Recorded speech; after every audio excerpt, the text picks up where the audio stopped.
Every ink found crazy like my brother to spoon. You got a small TV, you got a small radio to spoon. Yeah, yeah, to spoon. You want to get a news update, to spoon. What? Yeah, Rastafari. Kilibamba, kilibamba, kilibamba. Kilibamba, kilibamba, kilibamba.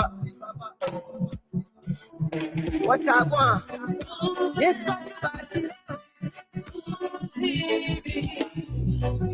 Yes, party, party.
Yes, sir.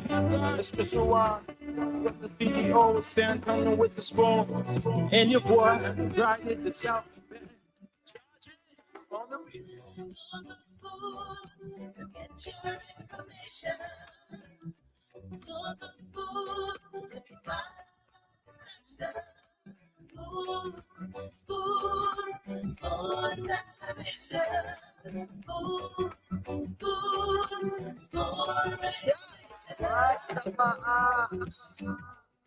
Spoon gonna tell you what is happening in Liberia.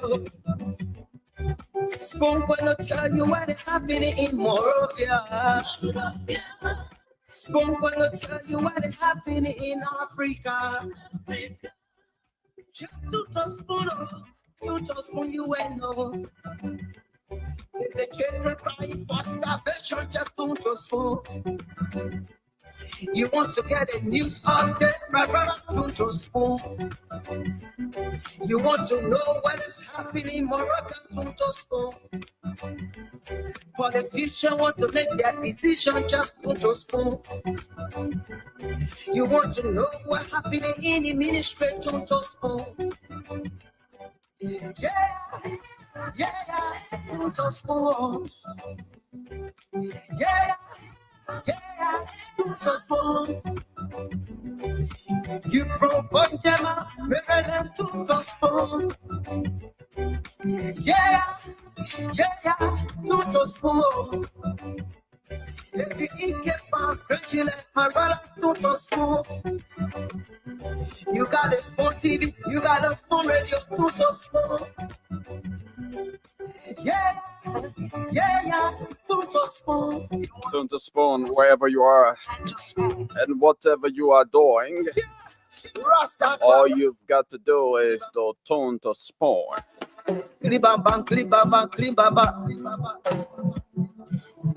Because Spoon is here to give you the best of information out of the information you need to know. Spoon is here to give you everything. It's 8 minutes on the flip side of 8 o'clock.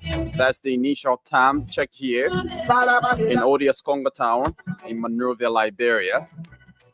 A pleasant good evening from Liberia. Good afternoon for those of you in the USA. And welcome to yet another captivating edition of the Spoon Talk right here on Spoon 107.5, Fabric 101.1. We are also streaming live on Spoon TV, Super TV, and Fabric TV.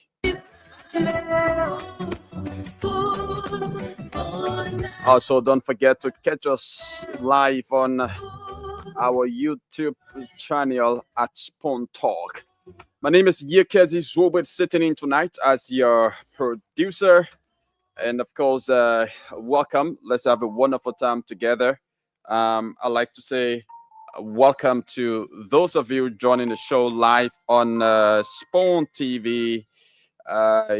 Those of you listening via your various monitoring devices, would like to say welcome, and let's have a wonderful time together here. Just to recognize a few of those that are watching. Yvonne Garwood is watching. Thomas Wallace is watching. Tobia Diambobo. I hope I got the pronunciation right. George Walcott is watching. Ezekiel Dorube is watching. Henry T. Joe Jr. is watching. Pali Oritha Reto is watching the show. Edwin Smith is watching from 12th Street in St. Paul. Ishmael Kamara is watching. David Richard is watching from Soul Clinic Community. Ari Diallo is watching and says, good evening, and welcome to all of you that are watching the show this time. Moses Wisse is watching the show. Jay Praise McGill is watching. Good evening and welcome to all of you watching the show this beautiful Thursday evening. So let's now go to the lines to speak with our listeners and you, our viewers as well, to tell us what's on your minds. What are those burning issues on your minds that you want to speak about tonight on the show? What are those issues confronting you in your various communities that you want to speak out on the show? What are some of the trending national happenings in the country that you want to opine on? Well, the opportunity is now yours to do just that. All you've got to do is to call us on 0777 1075 0777 1075 0555 101075. The numbers to put you through this beautiful Thursday evening. Okay, so let's speak to our very first caller here on the line. Hello, your name and where you join us from? Hello, are you there? Okay, we lost that person. And for those of you watching us from outside Liberia, the WhatsApp number is right there on the screen. You can call us on our WhatsApp line. And of course, you're going to be live here to contribute or to speak your minds here on the show. Let's see if we can talk to this person. Hello, your name and where you join us from? Good evening to Spoon FM family, and good evening to my peace-loving people of the Republic of Liberia, and good evening to you, Joe. Yekezi Secret in studio in Liberia. The name remains constant. Alfonso E.S. Kamara once again back to our Spoon Network talk show. I'm directly speaking to President Bokati and his government.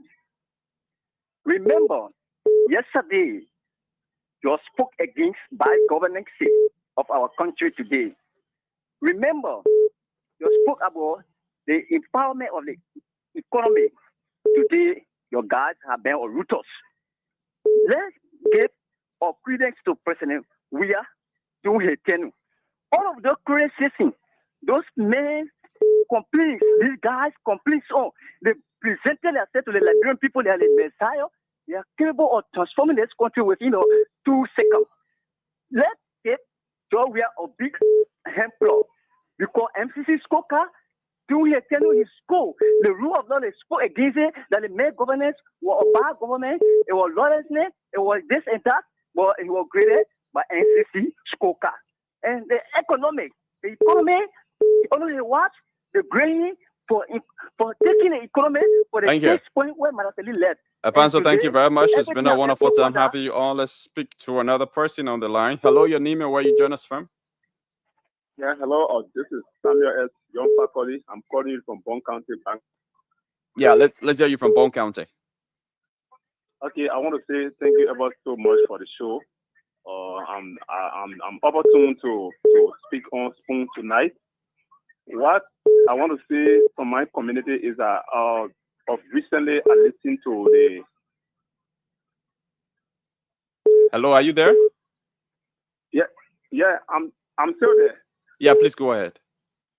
Okay, so like I said, I'm saying your faculty. I said I listened to the House of Representatives of recent where the president sent a bill that's seeking for the getting rid of the women's society Liberia. I listened to my Getting rid of what? You want to be clear about that. Yes, I said getting rid are you of talking the about the draft bill to abolish harmful cultural practices? Is that what you're talking about? Yes, that's what I'm speaking to. Okay. So I think I listened to Honorable Marvin Cole that such thing should be discussed with the traditional people in the community, and it is important that should be done instead of just taking decision because that's our people culture. You got to do it in line with that. Agreement. Go and talk to them, so that they can also come up with that. And that is what the lawmakers have done. They voted to go and consult with their constituents before making a decision. But the Bone County Representative Moima Bridge, as a lady, the way she spoke of it was not really fine. Okay. Thank you. Thank you very much. Thanks for calling and thanks for making your point. Let's talk to this person. Hello, your name and where you join us from? Yeah, good evening, you guys. Let me say good evening to the peace loving people of Liberia. This is Kelvin Zamora from this evening from Congo Town.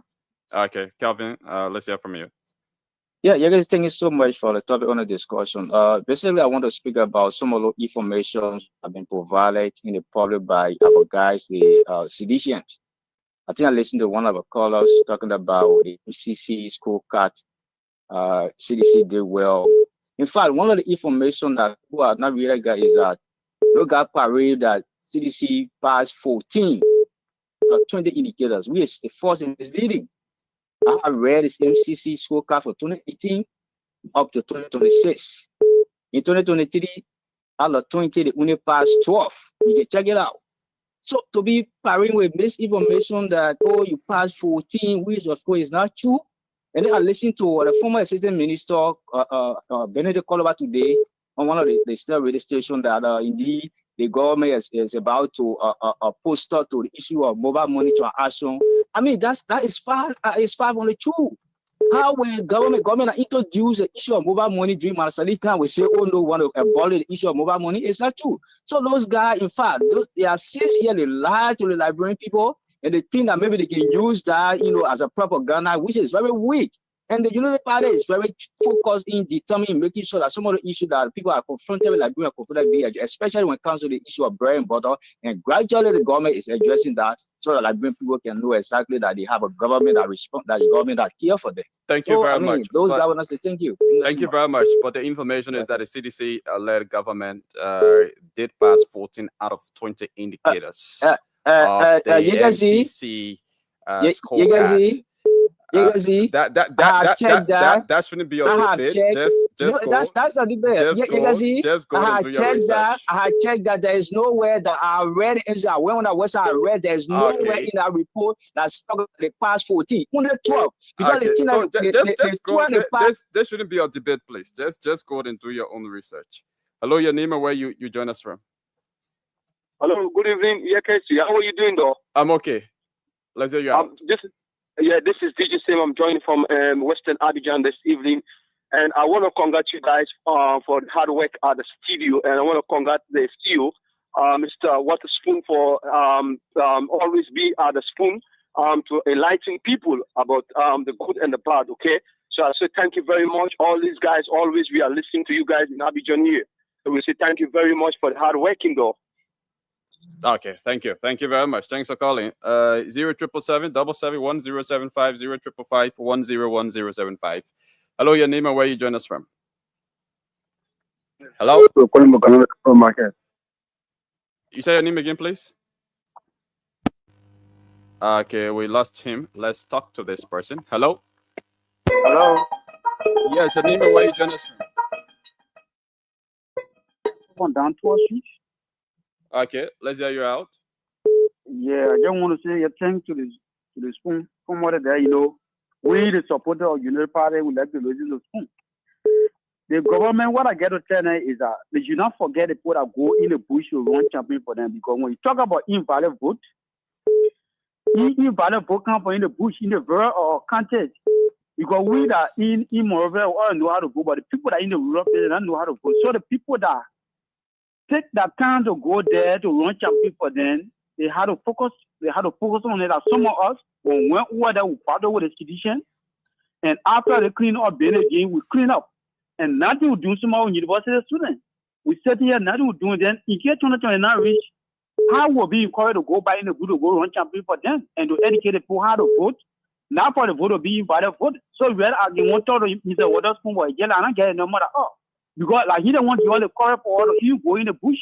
Our people were in the citizen government, but we make sure we campaign again and we kill them from there. So now when they call now they know that we're not doing nothing, they can play mockery or say and what they will want to pass for you. You say you want to talk back. So Waterspoon, I really want to talk with him because like he give all the correct on spoon. Okay, the CEO will be on the show shortly. Thank you. All right. Thank you very much. Thanks for calling. Let's talk to another person here. Hello, your name and where you join us from? Okay, you're listening to the Spoon Talk right here on Spoon 107.5. The show that's been simulcast on Fabric 101.1 and live. So simulcast on it's relayed on Voice of Gompa. Sorry, not Voice of Gompa, but Voice of Liberia. Yeah, Voice of Gompa is all the way there in Nimba County. Yeah.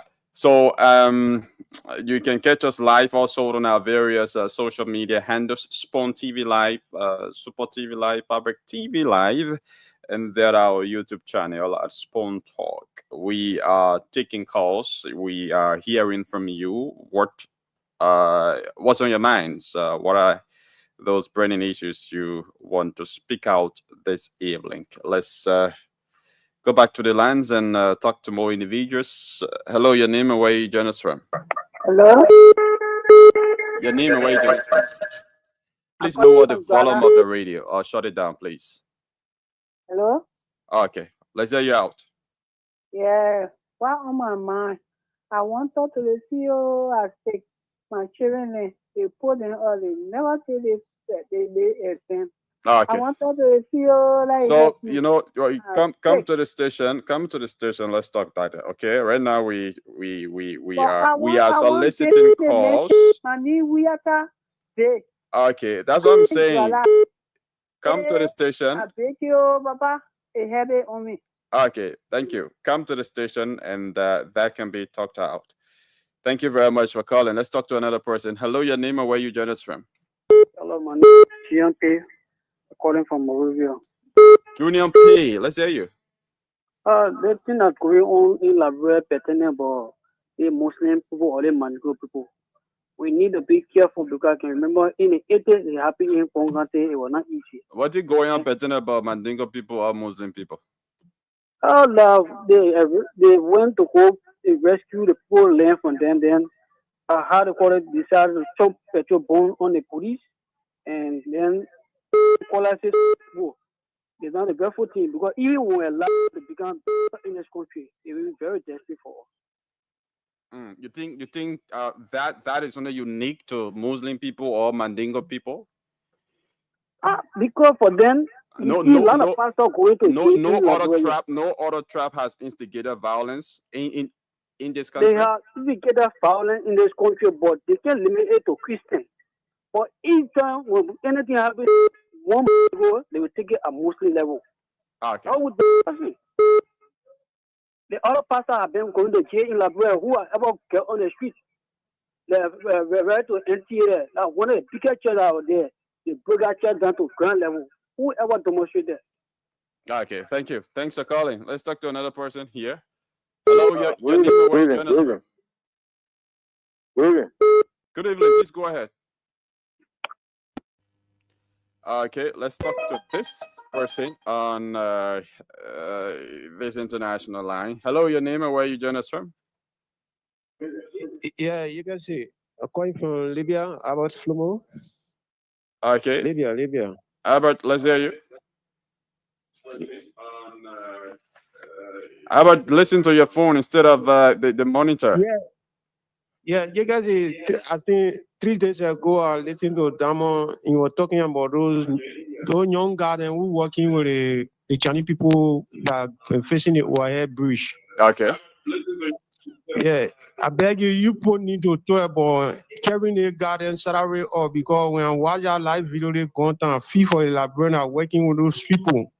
You see, I feel for them too bad. People need to be talking about the citizen. The people are not treating the citizen good. It's not good. Okay. Yeah. Okay. Thank you. Thank you very, for your very concern. wrong. Thank you. Thank you for expressing your concern. All right. Let's talk to another person here. Hello, your name and where you join us from? Hello? Your name and where you join us from? Yeah, please go ahead.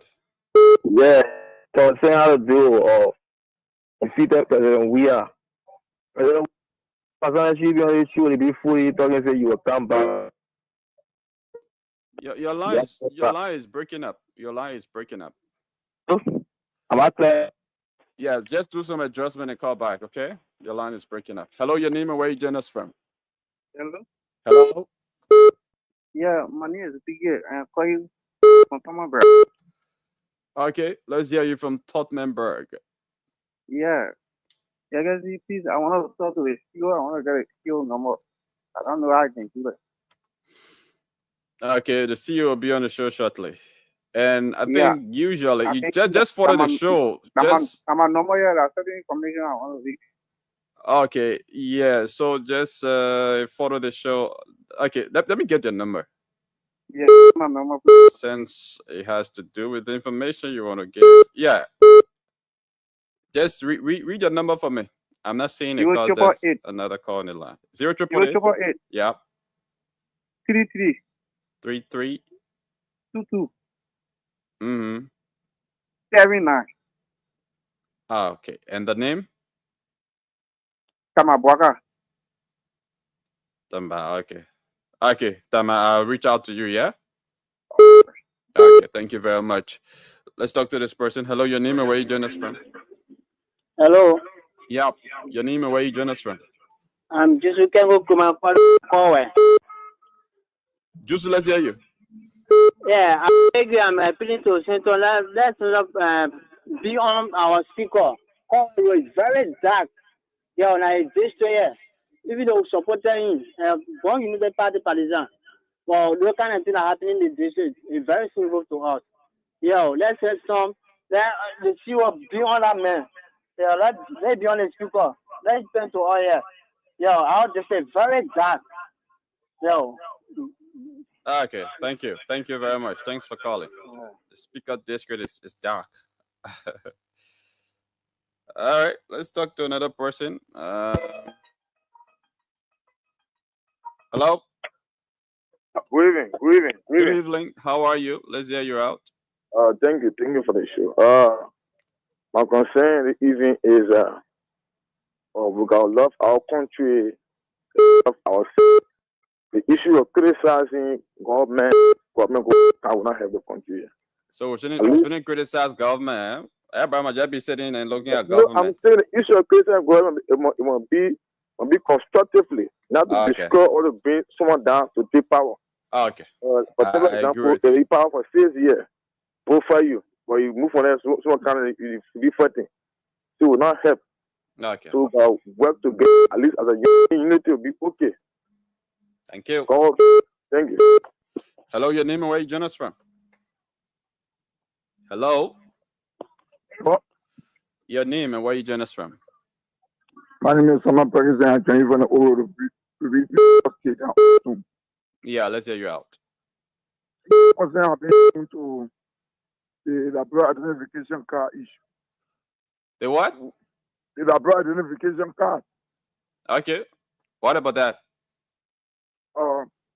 We know that nowadays, since the period of former president, we are up to present, we cannot renew our identification card.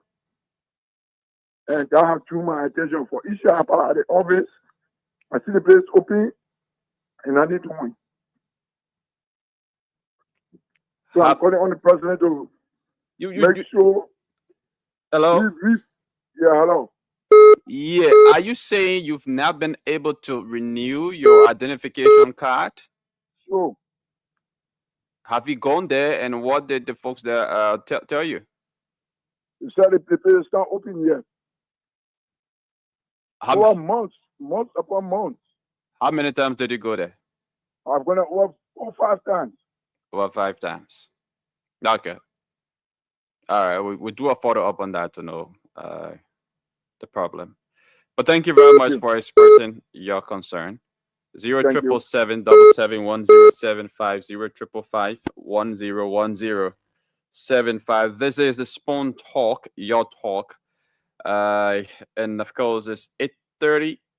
Yes, 8:30 is the initial time checked here in Odious Congo Town in Monrovia, Liberia.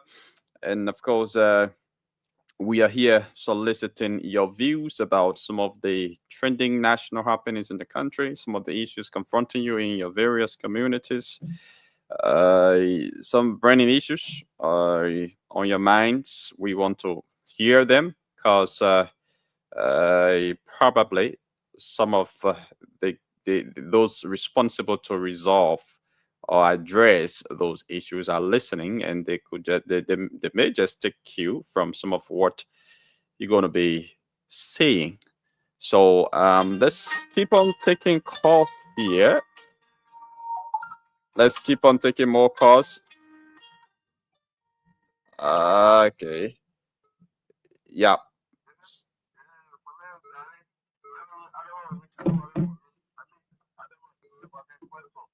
You say your name again? Adama Kane, Joseph Wagai person, CQ Joseph Wagai Pikin. Okay. I call him that, yeah. I mean, the only thing I worry about now, I will give my flap again. No, you guys just say you can do that one. I want you to buy me 15 quality, 2 hard pair with small cats, so I can go on the shore. Yes. To do what? 15 quality. You can see now. 15 quality, 2 hard pair with small cats, so I can go to my men and they hear me make people. Because they can't advocate. My children are going to school. Up to now, they're not going to school. Yeah, but so you broadcast on and you complaining about all those things, my man. Yeah, just what I do. I need to help. Just what I now. I need to help. I saw I need to help. Yeah. Okay. Okay. Let's talk that off the radio. Yeah. Call this SIM number off the radio. No problem. I'll do that. Okay. Let's talk to another person. Hello, your name and where you join us from? Hello? Hello? Okay. We're not getting that person. Hello, your name and where you join us from? Okay, I'm Prince Nathaniel from the plan. You say your name? Hello? Yeah. Okay. You say your name, please. I'm Prince Nathaniel.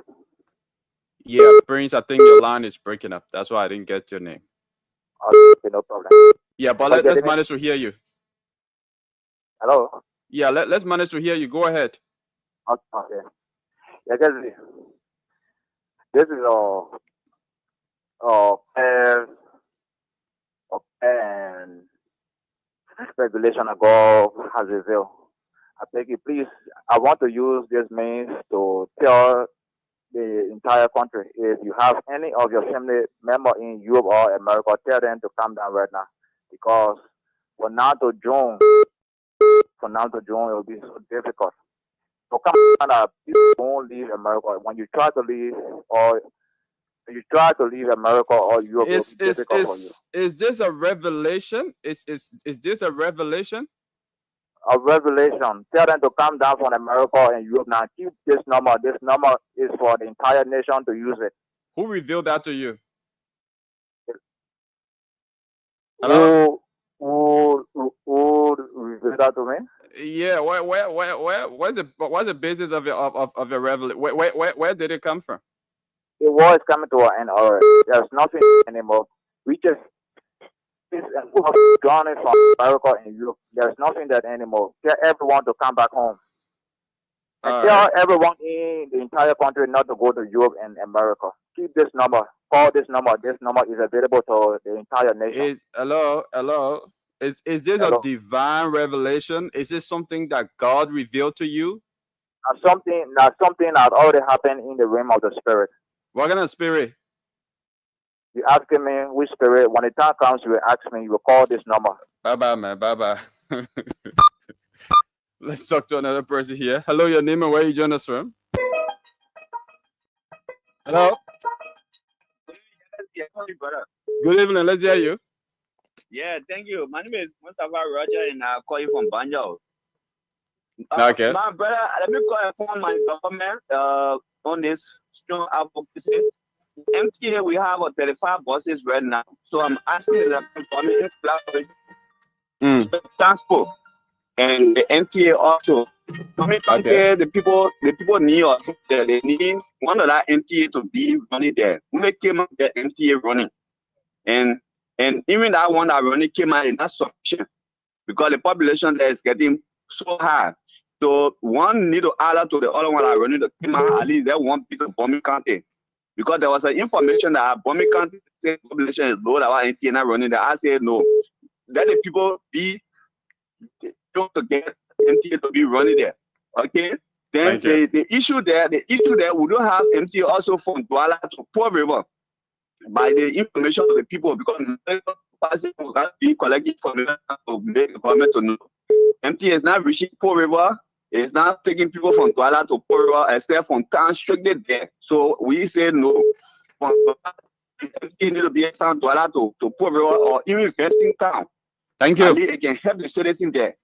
Thank you. Please let people get it back from the government as they get it, as the government get it also from them.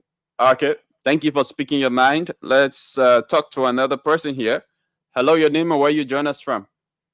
Yeah, good evening, Yagazi. Good evening. Yeah, Yagazi, this is the voice of Sabu Rasta. I'm joining the show from Point 4 to be specific with my geographical location in Zimbabwe. Yeah, Sabu Rasta, go ahead. Yeah, Yagazi, they want to see you made a degree, and I try to remind the CEO today. I'm talking politics, why is my mind talking reality? So I just try to remind the CEO what the way power. Way far about what? Yeah, CEO made a degree, promised to send my son to school. Yagazi 1 year, he fell before my son 1 year school fee. So I just try to, how the CEO what the way power. Yeah, so the best thing you can do is to come out of the station to make an inquiry, okay? Yeah, but if you can help me with a number now, I come to the station now, I say I can call you. Today I'm talking politics, I want to talk reality about CEO in terms of, yeah, I'm talking politics. Yeah, so you want to call this same number right after the calling segment, just call the same number. All right, no problem, because my CEO say I'm going to get the government 1 year. Yeah, so, for the sake of the CEO, I'll get it 1 year. Thank you very much. Let's talk to another person. The government has already come more than 1 year. Hello, your name and where you join us from? Hello, my name is Joseph. Okay, this is Yekezi. Now, Joseph, let's hear you out. I want to say congratulations to President Waka. I think the so far January 18, 2024, I think I done well. I see this morning I've got a car to I see the arrival of some of the 37 people on NTA bus. I think some of the people who are on that bus today, majority was involved. How did you know that? Okay, thanks for calling. See you, welcome. You can see the man I told you, lead the man, the man. something was sedition. You are not coming through. Yagazi, don't do this to me today. I'm not hearing you. Yagazi, don't do this to me today. What? I'm not hearing you. I don't know what's going on. Okay, yeah. So the CEO has to come back. But in the meantime, we take more. How did you know that everybody in the bus was sedition? How did you get to know that? Okay, let's talk to this person. Hello. Hey, Yagazi, how are you doing? I'm great, and you? Fine. Yeah, my name is Anthony Yankee. I come from Johnsonsville. Yeah, Anthony Yancy, please go ahead. Yeah, my concern has to do with the issue of this budget. The last time CMC political leaders scored the budget eating show. And many people have problem with his thing. That's the fact he said. That eating show, that they are eating show there. They did not lie that they are eating show because the whole budget just for them. Because last budget, 40 million was allocated for them. So this year, next year coming, they just that budget giving them 50 some more million. So if he is fair enough, you say no, not meeting what for allotted to all last budget year, and then the extra 10 or 12 million go to people that are making $100 or 160, so that they are eating shoe there. The second point I have to do is Thank you very much. Who just said that. Thank you very much. Let's talk to another person. Hello, your name and where you join us from? Hello, Jagazi. Yeah, your name and where you join us from? Still blind for from Morocco. Yeah, I'm a message forward to the CEO. Everybody on his show, most of the people on his show is from America or Nigeria. Why not? You can't take some people from North Africa and East Africa to connect on the show. You're not hearing me? I'm hearing you. Can you hear I'm me? not getting you. I'm not getting you. Hey, you can take, hello? See, you getting me? We gotta turn the color off. Yagazi, who are you talking to? Me? I'm not getting you. I'm not getting you. Well, fix it now. Solve the problem. What do you mean I'm not not getting you. I don't know what the problem is. But I don't know what other viewers are getting you to. So if you're hearing the CEO, just let us know if you are hearing him. I'm not hearing him from studio. So if you are hearing him, just Pick up let your us phone. know. Yagazi, pick up your phone. Pick up your phone. Okay, let me. Yeah. Yeah. So the viewers are hearing the CEO, but I'm not hearing him. Pick up your phone. I don't know. Yeah, I don't know. Yagazi, pick up your phone. You don't know what?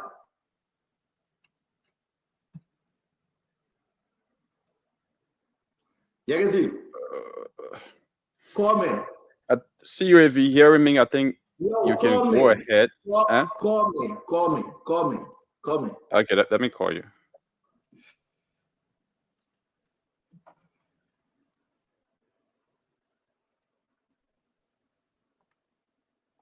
Oh my God.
scared. Okay.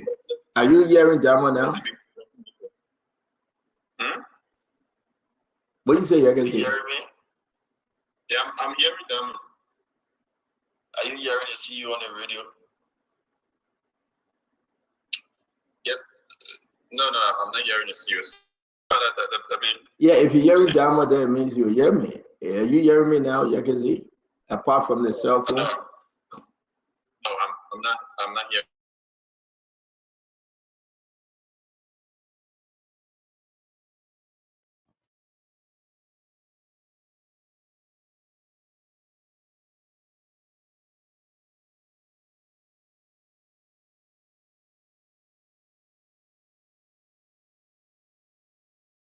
Hearing the CEO. No, but they got to hear us through the radio, Yagasi. You got to hear me, not the viewers. You want to take that thing off your head and see, maybe you'll hear me?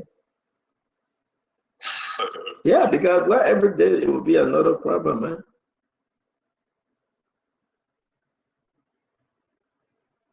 The CF is the USB 3 codec. It's there. If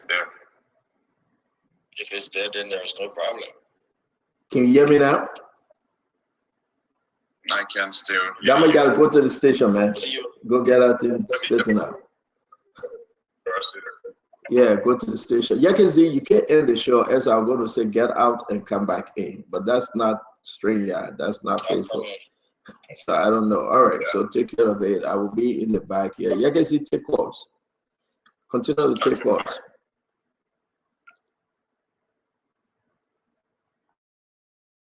All right, so we sorry for the break-in.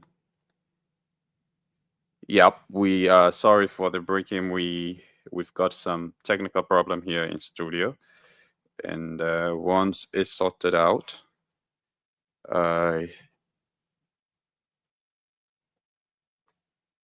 yeah, CEO will be back on. But in the meantime, let's take calls.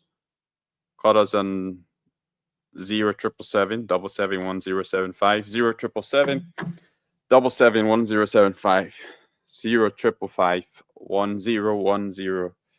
075. Those are the numbers to put it through this evening on the show. Let's see if we can talk to this person. Hello, your name and where you join us from? You say your name? Daniel. Okay, go ahead. Yeah, I want to appeal to the management of the NTA to please help us to even try to put one bus on Fender Road, like from Fender to town. Okay. Thanks for calling. Let's talk to another person. Hello, your name and where you join us from? Hello? Okay, we lost that person. Hello? Hello, are you there? Yeah, I'm there. Yeah. Your name and where you join us from? Yeah, this is the voice of Blama Down. Yeah, Blama, go ahead. This evening or this afternoon on Carwell. Okay. Yeah, thank you for having me on your platform. What I'm on my mind this evening is two things. One thing I want to say to the government. Look, Liberia is not for one person. It's for everybody.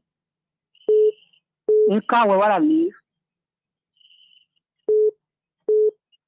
Minister of Public Works demolishing people's horses. Demolishing people's horses. In the name, they come and face the rule. Granted, we love it. But we don't want that in the call rehabilitation. If they want to demolish people's horses in these places, let it come and reconstruct the entire road. Kawa is getting seriously populated. In the morning, ask anybody who lives in Kawa. Either in the morning, you will see serious traffic congested. That's why we live here. So if they come to liberate us. Thank you. No, I've got one issue. No. Others are on the line wanting to make their contributions. Thank you very much. Let's talk to another person. Hello, your name and where you join us from? Hello? Hello? Hello. Your name and where you join us from? Okay, this Reed Bro Harris from La Pasi, 59. All right, please go ahead. Yeah, what's on my mind? Of late, listen to your program. The level of corruption that's going on in this government. After all, we fought hard to bring this government to power. But, things are getting to be discouraging. The level of corruption that we're hearing through your network is bad. It's not good for our country. How can handful of people take away millions and millions? You Look at okay? the amount of children in the street that are not going to school. They're selling plastic bags. They're selling among heavy traffic street. Can our government see these things? Okay, thank you. See, you want to speak out so that... Can you hear me now? Oh, no, that's the same thing. Yeah, but turn the call off. I mean, I don't know how you guys can set All it right. and reset Thanks it. for calling. So That's the you're not same. That's hearing the thing. There was some touching done here. I thought it was okay. Hello?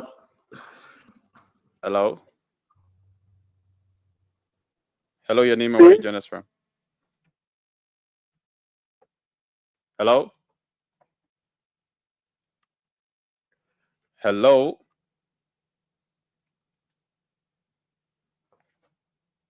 Hello? To attend the government to curb the level of corruption. You understand me? Hello? Yeah, your name and where you join us from? Hello? Your name and where you join us from, please. Hello? Hello, your name and where you join us from? Hello? Okay, I'm sorry. Let's talk to this person. Hello, your name and where you join us from? Yeah, hello, good evening, Yagavi. Good evening. Your name and where you join us from? Man, you the common you are really making on TV. Riddle man, let's hear you.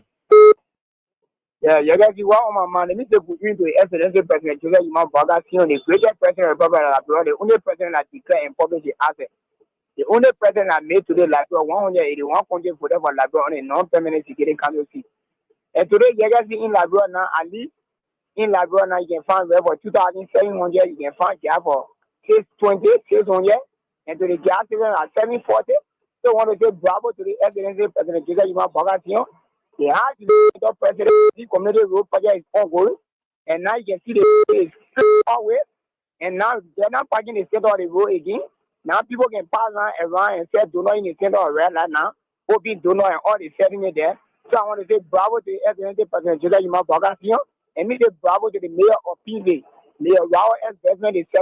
Mayor, thank you for your hard work. At least the work you do in the city, you make PV city clean. You are there a mayor for two. And if President Bogana made mistake for appointing to be a city mayor in PV, I mean, they thank you for the opportunity. Easy. And thank you for the. Can you hear me? Thank you for calling. Yagazi. Hello? Good evening. Yes, your name and where you join us from? Yagazi, thank you so much. Yagazi, I remain as part of property defender from District now, Montreal country. Yeah, please go ahead. Yagazi, during the time of the demolition of the former CDC party headquarters, we saw on your social media platform, or online TV platform, we saw that. Yeah, hello? Yagazi?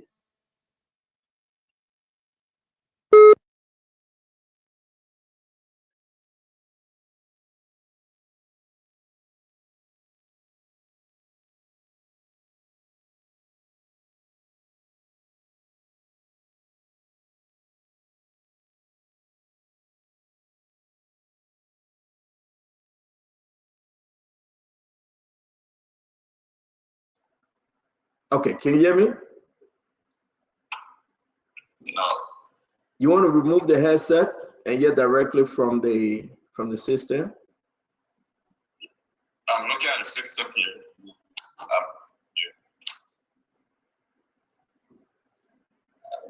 not hearing you from this system. Okay, let's try to solve it, because you don't take phone calls again, because we got to do this show. Let's try to solve it while Dama is on his way.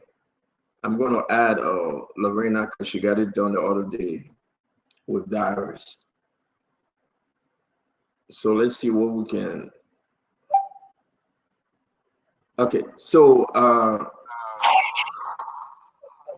yeah, hello? Yeah, we got to connect with Yegazi in studio. He's not hearing me.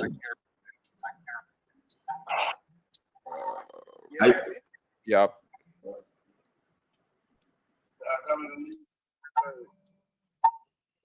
I don't know.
Hold on. Can you hear me now? No, I can still hear you. You can hear me? You're talking about the Put the video on.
Are you hearing me? No, I'm not still hearing you.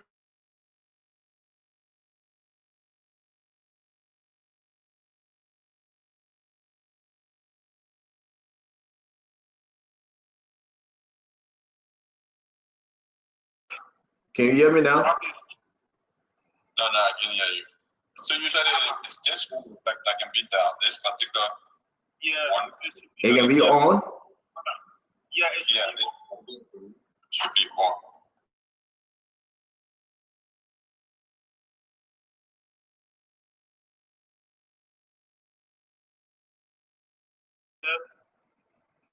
I don't know what this guy did. This two were working this morning.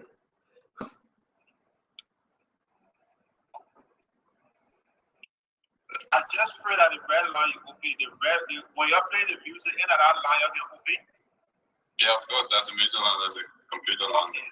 The CO should be all around through the music line because he's connected to the music line.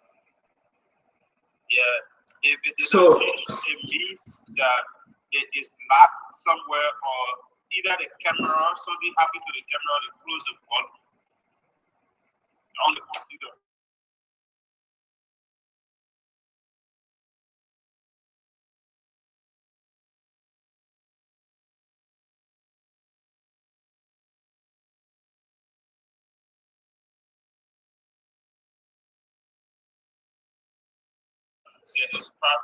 Are you getting it? The camera volume is okay. Then it means the problem for the bass on. Yes, it's problem.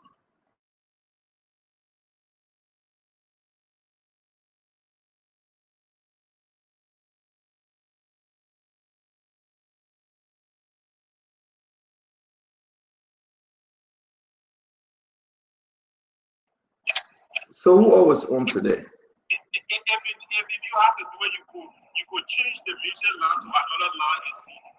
You can do it. You just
You can hear me now?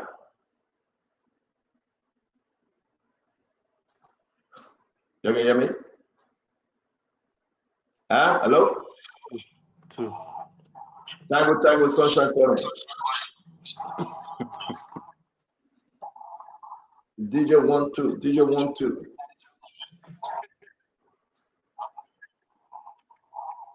DJ Blue.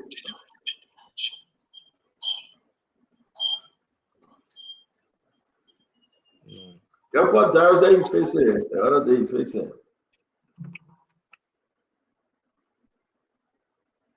But go ahead, play the music, Dama. Let's see if we can hear the music. Then maybe from there.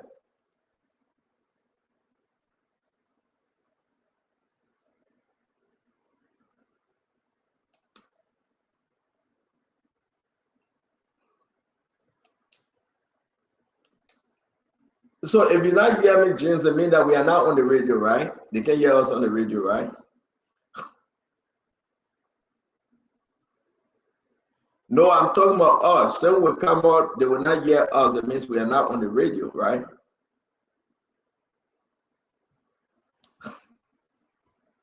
Somebody finger the thing. Somebody sabotage it.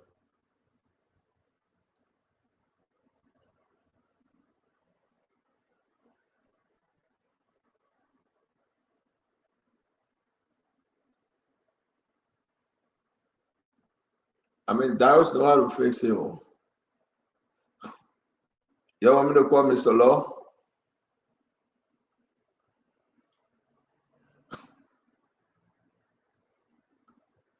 Darius know how to fix that thing. You better call Darius. Small sheep better than big sheep. You call Darius.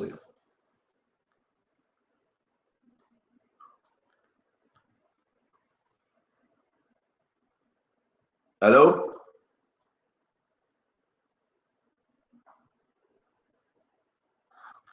Yeah, I'm talking. I'm talking. You can hear me?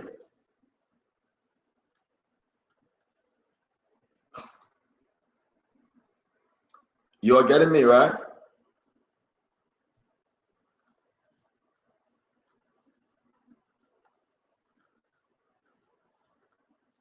Hello. Tango, Sunshine calling. Hello. Hey, brother, how you doing? We're trying to get this thing straightened up. Babby Zina White, it's good to see you back in America. Michael Moses, as always, we got a big show coming for you today. We got the Oriental D. We are talking about Ato Easy.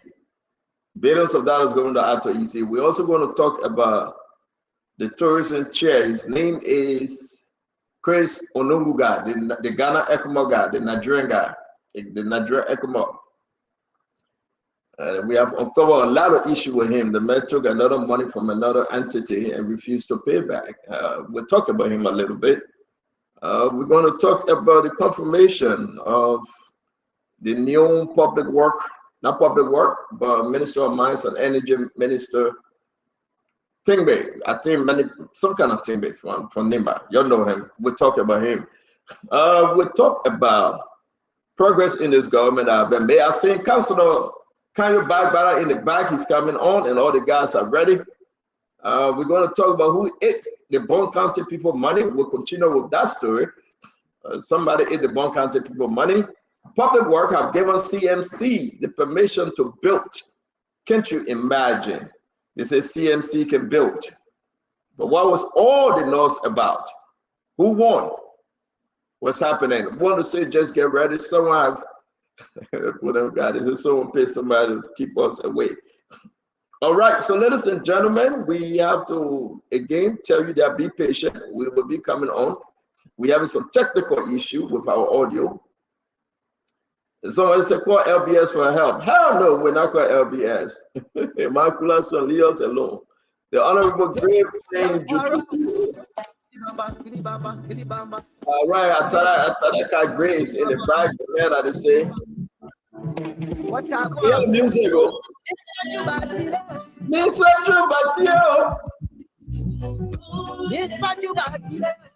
Yes, I do, but today, very simple, very simple. Hey, Malabadibado. Aha. Yes, I do. What's up, brother? Like 2. I mean, we're testing, my man. We're trying to test and connect with the You station. can hear us now? We're hearing you. We've been hearing you. Can you hear me? Yeah, we can hear you. We can So we good? hear you. Apparently, it seems like we're good once we can get you. We just need feedback from those listening to the radio to let us know. Can you take a picture of it, man? Because this thing, maybe that Yekezi or Darius trying to sabotage our operation because Yekezi want to go. None of our guys are saboteurs. Every time you yes, you say that at 2 a.m., right? Because you delay our opening, though. We got to complete on the radio. Just take pictures. See you in a minute, please. If those of you listening to Spoon, Fabric, Super, and the rest of our affiliate stations, kindly call us up right now. As well, it's all over. We want to say to you, just give us a thumb up, call us and let us know. But yeah, Diamond, play the music. Let's see if they're hearing us. Tango, Tango, Sunshine, 1, 2.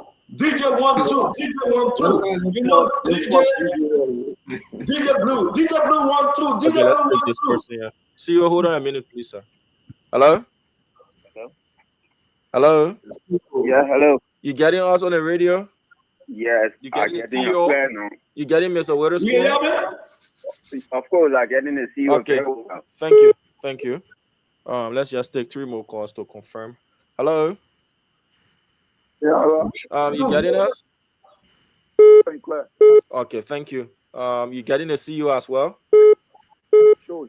Okay, thank you. Thank you. We also thanks to all of our many technicians, the James Good and Flomo on the bus in Poland. They put asking you to pay. James, that bus is not free. They want you to pay. Go pay, James. Pay. They say you must pay. Or they will, look at the matter. James say you put James down for the bus. Hey, James, you can't elaborate over there too, James. You want to pay the people? You're being a bad people. So if people choosing to pay, he said he get card. Now free bus. Not free bus. You got to show your student ID card, but James grab it there. You know what's My bad. The man know student, you say when you say card to collect the people, they're being a bad again. We want to say Darius. Darius is in the house again. He's shirtless. He got no shirt on. I don't know what Darius doing. Somebody say shirtless. I don't know which one I will use today. Let me watch what I say. And we got Yekezi Zobe, the man that tried to stop the show today because he got a date. But he was still at 2 a.m. today. We'll hold him down. Yekezi Zobe from Nimba Kwado. We want to say to all of you, Tango, Sunshine Corey. Yeah, I mean, whenever I said Tango, Sunshine Corey, I tell my papa, Prince Yeru. Tango, Sunshine Corey or what? Tango, this is Prince Yeru Johnson. Tango, Sunshine Corey or what? We want to say welcome to another edition of the Spoon Talk. Sorry that we're going to come your way very late today because of technical issue. But we I get Kami Babala in the back. I want to welcome Cassion, Dwale Daniel. Hey, my picking Dwale. How you doing today? Let me bring Emmy Rudder. Emmy, when am I going to see you? Bobby Zina White is here as always. I love these women. They are good. My sister Beatrice is in the house. I'm going to bring in Peter Tuba. Peter Tuba said, JMB with love. JMB strong. Lincoln Morris is in the house as well. We want to say to all of you, one love, one joy. We will try to sing Liberia, love Liberia, and together we can build a beautiful Liberia. Pierre Cameron is in the house. They call the person Junior Hezekiah Toba, the man all the way from Sano or Greenville. His name is Aliu Kamara is here as well. Let's bring in Mankula son. Mankula son of my man. And Bagaris Jabate is in the house. Say Dragon is here as well. Adam Kawu. Anthony Gay, all the way, Anthony, good to see you. Joe Vani is here hanging with us for tonight. Sekou Mohammed Sharif is in the house. Ayoba Kaba. Ayoba was up. We're going to bring in the name. And my man, y'all call your name. Y'all don't put your email up. Veto Dolo from all the way. Nimba Kwado. Abu Vamawa Dole. Abu Dole is here. Paul Bia Jr. Is this a real Paul Bia? Bobby Charles is here joining us. Steven Yanko is in the house. Where money is here. Hey, let me say something. Let me get something off my chest. Anybody know why the fire woman paid? Anybody have any idea? Can anybody tell us the reason why the fire woman paid? He was fired. He was dismissed. But they didn't give any reason. Great. I know this is off the back. Gentlemen, good and thank you very much. I'll talk to you later. They didn't give any reason why the fire woman paid. Great. No, publicly, there's no reason for that officially. So, did he receive any letter, anything? Was it like the Donald Trump, you fired by text message and social media, Facebook, you fired? Jefferson, what do you know? Women pay, come on now, women pay our man, my man. But today, I mean, there's no public record on why. There's nothing at all? Nothing, you can check. Nothing so far. No, my man, I doubt it. There must be something. The people want to know why women pay was fired. I think he says that you are fired. But listen, guys, this is huge, though. This is very, very huge. Is there any reason, can anybody can kind of tell us why women pay was fired? Why they say you done? You gone. And today they confirmed the new Minister of Mines and Energy. They confirm it. Wait a minute, Minitembe, what's his name? Tingbe. Yeah, what's the man's first name? You chase, you run away from the first name. Call the first name. The man, I can't pull. Yeah, but they confirmed the man today. Minitembe. I won't be able to call that name. They confirmed the man. The man is the new minister, man. And I want to say it's all in love, though. To tell you the truth, they confirmed the man. The man hanging with the big dogs down. I'm my man, but hey. And you know, whenever I call the man, I'm going to say congratulations to the man. I'm my man. Let me see what I can pick up. Minitembe, whatever the name is. But I want to say to all of you, Jefferson, Chelsea, welcome to the show. Akaris Moses, great welcome. Ladies and gentlemen, sorry that we begin the show late, but it is important that we get all of our stuff set and ready, right? And that's why we call the deputy managing director from home, Darius, to come and get things ready. Because not Darius, what's his name? Damon, to get things ready. Because I can say to all of you, man, it's a new day. It's a new day in our country. We are so blessed. We are so blessed to come into your home. Emmanuel George is coming on. Winfred Russell is coming on. Ambula Mame is coming on. We got a big story for every one of you today. Sit back, relax. We're going to talk everything plus more. The Akira, Statikai, Tombika, great. The men are first for me every day. But there's no friendship when you come on Spoon Talk. We say it all. And we get Jefferson Chesson. Jefferson Chesson is here. Ladies and gentlemen, wherever you're joining us from, are you ready? There's a guy by his name, Chris Onyenga, the guy that just did this guy. I don't know about this guy, man. This guy, I don't know.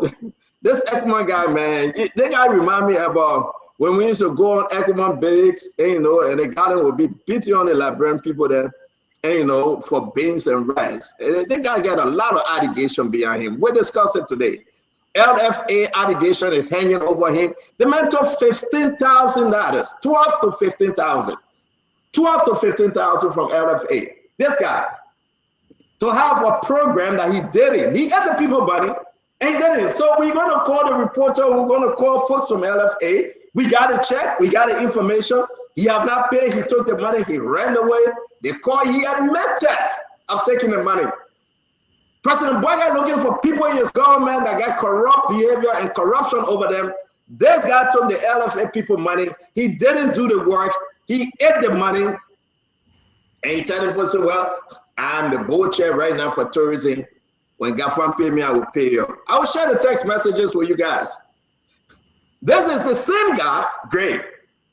This is the same guy that had issue with somebody left at the port. This is the same guy. Wow. This person working at the port. This guy got tons of document on him. Oh, man. This is the same guy. So we ask, why are you hanging out with this guy? There's the same guy, the allegation that he's selling diplomatic passport to all your fellow Nigerian everybody. And there's the guy that involved in major money laundering. Even the American know. He involved in big money laundering. He transported money. There's the same guy. I'm going to show this document for you to see it, right? Because I will not only speak without documentation grade.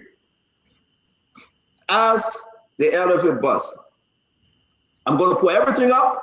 Y'all will see it today, and then y'all can decide. Right? Then we ask President Bwaga, why you hanging out with the men and you say looking for corrupt people in government? But you know, it's not the president though. These are the recommendations of Jeremy Pierre. When they funded the tourism something, you know, these are the recommendations of Jeremy Pierre. The man took information ministry money. He said he will renovate, he will fix the roof. He had the money. He didn't fix the roof. When they asked him, he started paying by Sepe. That one we get it on recording. We'll play it. So I don't know. I don't know about you guys, man. Sometimes it's just good. Don't start something you can't finish. It's just good that you don't start something that you can't finish. And you started with finish it for you. You know, and it's good. But I like to send a shout out to my own man. They call him hey God, they papa Gray and the man work together for 12 some years. I mean, don't call the man Martin. Don't call the man Martin. I will not call the man you. I beg you. Yeah, don't call the man Martin. The man I need Martin. The man. This is our man. This is our man. Congrats to him. He's your new minister of the mines and energy. He's the new minister. He's doing his thing, you know. Call the man full in a statement. The man is Martino K. I mean, you get my business. And the man is Martino K. Tingbe. I tell your brother, I tell me I'm going to call him my name. The man name is Martino K. Tingbe. Tingbe. Martino K.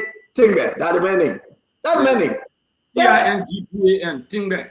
Tingbe. Tingbe. Martino K. Tingbe. What kind of minister get along with him, man?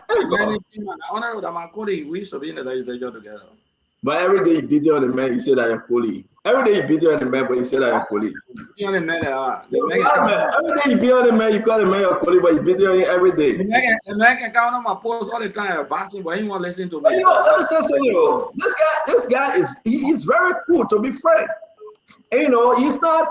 I don't see him to be a proud person. Seriously. No. Yeah, I don't see to be a proud person. Congratulations to the minister proper now, or minister of mines and energy, Martino K. Tingbe. Congratulations, my friend. No, actually, he's not a proud guy. He's a very cool guy. Congratulations to you. We're happy that you have been confirmed. And this is our way to say, we hope you're going to serve the people of Liberia with the highest and to the highest extent. And I believe that the favor that the president saw from God upon you, you will make him proud. Am I correct? Well, that was the wisdom of the president. And if he reposes confidence in us, it is left for us to justify the confidence reposed in us. And I respect you. And I respect you. We want to say congratulations, man. Serve well. And we look forward to you working on behalf of the Liberian people and making the people proud, and especially the people of Nimba County proud. Congratulations again. The minister himself, Martino K. Tingbe. Sorry if I mispronounced your name, man. Thank you, Stano. My name is Ara Martino K. Tingbe. Yes, sir. Yes, sir. Yeah. All right, congratulations, sir. Let me let you go. You're busy. I appreciate it. You're welcome. You're welcome. To all of the small family. Thank you so much. You're welcome. You know, one thing I said, this guy is never proud. Great. I will beat on the man. The man will come and stand up. Let me correct you. Some part of the man says, you're right. But how can we fix it? Listen, to earn is human. If anyone went to church, who can end this line? I guarantee you, you guys don't even know. Even the counselor that been studying law and says studying law, he doesn't know. To err is human. And they finish it. Yeah! Look at great as far. Great as far. That's an adage. It's a popular adage. To err is human and to forgive is divine. Great for this body. He loves it so much. I must know literature, man. I taught all of these things. My man Tom, I can say that one. I used to take care of children in the academic challenge program. And to forgive is divine. We made mistake, right? It's okay to make mistake in life. Don't never shy away. It's okay to make mistake in life, but always learn to top high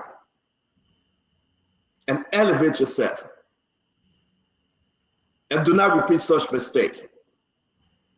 This guy served as a representative from Nima County. The people rejected him.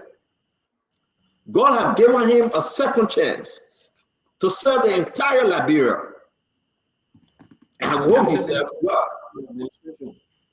Say that? He was Deputy Minister for Internal Affairs on the CDC for some time. No, prior to him becoming, and you know, that I'm so after becoming a representative, then he became Deputy Minister in the CDC government for some time. Yeah. And now he's a proper of Lance Master. I think he got a good background. Yeah. You know, he's a very he got experience. He got experience. Yeah. So you know, he has experience. Very intelligent guy. Yeah. And that's the thing. So I like people, right? When the people reach out to you and say, Chief, we understand this thing. Let us know what this.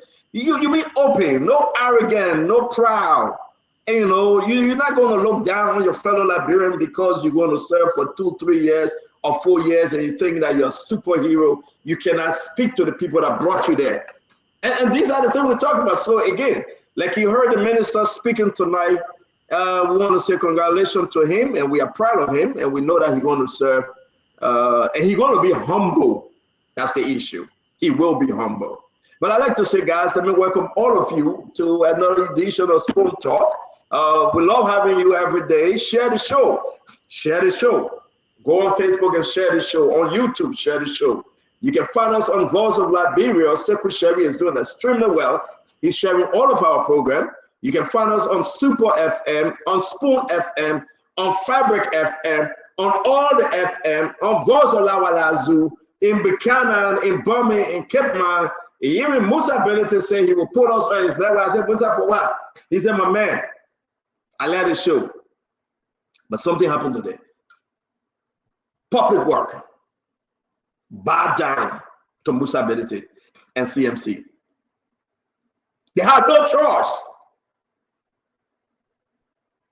Emmanuel, let your haircut, especially when you look on that side, let your haircut. They had no choice. They had to accept. But before we go into our topic and hear from this great man, my sister Glennie probably going to join us today, Jackie or Dr. Richardson, one of them, and other female will be joining us, by the way. People say, why you bring? There's a female from Pennsylvania, a young lady from Pennsylvania. She said she want to be part of Spoon Talk. I want to ask my team, our fellow Liberian, whether we should bring her on. And y'all will decide. Emmanuel, Tamba, Jefferson, Gibson, Abula Mambe, El Remy Gray, Kev Hassan, Asido, Akaris Gray, Russell. You know, let me leave that one. The men will decide. But I like to say to you, we got a problem with this guy. This guy. We got a problem with him. Anybody know him? Joseph, you know him? Not by his face, maybe by name, but no. Hey, Joseph. Joseph, you don't know him? I want everybody to take a look at him. Can somebody tell me who he is? I don't know. I can't place a face to the name. You can't put a face to the name? No. All right. I'm going to say to all of you, we got a problem with him. We do. They say all the illegal drugs that come in the country, the tramadol and the drugs that the guy giving people lesson of bringing in the country. You know him now, LMHRA? Oh, Chelsea? Oh, you wow. don't know He's the head of, he's the head of the LMHRA. Yeah. No, I don't know him by name. Yeah. So I'm going to wait. Maybe other people know him. Don't call him Mandy. I call him. No, I don't know him by name. You see what we see here? You see the account statement, the general account statement, the amount of money that this guy wasting. The man giving everybody.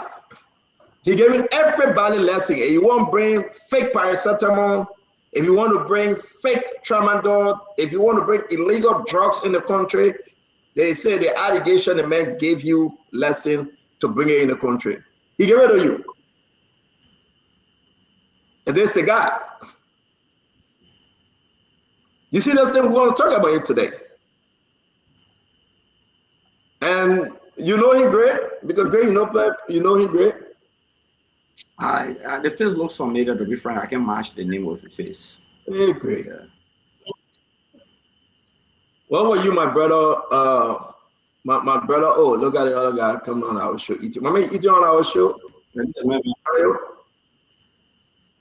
Can you eat on our show, my man? I'm not eating.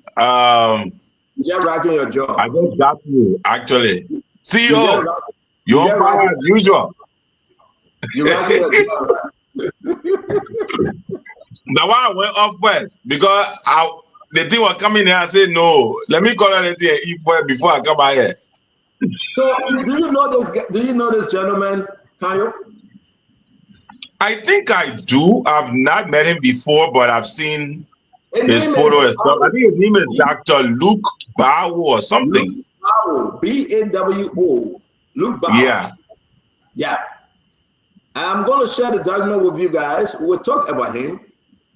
But President Bouaka need to suspend him immediately. This guy, he's one of the many problems we have in Liberia that allow people to import illegal substances, like drugs, tramadol, and everything into the country. He's the head of that entity. They may give everybody a lesson. If you want lesson yourself, Joseph, go to him, will give you lesson when you pay him. That's the allegation. Once you pay him, he gave you lesson. So let me share it with you guys. Why you come and to go for a lesson to bring Johnson like I beg you? God can you need? Kanye is a centrist. Oh, man, I call him man before. CEO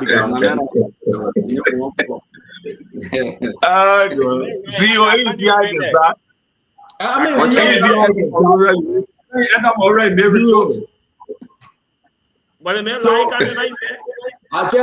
just put it in the chat room. I want you to read the whistleblower report. I will share the other document that we have. The amount of money he's spending, right? You need to understand what is happening in Liberia right now is more than corruption. What is happening in Liberia right now, especially in Luke Bawo, is more than corruption. President Bouaka will for conversion until he leave. He will not be able to solve the corruption problem, but he can try. And the Liberian people just want him to try. He will fight corruption. Some day good, some day bad. And all Liberians hear me and hear me well. He will fight corruption to the best of his ability. When you have this fellow selling the entity licensure to individuals to bring in illegal drugs, some of those individuals will name them. Some of those fake companies will name them. He was booked by LDCC. You see, they say LDCC. Leaked letter to LDCC on LMHRA reveal. I put it in the chat room. You please read it. You please read it. He was booked by LDCC. So we asked him, President Bouaka, how long will it take you to remove him, suspend him pending investigation? Because of this guy, Luke Bawo, the increase in drugs in Liberia is of its highest. One. So take your pen and paper and let's talk about LMHRA. That is the story there. On Luke, the man name is Prophet Luke Bawo, B-A-W-O. All right. Those of you in Radio Land want to say thank you for listening to us. Just listen. We'll explain everything to you. All right. The second story for today is on this Nigerian guy, the ECMO guy, who is the tourism bull. His name is Chris Onunuga. That's the second story, right? LFA, Liberal Football Association, had a project to do a program. This Chris Onunuga guy took 12 to 15,000 United States dollars to do the program. I will share the document with you guys. He didn't do the program. He ate the money. When I went to ask him, he said, well, really, he couldn't do the program. Dry season came, he couldn't do the program. And he said, dancing them around, promising not to pay. At one point, he said he was going to pay back. Let me share the document with you guys. And I will call the journalists and I will call the individuals that know more about this issue. And yeah, we have the check that was issued to him. The check that was issued to him. And you ask him.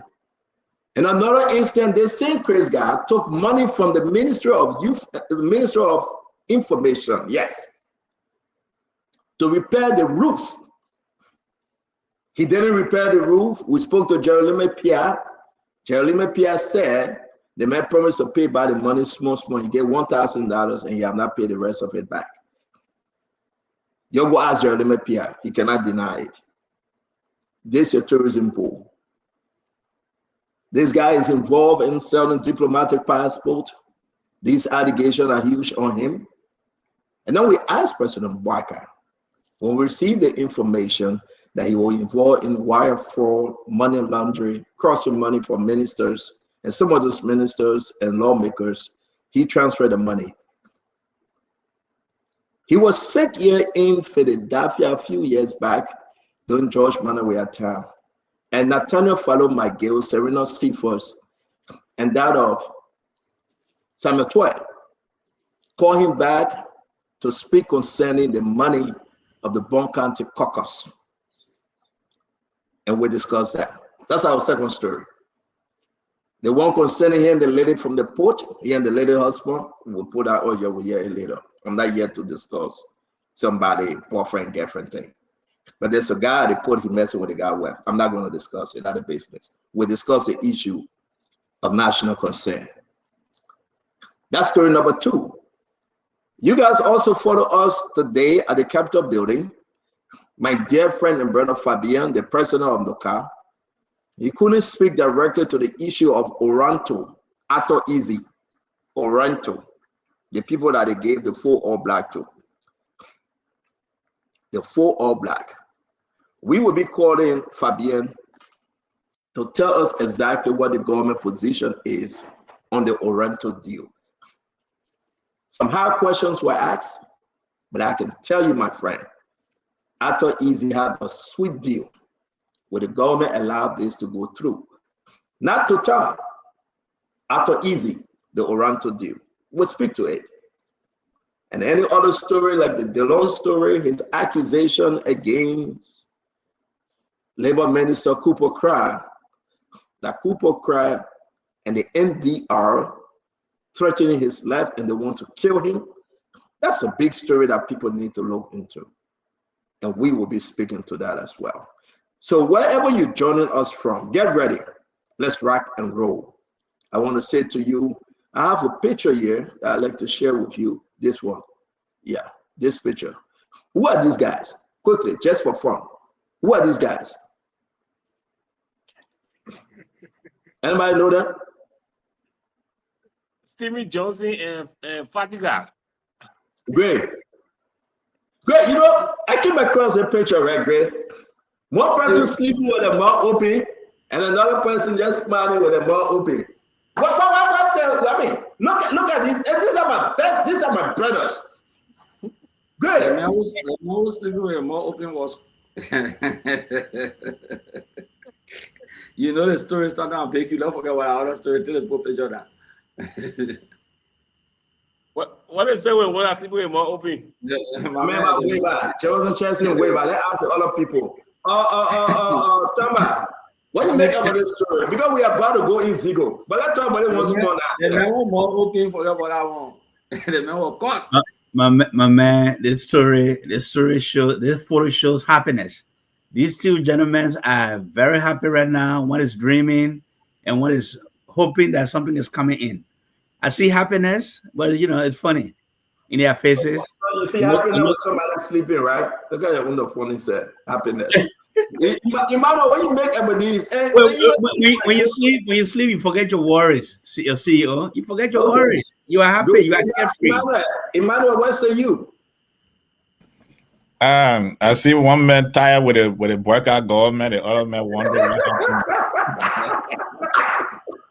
That's a good one. Kyle, my man, your man in the photo. What say you, Kyle? Our reserve comment. All I was saying is that no reserve comment, Kyle. You gotta talk. Kyle, you gotta talk. But man, it's just hilarious. That's all. I mean, like, I can't remember. Why you telling me alone? You told me that you are coming today. You didn't show up. So you just be a mistake. Let's come back. What do you think about this? When you post that fake news, you stay behind me. So we want to say these are my very good friends, right? These are my very good friends. We all know Stephen Johnson. Something you can never take away. Fadiga brothers, Stephen Johnson, the Moadi. We can get best, but we are all family. We are all people that mean well for Liberia. I do believe that, right? But when the time is rough, like you hear, when the going get top, the top goes shopping. So when things rough, Fadiga got to survive. He would take 3,500 from Gafuan for consultancy. It's okay. He got to survive. And at the end of the day, after working so hard, he fall asleep.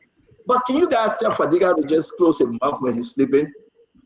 And that's what I'm saying. Yeah. Steven can say, well, man, I beg you, but I don't put my picture up. So I'm not talking about man Steven. He already apologized to me for what he did to me. So I will not talk about Steven. But Fadiga didn't to close his mouth because Fadiga is our brother, right? I will talk about Steven.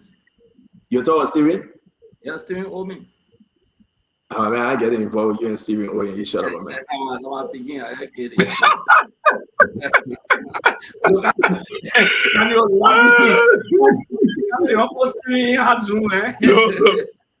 But Steven, you know why I'm laughing? Because CEO left scandal, but he say he won't be involved in another scandal. That one make me laugh.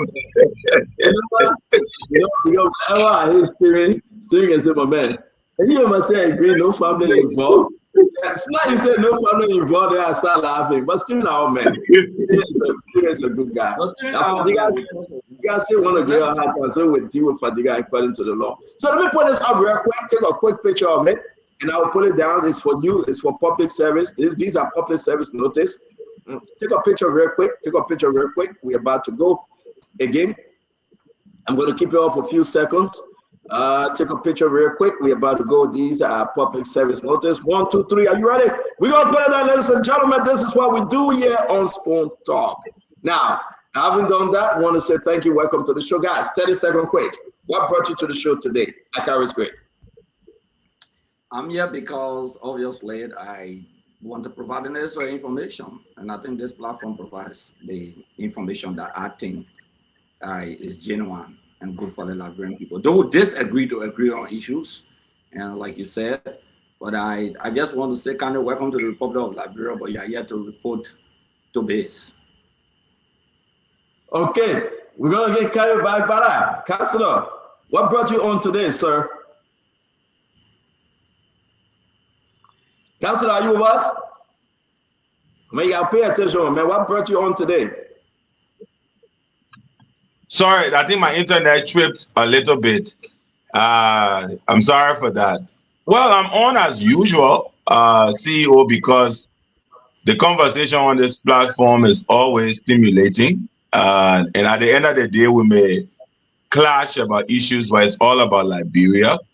Particularly one thing to point out, maybe two things actually, very quickly to point out. The first is that Since I've been in town, I had the opportunity to meet the Chief Justice of the Republic of Liberia.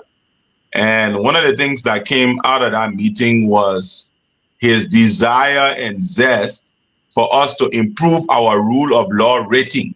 As you all know, the recent MCC card, was not too kind to rule of law in Liberia.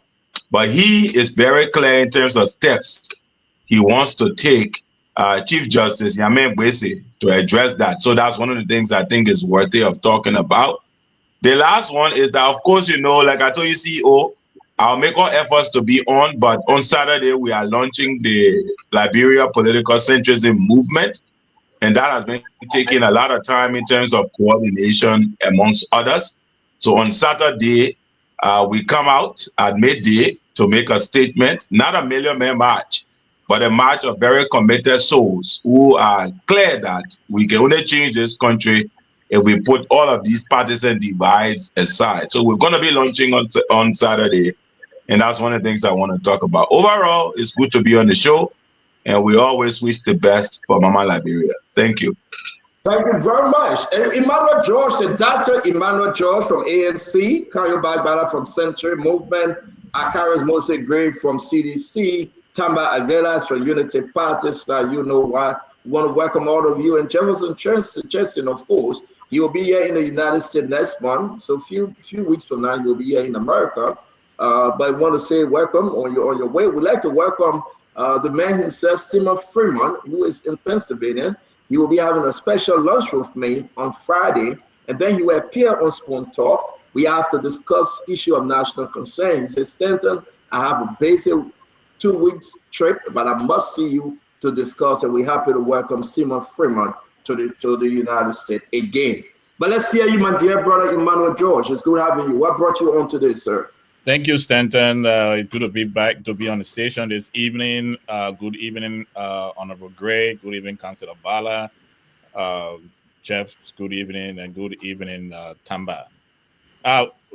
Yesterday there was, I woke up yesterday morning with videos circulating with the confirmed Deputy Minister of Internal Affairs spewing out odiums of vituperations on people who she felt were her enemies.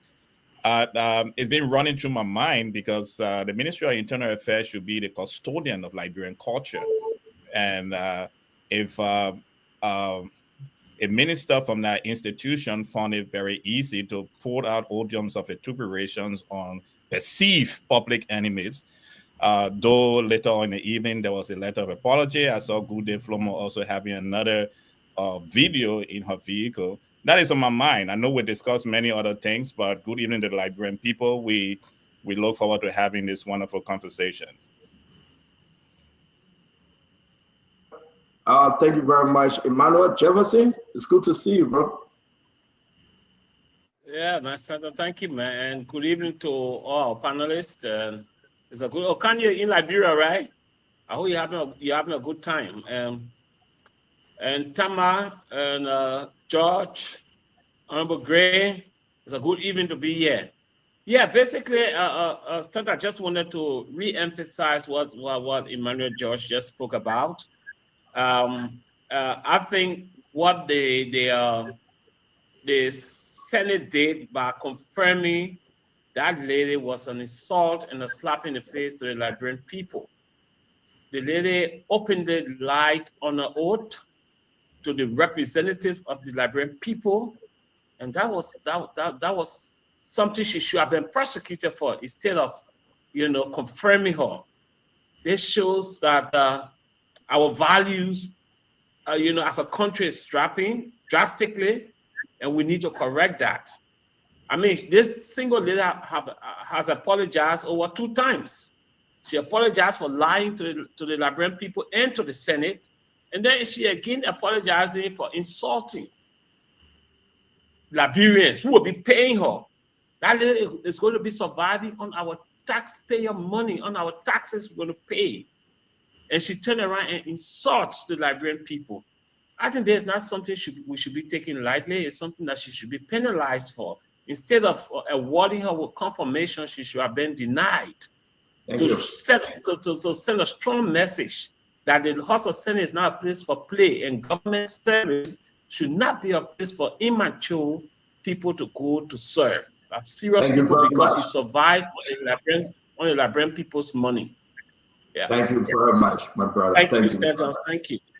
You're welcome, sir. Tama, why are you here? Why the Liberian people should listen to you, my friend? Thank you, CEO, and good evening to you and to colleagues, panelists in studio, and good evening to our listeners. CEO, I've said this before, and welcome, Dr. Bropley, the good doctor. I've said this before. I say, when we come on here on this show, we come here because we love Liberia. We come here because we are passionate about our country. We come here because we are hopeful and we aspire that Liberia will be a better nation where its sons and daughters don't have to go to Europe and America to look for jobs or to get medicine. We come here because this platform has provided us the opportunity, Stanton, to educate and inform and empower our people across Liberia and across the diaspora. Today, the number of followers who see us some places and point us out in a crowd is growing by the day because they recognize the brand of this station. And what really I wanted to come this week, Stanton, when I heard legislatures this week, and I don't come on the show every day, when I heard them washing their dirty laundries about corruption and how they siphon millions of dollars from the Liberian people, it was disgusting. And this is where I say, God got patient. These are the people, some of them have been in the legislature for 12 years, 13 years, going to 18 years. This is where the Liberian people need to wake up. This is where in the coming general presidential and legislative election, we'll be erecting a checkpoint so some of these people don't return to the legislature. They are the one giving Liberia a hard time. Liberia, we don't lack resources, Stanton. Our resources are huge, and that's why we are here. Thank you. Thank you very much. Dr. Brompler, welcome to the show, sir. It's good to see you. Thank you, CEO. It's good to be here. Good evening. Thank you, Dr. Brompler. Why are you here today? I'm here because I believe I'm a contributor. I try to do something and say something that's positive and productive, and I'm solution-oriented. And our country needs a lot of solutions. The problems are many, but we can find solutions. So we always should be looking to solve the problem, not to iterate the problem. The people who live here know the problem. Let's talk the solutions. So I come on the show to add my voice to the stream of solutions that our country needs, and we need plenty. Dr. Bobler, thank you very much for joining us. Honorable Gray and the entire team. I want to say those of you that are out there, we appreciate you. We do appreciate every one of you. It's good having you. Because of you, we are here. We continue to dig deeper, find stories of national concern to discuss for your understanding. All those of you that listen to us by way of the radio, we appreciate you. You sit under the cotton tree, you sit in your living room, you sit in your kitchen and you just listen to Spoon Talk. Thank you. Turn the volume up and allow others to listen, because together we can make Liberia better. You may not like everything we say every day, but at least we try to give you nothing but the best. And I want to say to all of you following us on Facebook, on YouTube, we appreciate you. On other social media outlets, we say thank you. I put in the chat room these allegations concerning Chris Ononuga. Please read it. He was informed upon taking the LFA money between 12 to 15,000 others for a piece of job that I wanted him to do, and he did it. He ate the money. It's not the first time this Chris Onyenga went about to take money from entity and ministry and ate the money without producing anything. He didn't do the job. When we discussed Chris yesterday, a lot of phone calls came in and people began to say, well, Stanton, are you kidding me? We don't know why President Bouaga even appointed him on tourism board. If you look at the tourism account, $2.3 million were allocated in this 2026 budget for Chris Onyenga and the tourism board. Imagine if this man is stealing $15,000. What will happen if you make 2.3 million available to him? The allegation of money laundering, he moving money for lawmakers and ministers across African continent, the allegation that he's selling diplomatic passport, and many more. He's a red flag right now. He's a red flag right now. Now, this is about security, but I am pleased to announce that some way, somehow, investigation have been opened onto his involvement of stealing the people of Bond County money. That amount of money, that was alleged, $1.155 million on a funny company. I believe you guys have read the document. Let me put it up. And I will call the reporter. He agreed to talk to us today. He said, CEO, call me. Let me explain the story. So I'm going to call the reporter and we're going to hear from him. And I will put his document on. The first allegation is the money he took from LFA. And up to now, he has not paid that money back. Let me welcome the reporter. Hello? Hello? Hello? Yes, your name, please. This is Spoon. You are on Spoon Talk. If you choose, you can introduce yourself. If not, that's okay. You mind introducing yourself? Okay, it's good to be on Spoon Talk. After I was contacted this evening to talk about some issues into Liberian football and what I know, what I've been reporting. I am journalist Thomas Kojo-Rolak, involved into sports reporting with Freedom FM and the Liberian Investigator.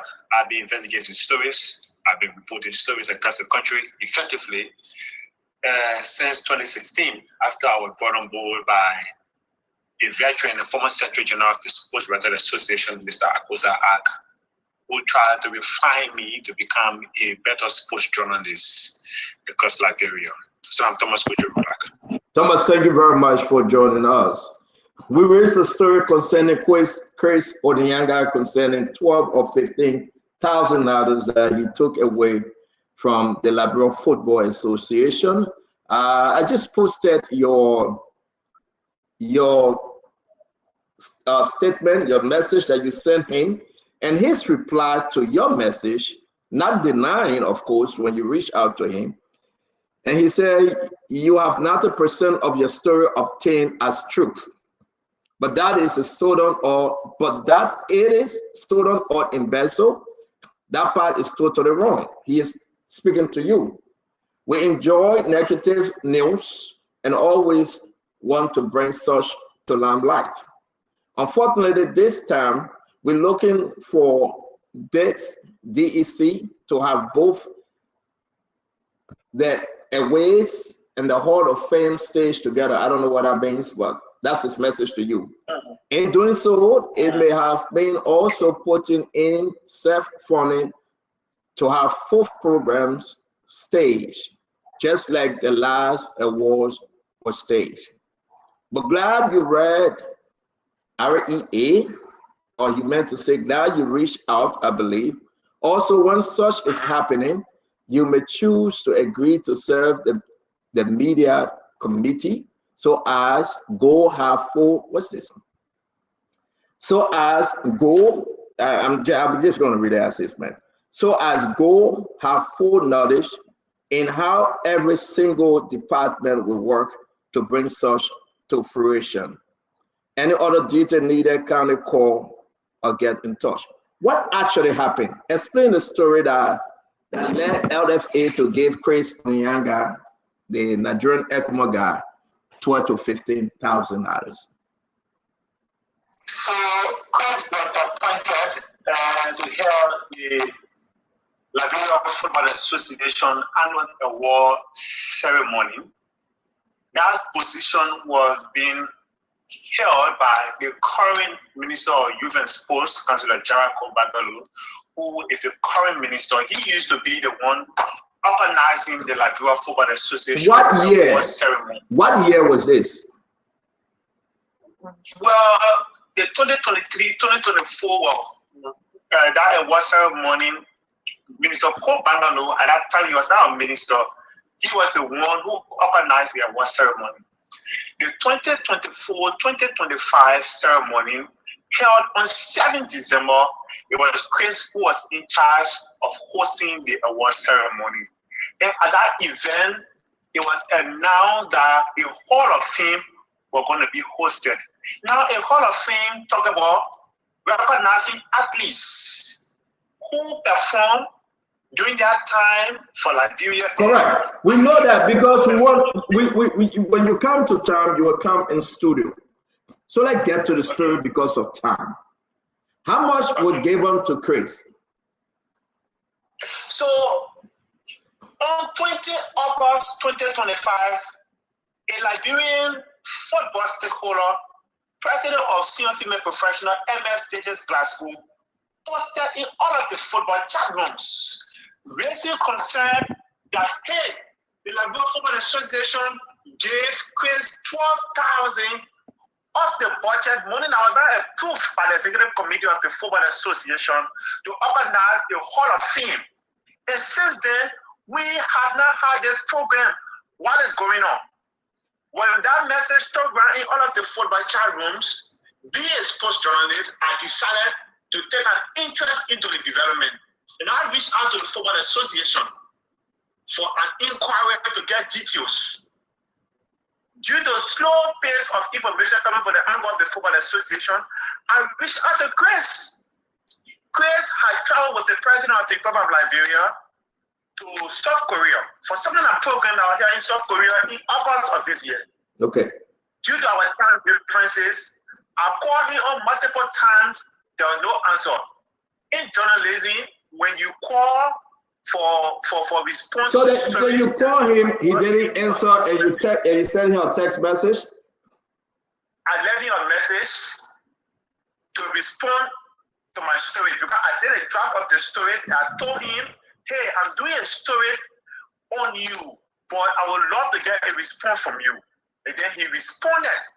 In that response, he said 90% of what I wrote in the story was truth. But the part that talked about being stolen, the money or embezzle, which of course he was accused by Mr. MS Glasgow that Chris embezzled the money or he mismanaged the money. He responded to me, he said, no, 90% of the story here is true. Yes, I received the money too, but the part I talk about we invested the money or I invested the money, that part is false and misleading. So have he paid? So did he do the work? No. Up to now, the Hall of Fame is yet to be hosted. This is a program that was to be held a few times after December 2024, and it is yet to be held. Almost a year now, the program has not gone on. Have he paid back the money? So this is the interesting part of the development. After he sent me the message, I made a phone call, and then we talked for like 15 minutes on WhatsApp, and I was like, give me detail. Why is the program yet to be held? His response was, the rain been falling. It is due to rain season for December now, because I don't know, we don't experience rainfall in December. If we experience rainfall, we want at a time, but December is a drastic time for dry season. He said, due to the rain, the Hall of Fame ceremony was yet to be held. And up to now, we're yet to hold the program. And I was like, can you confirm that you received the 12,000? He said, yes, I did receive the money. But you received the money without having a program or informing the public. Now there's a public outcry out there from football stakeholders that you mismanaged the money. What can you say? The response once again was, if they keep making noise, there is a money I can pay in 2 minutes of my pocket.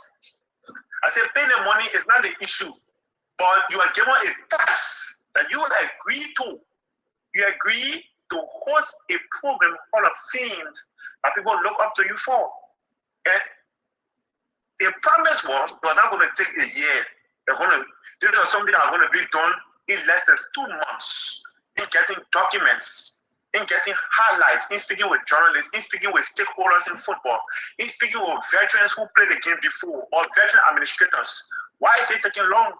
The response once again was because of the ring. And up to now, the Hall of Fame program is yet to be held. I sent the Football Association countless emails for response. Well, they couldn't respond to me until I met the Secretary General in person. And then he said, well, but Thomas, I don't know why you have to reach out again. Because what I read from you, the main person admitted that he received the 12,000 for the program. I said, but the man received the money. Is the Football Association not bothered that they gave money to somebody to host a program in less than 2-3 months and the program yet to be held? Well, there was no follow-up comment again from the Secretary General. He only said, thank God the individual confirmed that he received the money. And up to now, the program is yet to be held. Thank you. Thank you very much. Let me hold you right there. Don't hang up yet. Let me go in studio, guys. This is the first story on Chris Onyenga, right? And the check in question, we'll show you the check. We're waiting to hear what Chris said. If he denied, we will show the check. This is the Chris, also, as you remember, created a funding company called CT.com Liberia and work along with JT Investment Group on China Union to steal the Liberian people Bon County money. This is the same Chris. This is the same Chris that we have document on from the Freeport that he blackmailed a lady after sleeping with her and her husband complained. We will bring that family on the show. This is the same Chris that also that we would like to talk about concerning certain diplomatic passport at the time. I'm not accusing Cyril Besloyanti yet, but I'm accusing his workings. This is the same Chris that we can tell all Liberians is moving money for ministers and lawmakers in the country, and we will point them out within the region. The question remains when we reach out today for why President Barker hanging out with him. Now, the first story is $12,000 from LFA at Caris Gray. The man didn't do the work, but he boasted after almost 1 year that he can pay the money in 2 seconds, but he ate the money. I spoke to Jerry Lemay some time back concerning the Minister of Youth and Sport, roof. It needed repair. They gave Chris Onyenga almost $10,000. Right? The Minister of Information, Jerry Lemay. They gave Chris Onyenga, and Chris, listen, he didn't do the work. He ate the money, and he started to pay back to Jerry Lemay said pay. Let me hear you, Greg. What's going on with this guy? The fellow stay on the line?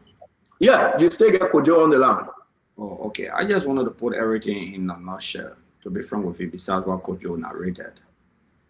The stories are all intertwined in terms of questionable financial transactions, abuse of funds, public funds mainly.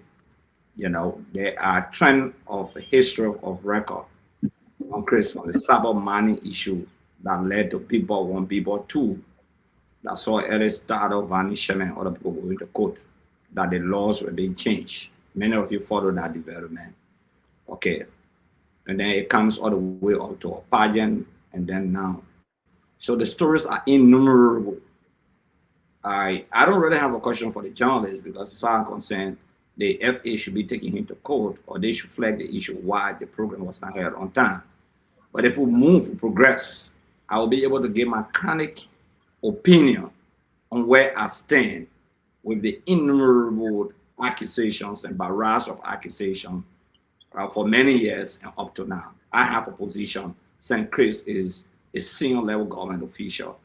I think that if the president of the Republic of Liberia should have such reports in the writing, and these are public consumptuous records, nobody can convince me that the president should not have taken an action.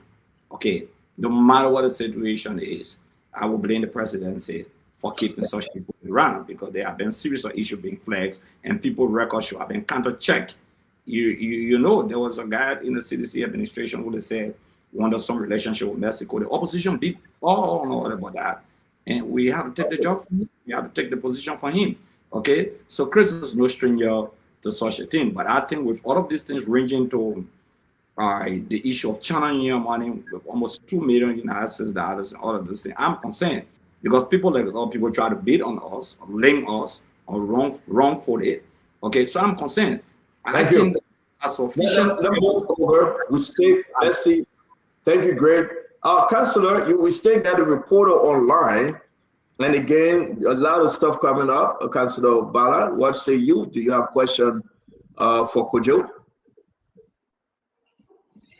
Well, thank you, Stanton.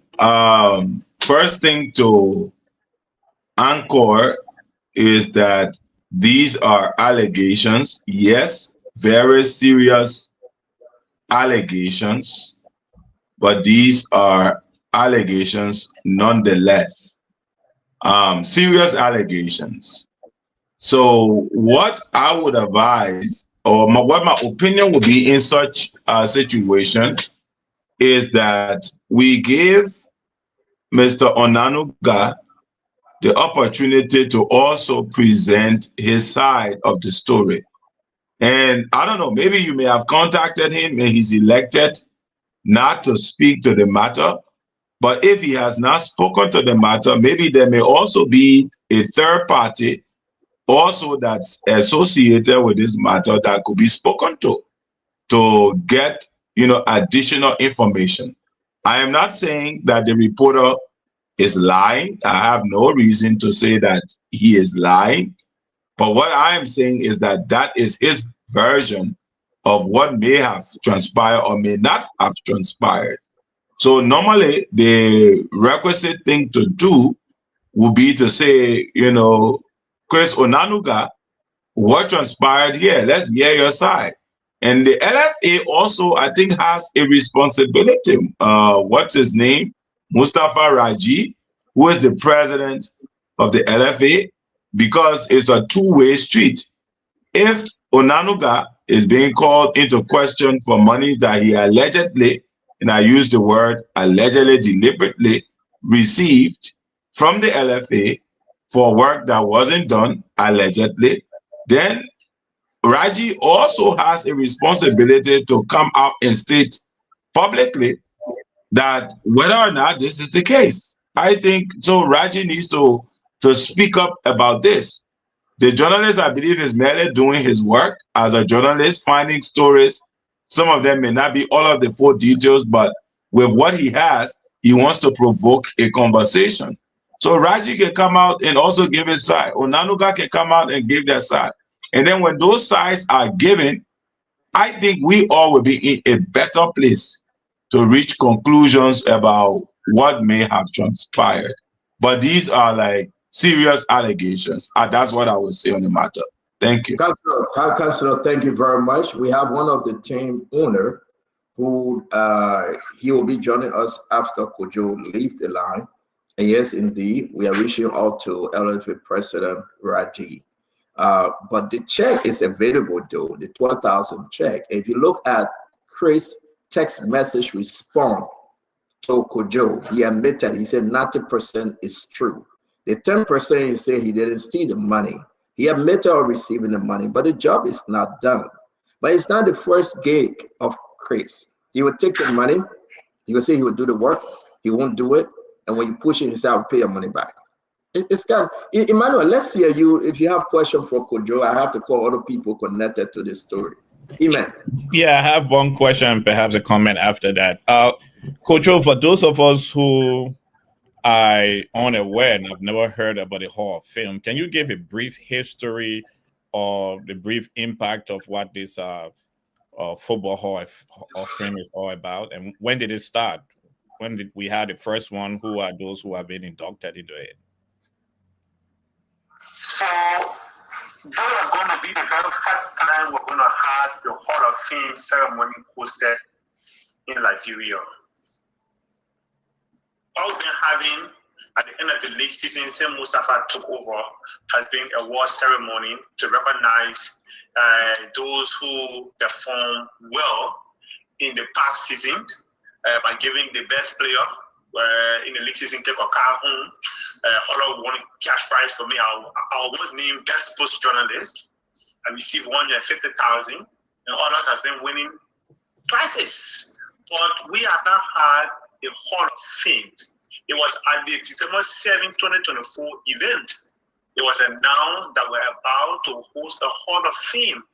And it was meant to recognize people, athletes who played or who had excellent impact in their sports when they were playing, be it chess, be it football, be it kickball, be it tennis. And those who are playing today, to recognize their effort.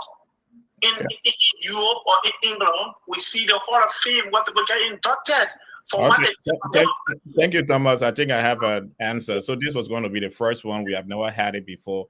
Look, Stanton, I'm concerned that an officer of the government at the level of Honorable Chris Onanunga could be given a contract of such in nature. Is he not so busy that he would be asked to because I used to be in the entertainment world when I was in my 20s. At first, the $12,000 is even insufficient to run something like this.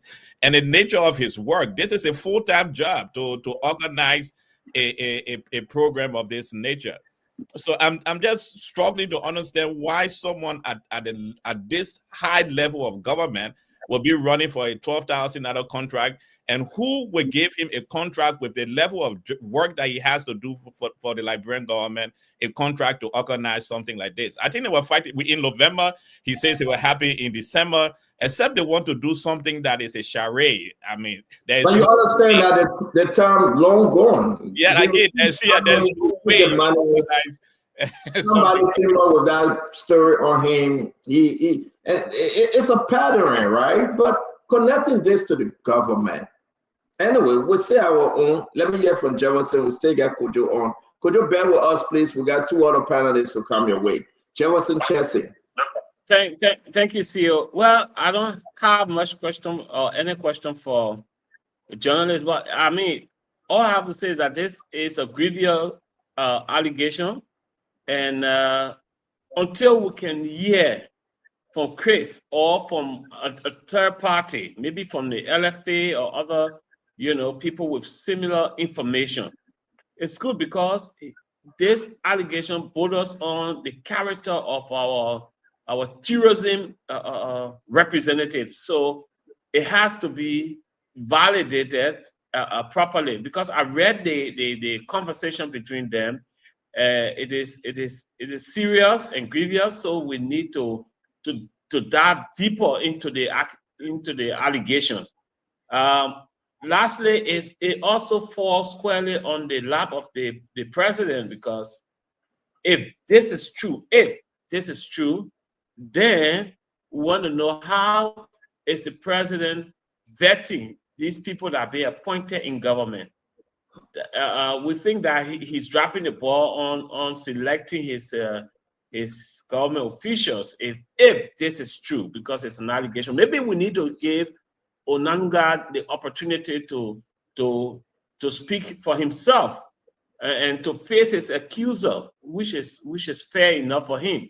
And we also need to have a third party that will validate both sides. Well, I kind of that is done, we can't. Listen, Jeff. This is Chris Onanunga. Reply to the journalist. I don't know what he's saying, if it is true. Read the first line. Chris himself saying that you have 90% of your story obtained as true. Did he take 12,000? Yes, he did. If you get his number, call him. One of the 10 owners that raised this issue also will speak to this. You can call Chris and talk to him and ask him. I'm not calling him. He can go on other network and speak to him. But this information will be forwarded to the president. So I don't know where you're coming from to say if it is true. The man admitted that he took money, and the reporter spoke to him, and he said he would pay it back. Right, Tama? The man said, "You won't give me how to pay it back," after eating the money for so many months. He said that. But you can't say if it is what part of the thing you want to be true or false again. Pastor, you see that screenshot is coming from the same journalist that is accusing him. So what I'm saying is, you say you have a third party, one of the team manager, that will also validate it. So we also need to hear from third party and also give. You can hear from third party. I'm not hearing from third, full, second party. Well, you say you're bringing the man on. The man can, yeah, I will bring you on though. I will bring you on because of people like you. But the man can go ahead and get it and go on there. Well, tell me, let's hear you in this story, right? We got Kojo here, and we have to check. Chris was given $12,000 for this project. So maybe we show the check again, Jewelson, when I say if it is true again. He didn't deny receiving the money. Tamba. He did not, CEO, and I think his response. It's not his first time. Jeremy Pierre came on one-on-one with the CEO and said that they gave Chris money to do the roofing of the Minister of Information. And he didn't do it, but promised to pay back the ministry that money. And he was paying by 1,000 here, 1,000 there. This is something that is huge. But talk to me, Tamba, and go to that to Boplay. Yeah, CEO, you know, in our quest to stem out corruption in Liberia, we should call our behavior that is corrupt. Not only his admission, the evidence that has been adduced shows clearly that he received the money. But what is happening, and I'm going to come to Kojo, I'm going to ask a question. What is happening is that we have a group of people in Liberia, in our society, that have perfected the act of public corruption. We insiders within government, they are able to steal money, siphon money, take money to deliver services or goods that they fail on to do. And we don't hold them accountable. So look, I think these allegations are grave against Mr. Nunuga, and he should be held accountable. If it is proven that he's involved in these shady deals that are going on surrounding his name, he should have no place in government. But the second aspect, and this is a question for you, they should also show incompetence on the part of the people who are responsible to run these teams, to run the LFA. You gave someone $12,000 to do a piece of job. Was there a contract signed? Was there a time frame? Was there an MOU? Why haven't you, Kojo, why haven't you guys gone to court? Why haven't you taken legal action against him? Man, Kojo is a journalist wanting to go to court for a while. So maybe the question, why haven't LFA and the teams taking action against him? Dr. Bopla, let's hear you. Thank you, Tamba. Go ahead, Kojo, if you want to answer that, go ahead. Yeah, so that's why, because it has been long overdue. That's the reason why I decided to reach out to the Football Association to know if they were not ballot and were giving somebody 12,000 of the budget. That was not a proof in the budget for the ongoing league season. They gave 12,000. Now you give this money. The intended purpose of giving the money is yet to be achieved. What is the Football Association doing about it? What I just saying? That was some of the reason why I decided to reach out. But in my inquiry, the Secretary General refused to give me definite answer. Or he didn't even respond to the multiple mails I sent him until we met in person. When he told me, but what else he needed to know? When the man himself admitted that, yes, he received the money, but didn't do the work. So I'm the journalist. I'm not the one to take in the court. It is the football stakeholders that should be questioning the Football Association. Thank you very much. You are quite correct. Kojo, you are quite correct. Let me bring in Dr. Bopla. Dr. Bopla. Stanton, did you say that when the Minister of Information was on the show one-on-one with the CEO, he said that the same gentleman was giving some money to do work on the ministry, but didn't do it? On the Ministry of Roofing, yes, when it was leaking. So you have that knowledge. Then you have the 2012 situation, you tamper with it. Then you got $12,000. The question I guess we need to be asking is, how do people have these kinds of track records and still find themselves in government? Have we so lowered the standard that it doesn't matter what you did yesterday? You know, you still come today and we'll give you an opportunity to be in public service to the people. Are we short on qualified Liberians to do things? Look, those of you who work for the federal government, you know how it works. They don't chase you. They don't chase you around. But the very first time they find something, you gone. The very first time. You know, it is not the severity, but it is the certainty. We shouldn't play with public service as a high calling. And especially our country where the majority of people are poor and you just tamper with poor people's money. The other thing I would say here, Stanton, is this. There are some areas that universally, almost across the world, they're income generating. Sports are one of those areas. So we shouldn't encourage the Western mentality in sports. You know, maintain the facility, but let the people generate money for the program. Because what we do, we sit around, we just collect the people money, we spend it. We do the same thing with Content Meat. Sports generate income all over the world. But if people know they don't have to be accountable and they will just get money from the government and then they'll move from here, go over there, and they will not be held accountable, then we have ourselves to blame. We, the people who allowed you to have it, and the government that keep appointing these people. This is wrong.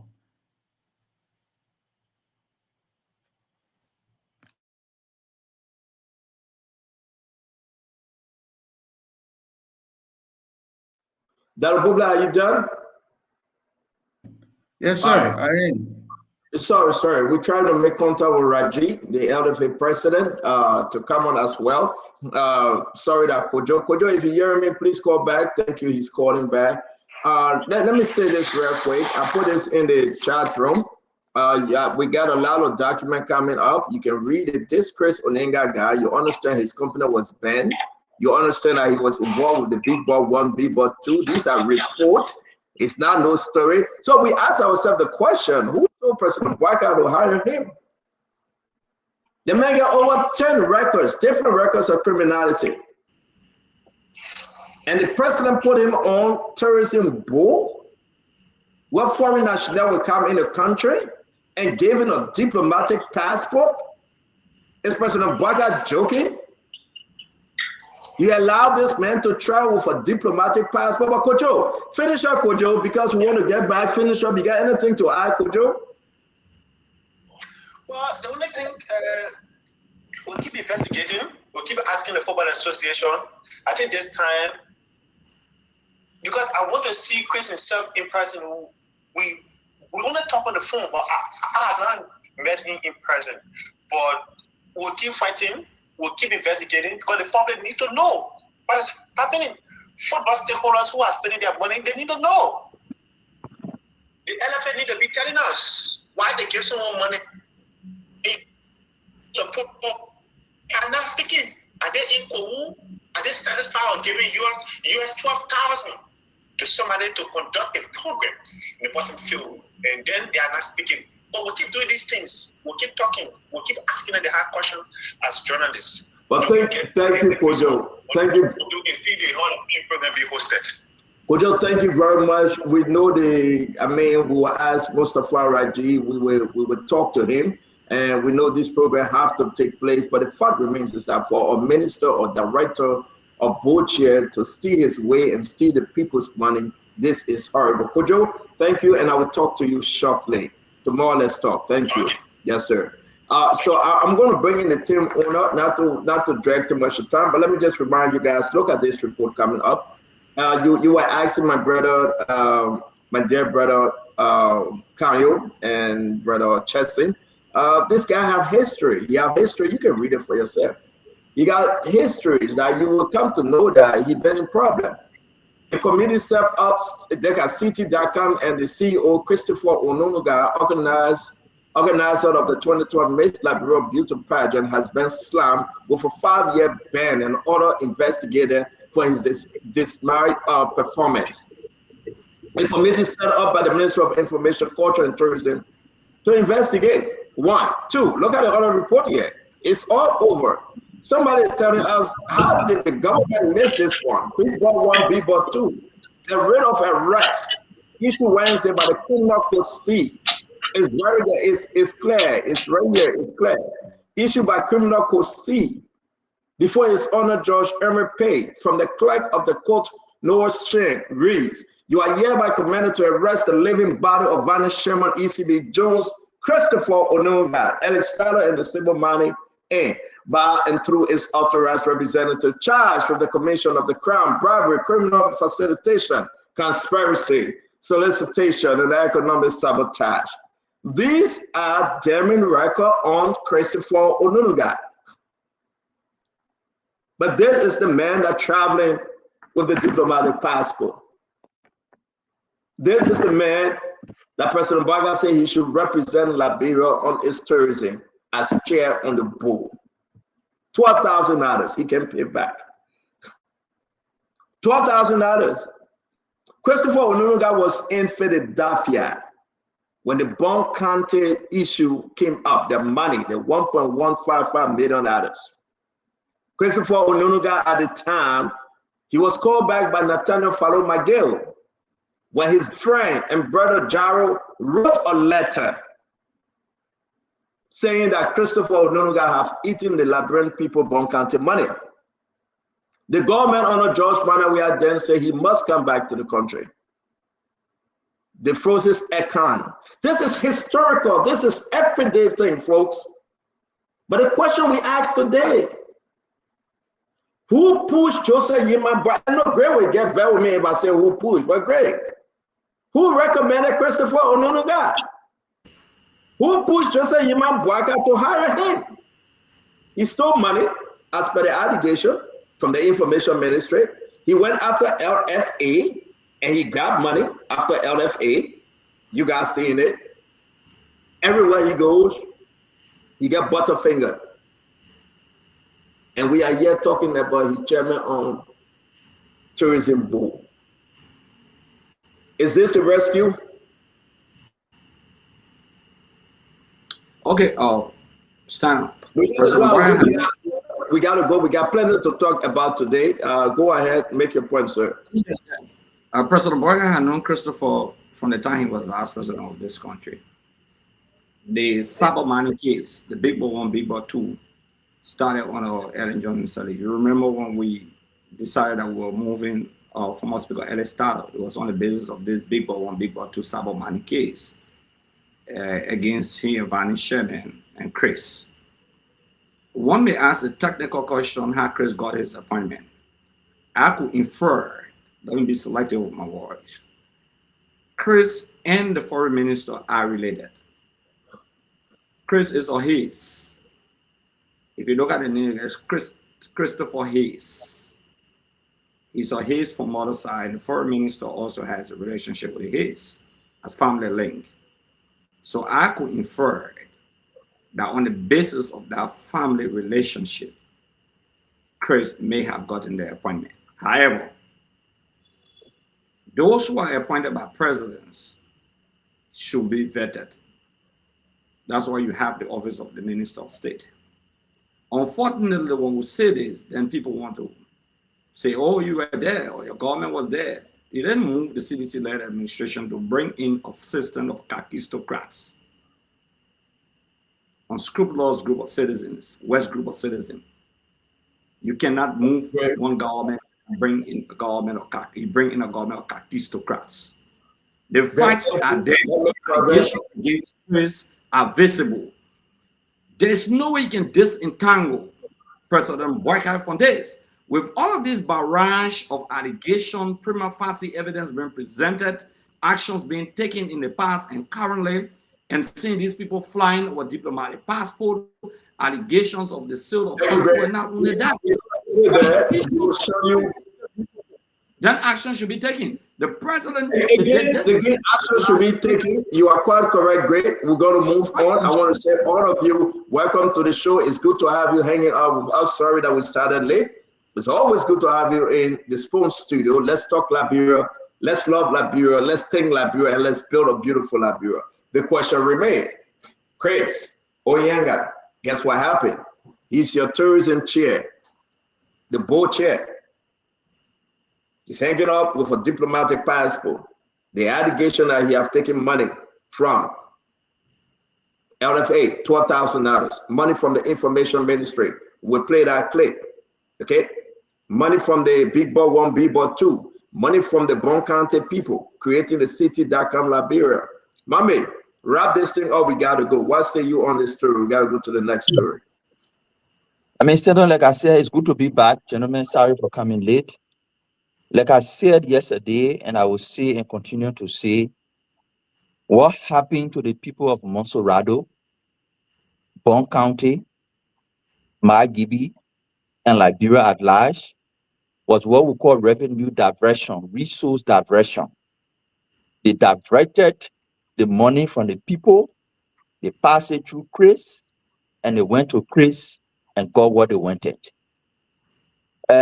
China Union had a legitimate agreement with the state. If they wanted to come back, when they wanted to come back, they engaged the state directly that we want to resume, or the state engaged them directly that you need to resume. They made known to the state, to the government, to President Weah government at the time, that because of all the challenges we've been facing, we're now operating, will not be able to pay all the social responsibility money. So you have to give us some leverage. So instead of 10 million, we'll be able to pay around 6 million because we've not been working. The government knew that China Union had the $6 million to pay, or even more than that to pay. But because they wanted a portion of that money, that is why they created a middleman. And that middleman was Chris Onranuga or his other friend, and created a drama as if Chris is negotiating for China Union to come back with the government. And if he successfully negotiates, then his fee in that negotiation is $2 million. That's exactly what he did. There was no need for Chris. There was no negotiation. They put him in between. He collected the $2 million. They paid the $4 million to the government. Then all the actors in the different legislative caucus and in the executive collected their money through Chris. When Chris was refusing to disburse to different actors, that had to block the account. When he agreed to disburse, they released the blocking from on the account. Mommy, we discussed that yesterday. The issue about the behavior of Chris. Now he's at LFA collecting $12,000. He's not doing the work. When the pusher said, "Oh, I'll give you your money back." Mommy, it went with Minister of Information, Jerome Pierre said it. He's at LFA. Take the money, promise to do work, and care. How dangerous is this, mommy? And he's traveling with the Liberia diplomatic passport. It is risky. It is risky. And we hope to not see the repeat of what we saw. With diplomatic passport being in the hands of people who arrest will come back to hurt the country. It's risky. I can say that for sure. It's risky. So guys, let them make progress. We will continue with the Chris story. We want to say to all of you, welcome to the show.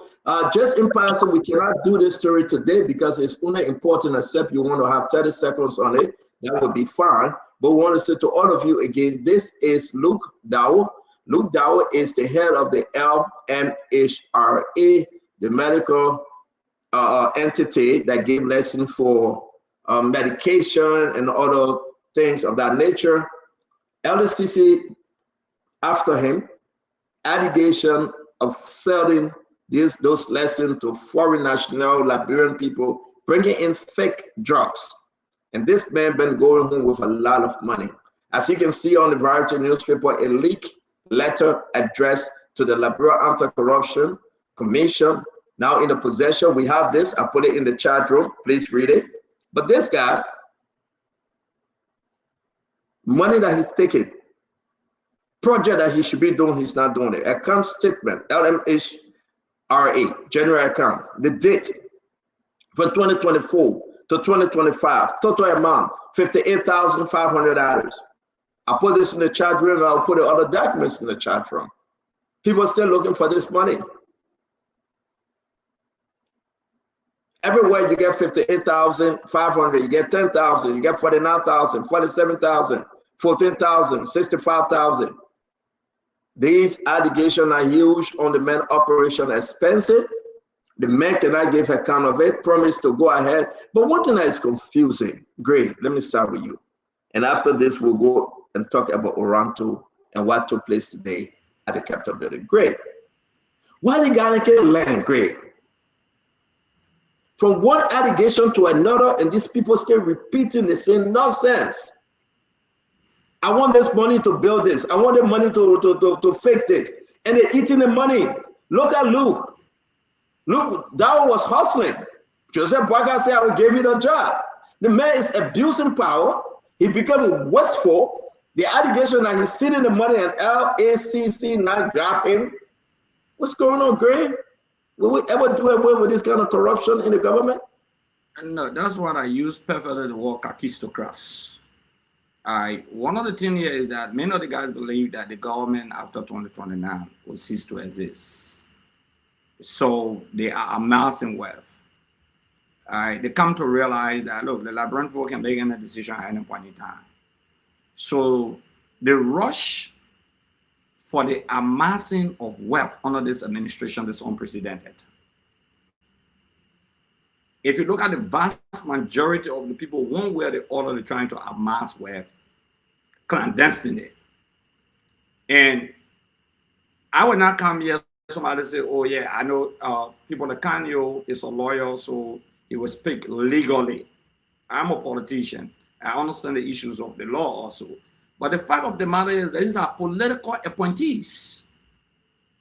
For the fact that a whistleblower will flash such a grave matter that has to do with what the president declared. The president declared just a national health emergency.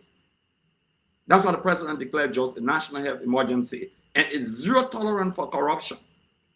The president said that he, on popular record, unfortunately, he has not been able to submit the necessary bill to create criminal code F, because criminal code C, has a lot of cases from the LSCC and other areas on criminal issues. So criminal code F, they've not been able to submit that bill by the president to fight that issue. But this is the concern, that you will see this thing will become rotational from one line ministry or from one agency to the next, because they don't believe that they will come back to power, so they believe that they must go, grab, and get. Especially after 12 years, when many of them didn't have an exit strategy. Some of them were appointed by early leaders. Some of them were lower ranked people in government who didn't get appointment. So when they come to power now, they understand the issue of the rush. So it's like a gold rush. Let me use the appropriate movement. They call it a gold rush. You see the gold now, they are running after it. So these kakistocrats that are given power, they will consistently and continuously abuse power. Don't come and tell me, say, CDC town, CDC town. This is the 10 year, going to the 10 year now. By January of 2026 will be the 10 year of this administration, the fighting for the passage of the 10 year budget. The honeymoon period is over. The issue of corruption, they've not been able to battle corruption. Everywhere that you see people are just stealing state resources, people are double crossing these. The president of the Republic of Liberia, everything lands on the lap of the president. But now this guy should not even be at that entity. He should be removed by the barrage of allegations ranging from ones trying to give lessons to people who want to bring drugs into our country clandestinely and sell to young people in this country. The president has declared a national health emergency. So kakistocrats are running the system, and their bloodstream is being seen as a phenotype, not a genotype. Thank you very much. I want to announce to all of you, this is Luke Bauer. Luke Bauer is the head of the LMHRA. Now, these guys supposed to give you lesson if you for fantasy to bring drugs and whatsoever, right? You got to understand this is very important.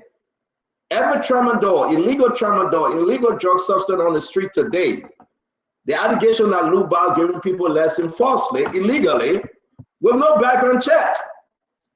We talk about Chris Onyenga, we are on Luke Bauer. We're going to go line by line for you to understand these guys we have in government. What would the president do? LSCC went after him. My brother, the councillor, Kanyo Barbara. Thank you, Stanton. What I would say is these are very, very concerning allegations. Very concerning allegations. My position when it comes to matters of health and public safety are very, if you may ask me, very extreme, because I'm quite aware about the impact it can have on the population. We're currently fighting a drug epidemic in the country. And some of these drugs are not just the ones that people manufacture, like Kush and others, and just bring in. Tramadol, before Kush became the new kid on the block, was also one of the drugs that was repeatedly abused. And tramadol can be brought in legally, but can be sold illegally or for illegal purposes, like drug addiction, etc. So it is very concerning when these kinds of allegations are emerging that, you know, a public official is selling licenses to people who are not responsible or who shouldn't be given licenses. But again, as I always say, in spite of the gravity of such allegations, I think we need to get to the heart of the matter. One of the reasons why we have a whistleblower law is that a whistleblower arrangement is that people fear repercussion, so they are therefore protected to speak. But equally so, Dr. Bao needs to come out very clearly to state what has actually transpired. Who are these people that is giving these licenses to? Did they fit the bill, the requirement, in order to be awarded licenses? I looked at some of the documents that were shared in the chat room, and I actually went through them. Again, I won't speak to the quality of the evidence, but again, it's a whistleblower. So they probably may, if they are truthful, may have seen official documents, but elected to represent them in a different fashion. Whichever way it may be, I think the onus is on Dr. Bao and the Liberia Medical and Health Agency to come out very clearly on this matter. Yes. Right? When you have LSCC involved, it's a big one. They must see something. Legally, you guys do this, right? To go after somebody. Can you come from that direction? Probably LSCC saw something of substance to carry on an investigation. Yeah. For example, this document we're sharing today. Yes, I mean, LSCC can initiate an investigation at any point based once they believe that there is a cause. I mean, it can be on the basis of a newspaper report. It can be on the basis of a whistleblower. It can be any such matter. Once they believe that there may be a level of veracity or truthfulness to a matter, they can initiate an investigation. But when they do conduct an investigation, they then have to publish the findings and reach a conclusion via the board of LSCC as to whether the investigation found something tangible to proceed upon. But what I am saying in this case, look, I was in public service for a while, right? And when you are accused, there are two courts that you will confront. One is the one you go to with a lawyer, which is the regular courts that we know to go and plead your case per law. The second court is the court of public opinion. And I tell people, I say, before I even get to the other court, in the court of public opinion, I will state my case and I will state it very squarely. So if you are a public official, you are accused or these things come out, you can be nonchalant and say, oh no, let them do what they will do. No, you come out emphatically about where you stand, about whether it is true or not. And then the chips will fall. Let's bring the others on. This is what makes Spoon Talk interesting. Share the show, folks. This is big, right? People in government still doing the same mess and say, well, keep quiet. The president will not know. But guess what, my friend? I'll compile all these documents and send it to all of them. The president, the vice president, everybody. I can say it openly. I do send it to them. And left with the people in charge of the country to take action or not. It's up to them. But this is huge. You have Chris Oninga. People still calling with different information on Chris. The man is destroying. You're working with folks in government that are transferring and moving money around, money laundering. But let's stick with this Luke Bao guy. The man said he was going to reinvent the lab Ibadan George. People are calling me. They're watching the show right now. And somebody said they spoke to Tamba. Tamba, can you confirm? They stay in my ear. They said they call you. They spoke to you and told you about this guy and what is happening at that place. Emmanuel, we are in trouble, my man. Drugs will not leave the street, though. LDEA will flat tire. But if you give the wrong person lesson to input different kind of substance, and then you telling us, say you fighting drugs. Talk to me, Emmanuel. Yes, Stanton. What we see here with this government seems to be a pattern of government officials that we keep getting allegation against. Today, Stanton, the ACE report came up. There's an increase from 34,000 to 36,000. We have a situation in our country, and this gentleman is one of those who's supposed to be helping us to take care of this situation, especially with the bleak ACE report we got today on Liberia. There is a part of this report that I'm flagging out that talks about it's alleged that he's allowing the importation of substandard medication. Now, many of our people in Liberia are poor. They don't have money to purchase medication. And if you are allowing the importation of substandard medication into the country, you can imagine what will happen to the Liberian people. That's the reason why we Liberians have to be serious. When we see all these patterns taking place, we see member of the legislature since Monday came on his air to show how they have been siphoning the Liberian people money. We hear the story of corruption. We see a situation where a deputy minister is insulting and speaking to influence our news to get an appointed position. And then we have this story of corruption. Then different story at the first allegation of a advisor to the president on tourism, and now the chairman of the board of tourism is involved in this thing at the ministry with the Liberian Football Association. And then we have Dr. Luke Bao, who is responsible to keeping us healthy in this situation. We need to think very clearly as Liberians, as we elect people into the higher position of trust. And that's the reason we keep reminding ourselves that the ANC as a political party, and with Mr. Alexander Cummings as our political leader, these things, it will be difficult for you to hear, because we'll look for people with great reputation to hold this position. I don't understand. Again, I'm still struggling to understand how someone who is the advisor to the president can still take $12,000 to run a whole fee program. Does he not have work to do? He has so much time on his hand. But again, Dr. Bao, please look at the ACE report today. We have increased by over 2,000. This is not good for our country. Please look at this issue of substandard drugs coming to our country. It will affect many of our people who will think that the price is low and they will purchase it, and it's going to affect our country. We're going to become an unhealthy country. We must stop this thing in our country. And I hope people who are given position of trust and who are in integrity position will take the issue of integrity very seriously. Thank you very much, Emmanuel. Let me bring in Tama. Tama, let's hear you, Chief. Yeah, thank you, CEO. When it comes to combating corruption, CEO, there should be no sacred cow, and no stone should be left unturned. CEO, I'm not sure who spoke to you, but I have forwarded you every lead I get, I'll forward it to you, to your network. I don't come here to take credit, because we are doing this work on behalf of Liberian people.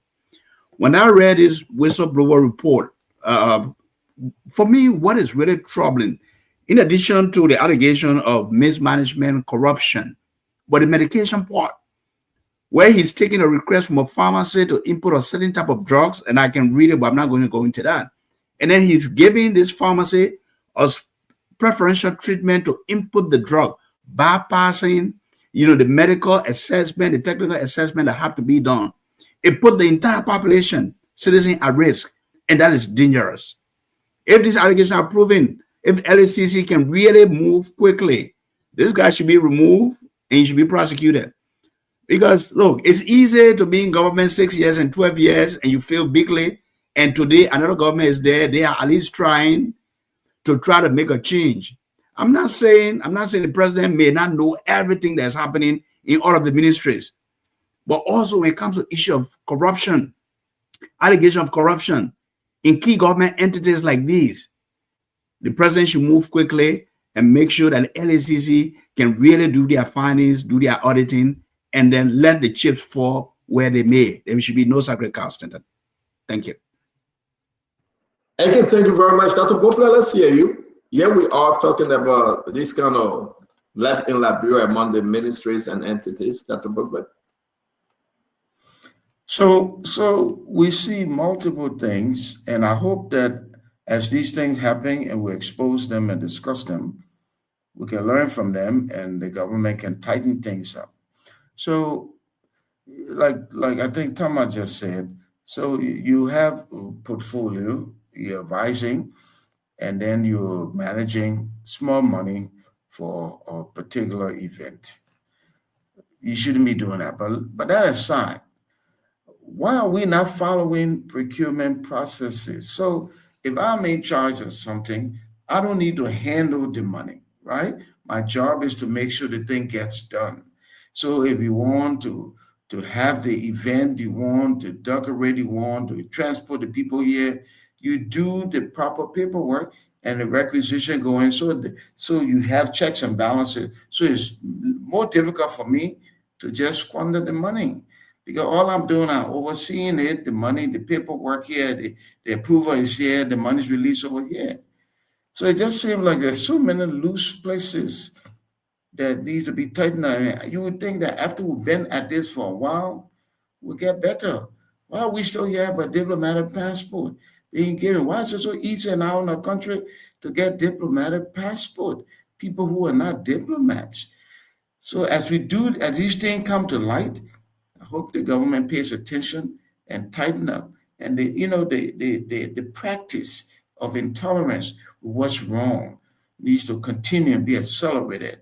And the president and his team need to move quickly. When these things happen, you move people. Don't waste time with that. Public service, especially appointed service, is a privilege, not a right.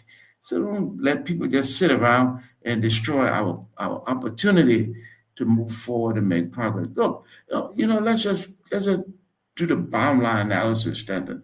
It's very disheartening. It's very disheartening what happens at the end of the day, because it is poor people that suffers. Many of us are blessed, we can afford all the basics of life, but it's the poor people that suffer. And a few people just squander other people's resources, and the poor judgment, the corrupt behavior adversely affects so many people. And we need to stop that. Look, this whole thing that you can just take the government money and nothing happens, we need to change that culture. And this president can do that. You can be swift, you can dismiss, then you can persecute. Then you can persecute people so that you mitigate, you stem this out over time. Thank you very much. Thank you very much, Dr. Poplar. Mommy, what say you about this new line of corruption in the country? We are talking about Chris Onyenga, and guys, I can tell you contract that was done when Chris was promising to build the Ministry of Information to do the roofing. I will share those documents with you. There's a lot of frustrating things coming from Chris Onyenga, but now we got this guy, Mame, Dr. Luke Bao. Talk to me. I was listening to Kanu when he was speaking, and I was sharing his sentiments about this health issue. In a country like that, what I can say regarding the allegation about him bringing in drugs and selling it to people, and it causing chaos or it causing health issues in the public, I think the government should prioritize it. The investigation should be fast and decisions should be taken. That's what I can say to that. It's not something to drag your feet on. We know how drugs destroying the young people.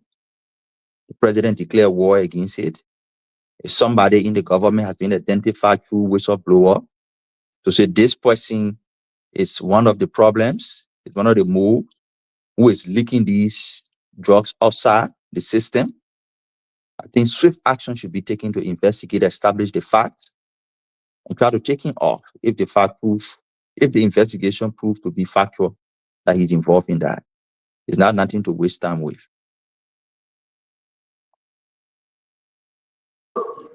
But Mame, let me ask you though, when will we learn, Mame? Before we bring it up, when will we say yes like that to book? Let's say when we say yes, we are focusing on the issue. How many people will come and go, but this problem remains, and President Barker will fire, suspend. But yeah, we are, my man. It doesn't look good. Because Stanton, the fire is impunity. People saw other people 6 years ago, 12 years ago, 18 years ago, 20 years ago, acquire wealth illegally overnight. Audit reports, investigation reports, show them, internal administrative reports, identify them, and they're free. So somebody sitting there and watching that, if you don't have character, you say, I say I can do the same thing. Now you will come from all of it. I'm here, Mr. John Brown there, that Peter here, that John here. Go see what I mean, Steve, everybody know the different reports, the different outcomes, nothing happening. So if you can see that happening over 6 years, over 12 years, over 18 years, and people going free, they're living in the wealth. See the man today, he's nothing. Few years from now, he went to LRA and started working as some custom officer. After 6 years, he built big school in a big community, big house, fancy, everybody they're celebrating. Say the man, you say, hey. They may not stupid, the man, you say, hey. So everybody feel that there's an infinity. Nothing will come from all of it. So everybody doing it. That's the problem. Jefferson, what say you though? We will name these people. We'll go back and start putting these documents up and naming them. What say you, Jeff? So, CEO, what this whistleblower published, what he brought to the fore, is a confirmation of what the deputy DEA boss, he leveled an allegation against Bouaka, that Bouaka is complicit in the drug sale in our country. This is a confirmation. The man said that government officials were the one involved in the sale of drugs, in the importation and sale of drugs in our country, and Bouaka was in the know. This is a confirmation. This guy is strictly involved with allowing the importation of tramadol into this country. We also got some information that this guy appointment was based strongly on the president's son. So he's untouchable. Watch my words, Stanton. Nothing will come out of this case. The guy will not be investigated, and he will remain in that position because the government itself, the executive headed by Joseph Bouaka, is complicit in what is happening. He's involved. He knows that this guy is there, and he knows exactly what this guy is doing. It's nothing strange. The government officials are corrupt, and they will even get more corrupt during the election. Like what Honorable Gray said, the guys know that Bouaka don't have a second chance in this country to rule this country again. He doesn't have a second chance to be president in this country. He knows that Bouaka have failed the Liberian people, and these guys will be kicked out come 2029. So they are all on the rampage now, just enriching themselves. It's common. You talk about procurement processes. I just read a document. Every procurement process in this country have gone wrong. Every process in this country, from public works procurement to the RIA and everywhere in government, there's no straight and concise procurement process that have been going on. Nothing. They use the procurement process to amass the wealth. This is why you see most of the money in the budget have been given straightly to goods and services, because they know that through the goods and services, they are going to get most of the money, other goods and services through the procurement process. And this is why you see government saying they increased the budget by 1.2 billion, but no increment in salaries.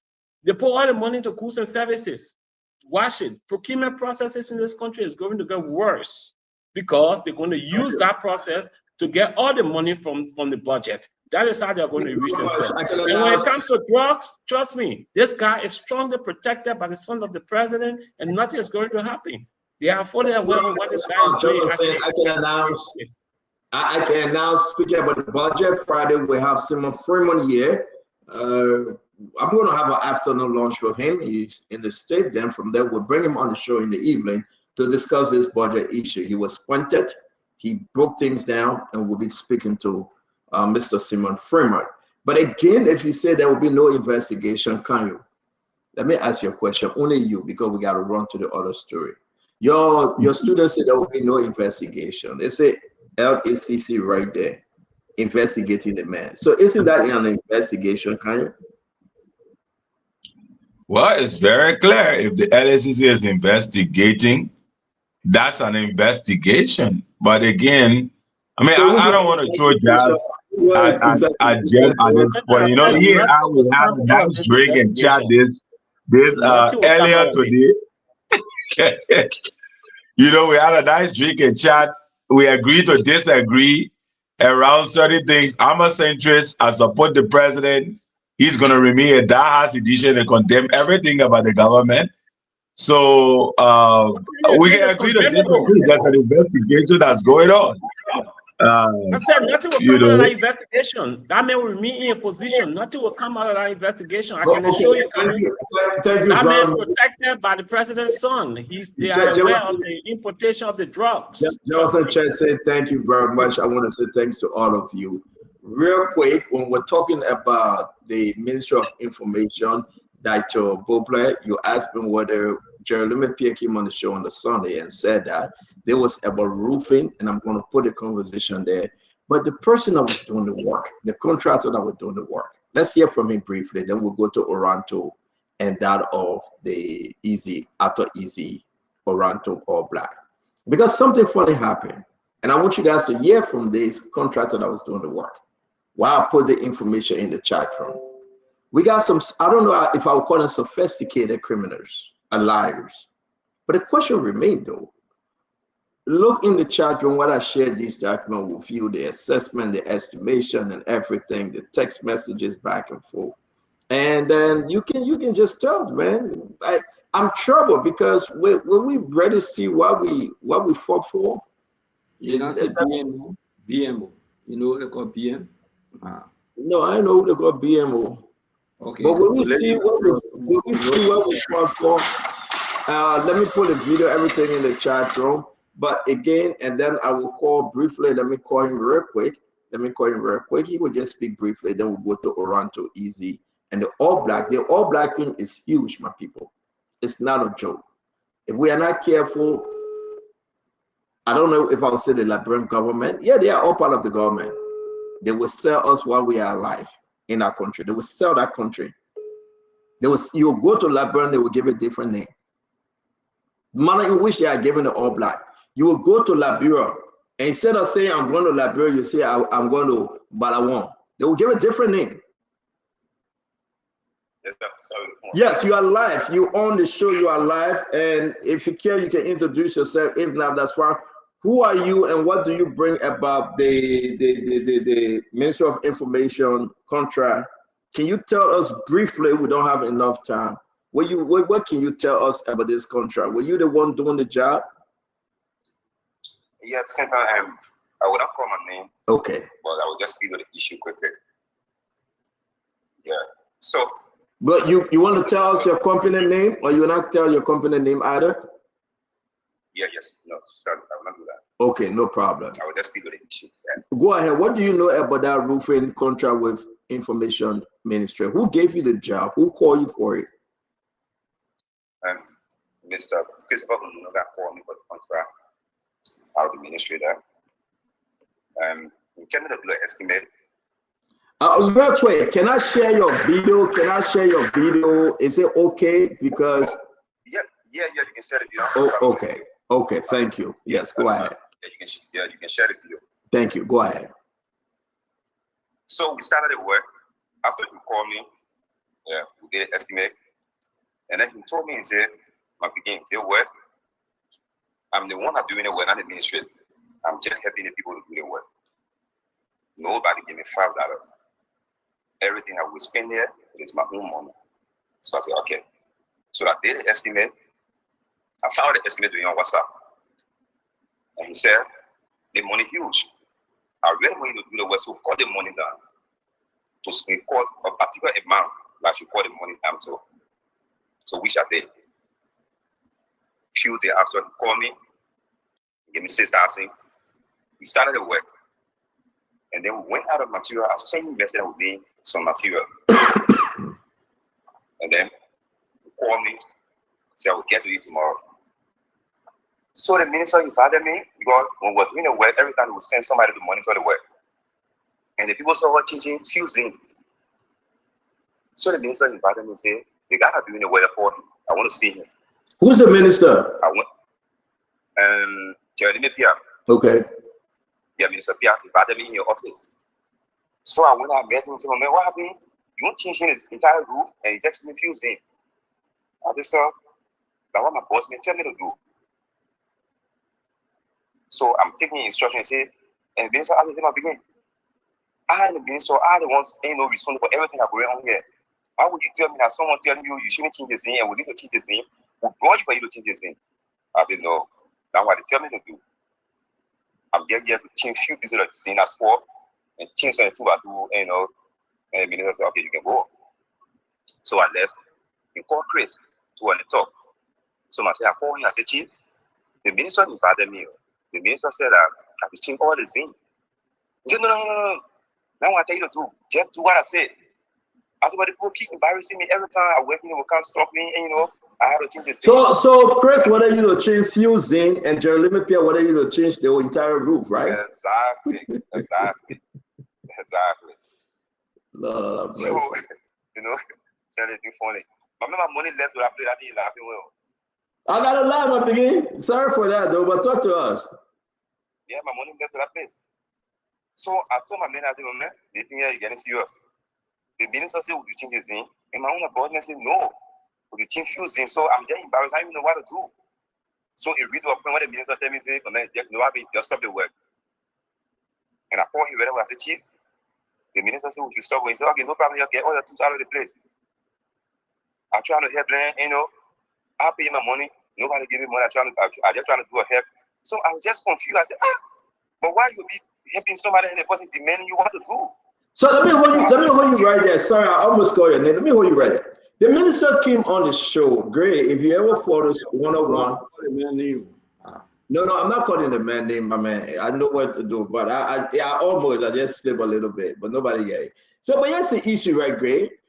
Jeremy Pierre said they gave Chris Oninanga the money to do the full roof, the entire roof. Chris Oninanga telling the man, do 1 year, 1 day. Yeah, and that's why the confusion. Go ahead. That was not a confusion. Myself, I was embarrassed though, because like somebody carry the work, and the person that carry you, and the person that put the work, two and the same, two different things. And myself, I did respect my boss, and my boss said do this, and the money they gave me, I do what I'm supposed to do. And for one time, they got invited me, and I think Daniel Sano, Deputy Minister, right? Yeah, Deputy Minister Daniel Sano. Yeah, Daniel Sano invited me in your office. And so I begin.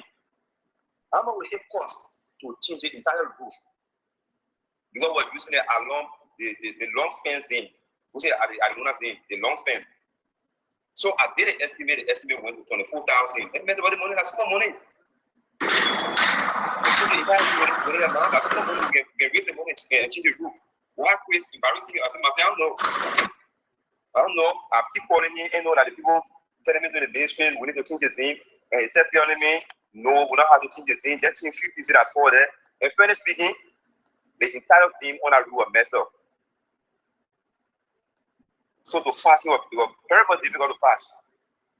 So let me ask you a question. So real quick, who did the job? Who completed it now under Jeremy Pierre?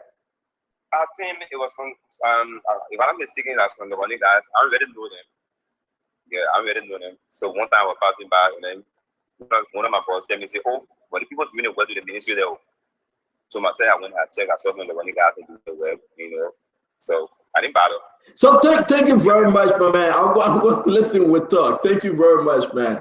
It's good. How much you spend? Because you say money left there. Yeah, but no, I put it in the chat room. How much do they owe you? How much was left on your contract?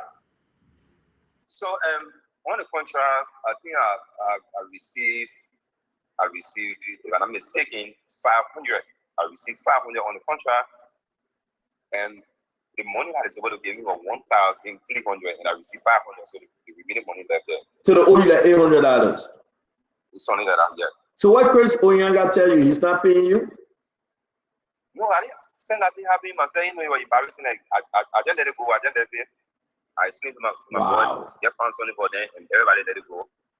Because they knew the full story, everybody went around. They argument back and forth, you know, so my boys not really part of me, you know, for payment. Again, I will talk to you. Thank you very much. This is Spoon Talk. Man, thank you for being a loyal follower in, you know, on this show. We appreciate you. Let's try to make Liberia better, man. Thanks. Yes, sir. Yes, sir. I'm not going to share his messages between he and Chris Onyanga because his name is on it and he doesn't want his name out there. I beg you guys, 30 seconds real quick. Let me show you this video. We got to talk about Easy or Oranto here. But imagine.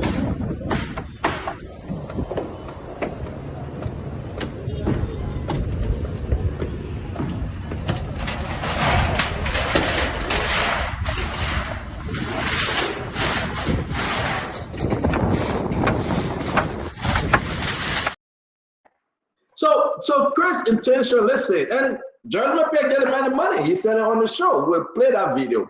And Chris said, do pash. Chris is a complete hustler.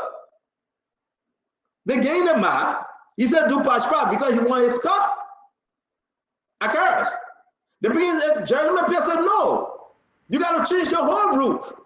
And Jerry Mapia came on the show and said he was back in Jetty. He was back in the level and people don't even give him material. I remember that. I remember that very well.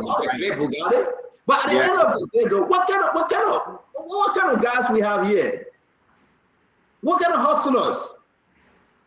I carry 30 seconds. Look at these hustlers. No, you go bring a guy like Chris Onyanga and think that he can't do any better. And you tell him, look at these hustlers for the sake of good habit. Look what we propose. Look at the different estimates. Look at the different estimates. Can you imagine? And Chris said, we got to eat. Do pash. You know pash. You take one thing and put a new thing and leave the other one in. When I want to leaking, you can't worry about it. What kind of human? What normal person and black guy? Bring all the hustlers in the government. Bring all the scammers. Mekayo, listen, you know why you heard Mekayo? For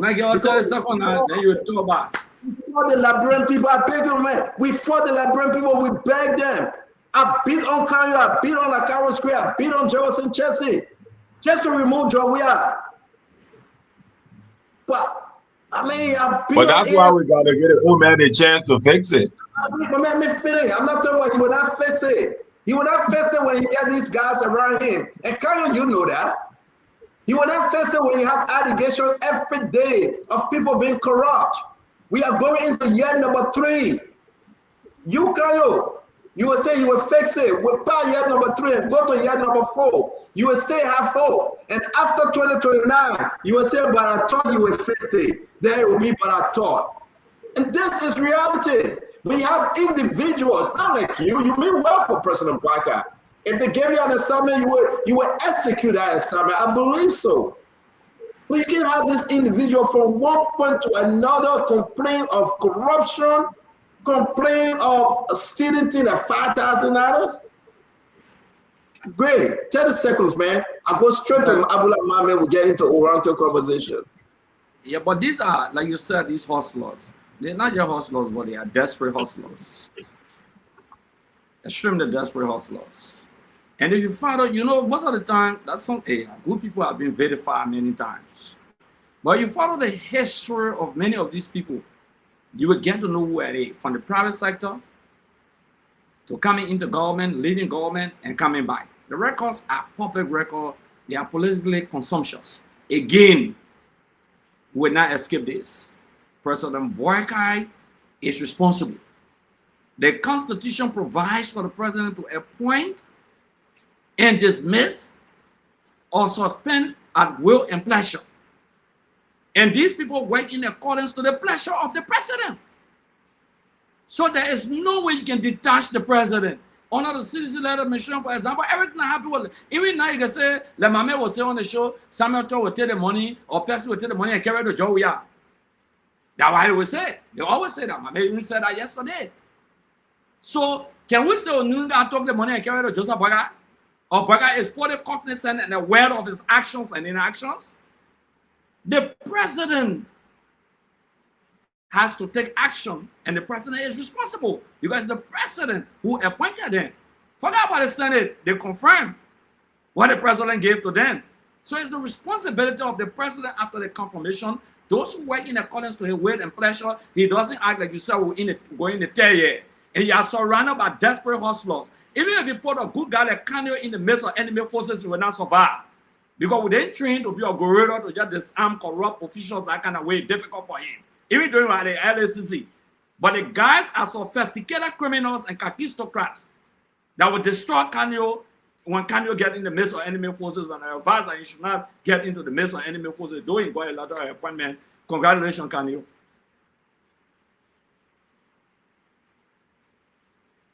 Let's hear you. We are 30 seconds. Ignore that letter thing, I beg you, but man, let's stick to this thing. We gotta go through easy. Of course, I'll ignore it. He's still trying to continue with his misinformation and disinformation, but it won't survive. But to the matter at hand, I think like there's just a need for greater transparency for all of our sakes, for the country's sake. For me, I mean, CEO, the reason why I can't afford to lose hope is that I see some action being taken by the president. And I know for you, you don't think it is sufficient yet.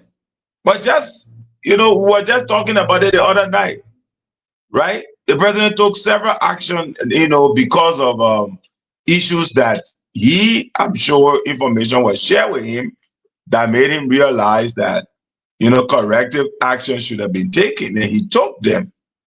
So what I can advise is that all of this information supported by the evidence, I always try to make that point, and that's why you say I'm always being conditional. Yeah, I like to play very safe. Should come up, and if it's supported by the evidence, I think the president will take action if that were to happen. So what we can always say is we keep digging deeper and sharing the information, putting it out there. And I'm sure that once it gets to the president's attention, some sort of action will be taken. Yeah, thank you very much, guys. I think we have said enough on this thing. We'll continue with the story. We welcome Joe Cooper and the rest of the team, Prince Dodo. We're going to welcome Paul GD and everybody that's joining us today. We'll go to Abula Mame. Mame, bring us up to speed. We are talking about Oranto Ato Easy, yeah, and the deal of the All Black. Are we safe? Will Liberia benefit anything? Having heard what you heard today, and actually what I heard today from the hearing, I am seriously and deeply concerned. Mame, it's all yours. Senator, for me, I'm not concerned. I'm disappointed because I know the facts. So being concerned is I'm concerned, I'm checking around to understand something. No, I am disappointed and will work with like minds in and out of Liberia. We will build alliances to strange places to enlighten our people that the Oranto contract is bad for Liberia. And any other contract similar to Oranto is bad for Liberia. We will talk to the lawmakers, those with willing spirit.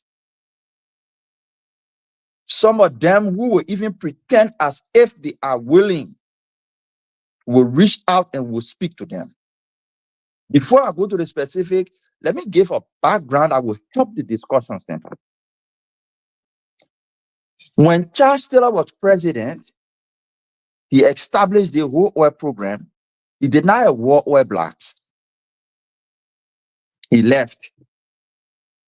During Julie Bryan period, because there have been 4 stages. During Julie Bryan era, Julie Bryan awarded multiple blacks. in a short period of time he had. And majority of the company he awarded blacks to, they were companies with no financial capabilities or technical capability to drill in Liberia. The primary reason they awarded any blacks were to hold those blacks and farm out and make money on it. So all the years they were holding those blacks, what the country really in desperate need of, which is to drill, there were no drilling. When Ellen became president, it became now her responsibility to go find people and come and take those blacks from in their hands because they could not work. That's how they brought Chevron. They took the black from the St. Oranto. They brought Exxon. They took it from another group. George Weah time, no black awarded. President Bouakai is back. The Unity Party is back. The same thing Judy Bryant did to award blacks to companies that will only hold it and farm out later is what they are repeating. When Ellen was president, she said, what happened during Bryant time should not happen again in Liberia. And the way to do it, let's train young Liberians to understand this thing so that they can be able to put in place safeguards to prevent it from happening. Then they took government money and put it in us to go and learn so that we can prevent it from happening. Sadly, we are allowing it to happen in broad daylight. Oranto has no financial and technical capabilities to do drilling in Liberia. The evidence clear in the agreement. Look at the signature bonus. Put up the clause on signature bonus, which is the minimum test of the company's financial capabilities. The minimum test. All petroleum agreements, signature bonus is paid either 30 days or 60 days right after it is signed. For Oranto, signature bonus is paid. You give the black, they create payment plan of up to 4 years to pay signature bonus. Who does that? Go to Total agreement.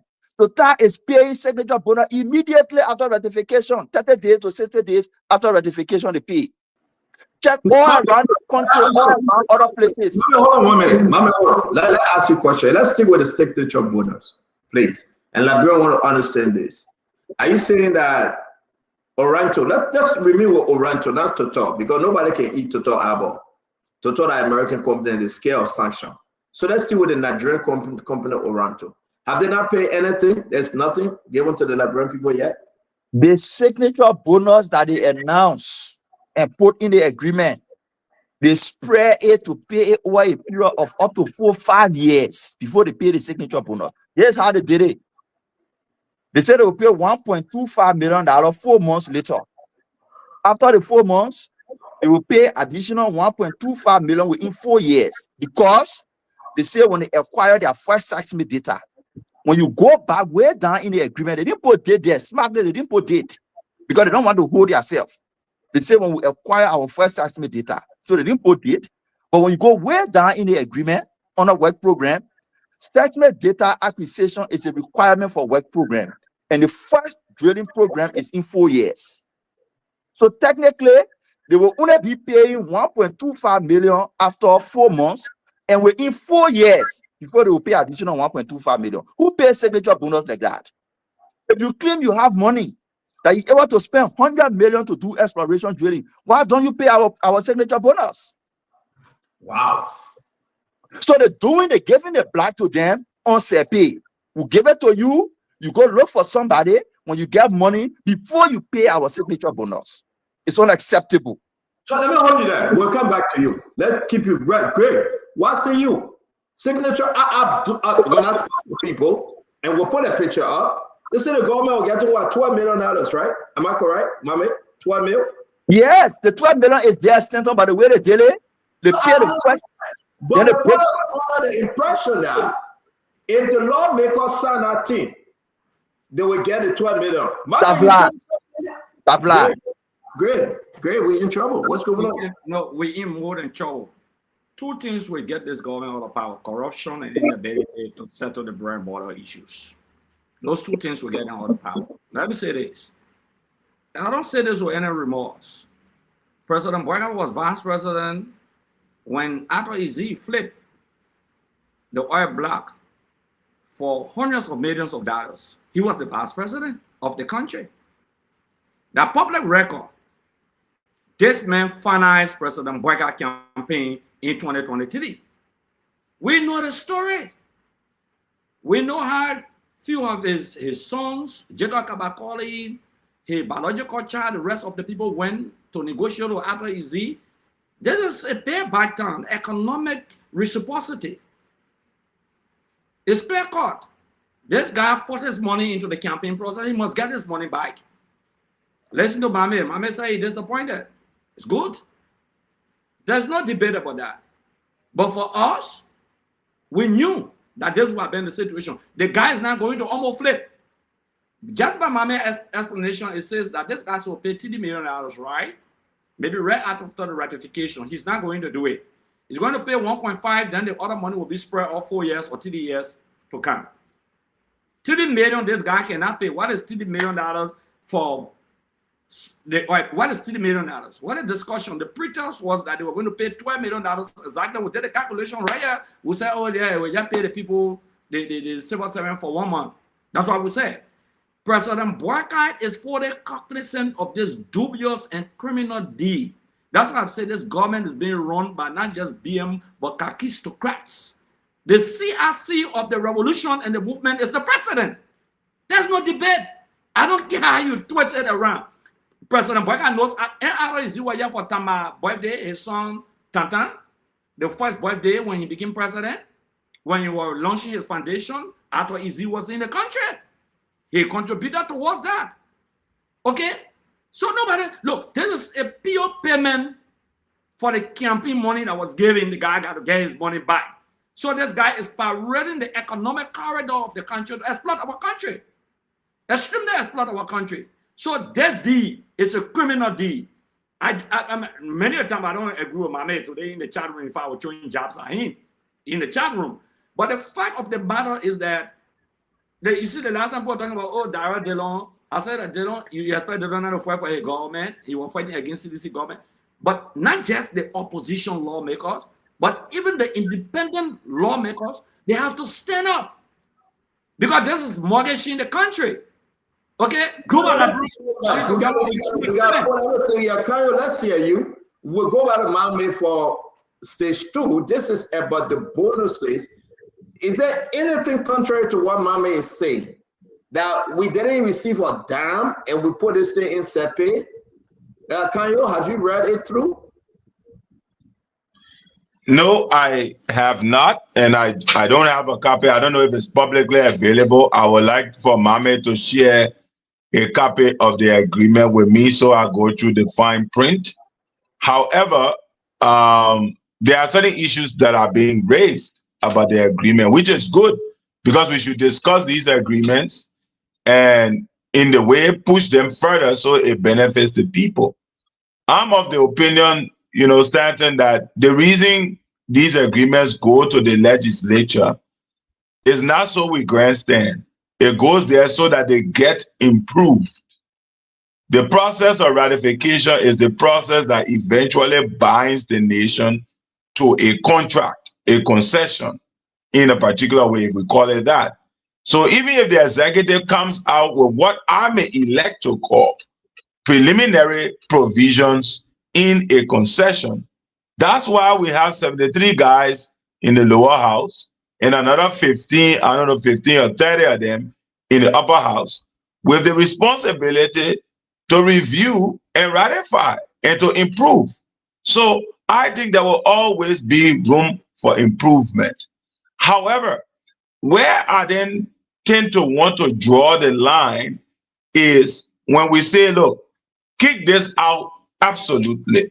My orientation, especially for a country like Liberia, where there are serious binding constraints to investment, Liberia is now one of the places where investors are falling over themselves to come and put money in the economy. No, it isn't. So therefore, my disposition is that when there are investment and they are now waterproof or all of the provisions don't seem to be what we want, then let's engage with lawmakers and other people so that they improve these investment opportunities. Now, very quickly before I wrap up and be out of time, something Mame said regarding the payment of signature bonuses and how it is phased out are very far apart.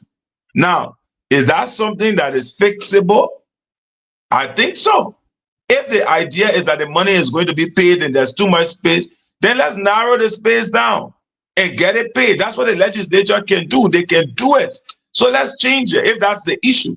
If there are other issues with the contract, for example, not drilling now, what are the other options available to us as a country for investment? Because mind you, an investment now, however small the amount will be, raises money for the country.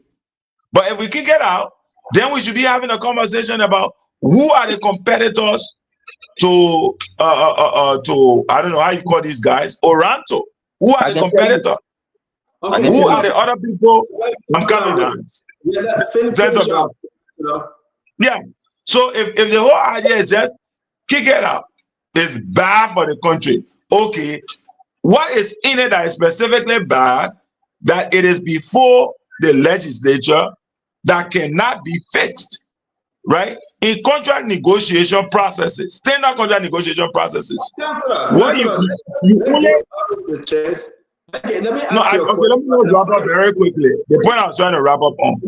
In standard contract negotiation processes, you go there with the mindset that I may not get all I want, but I'm going to push for the best deal that is possible.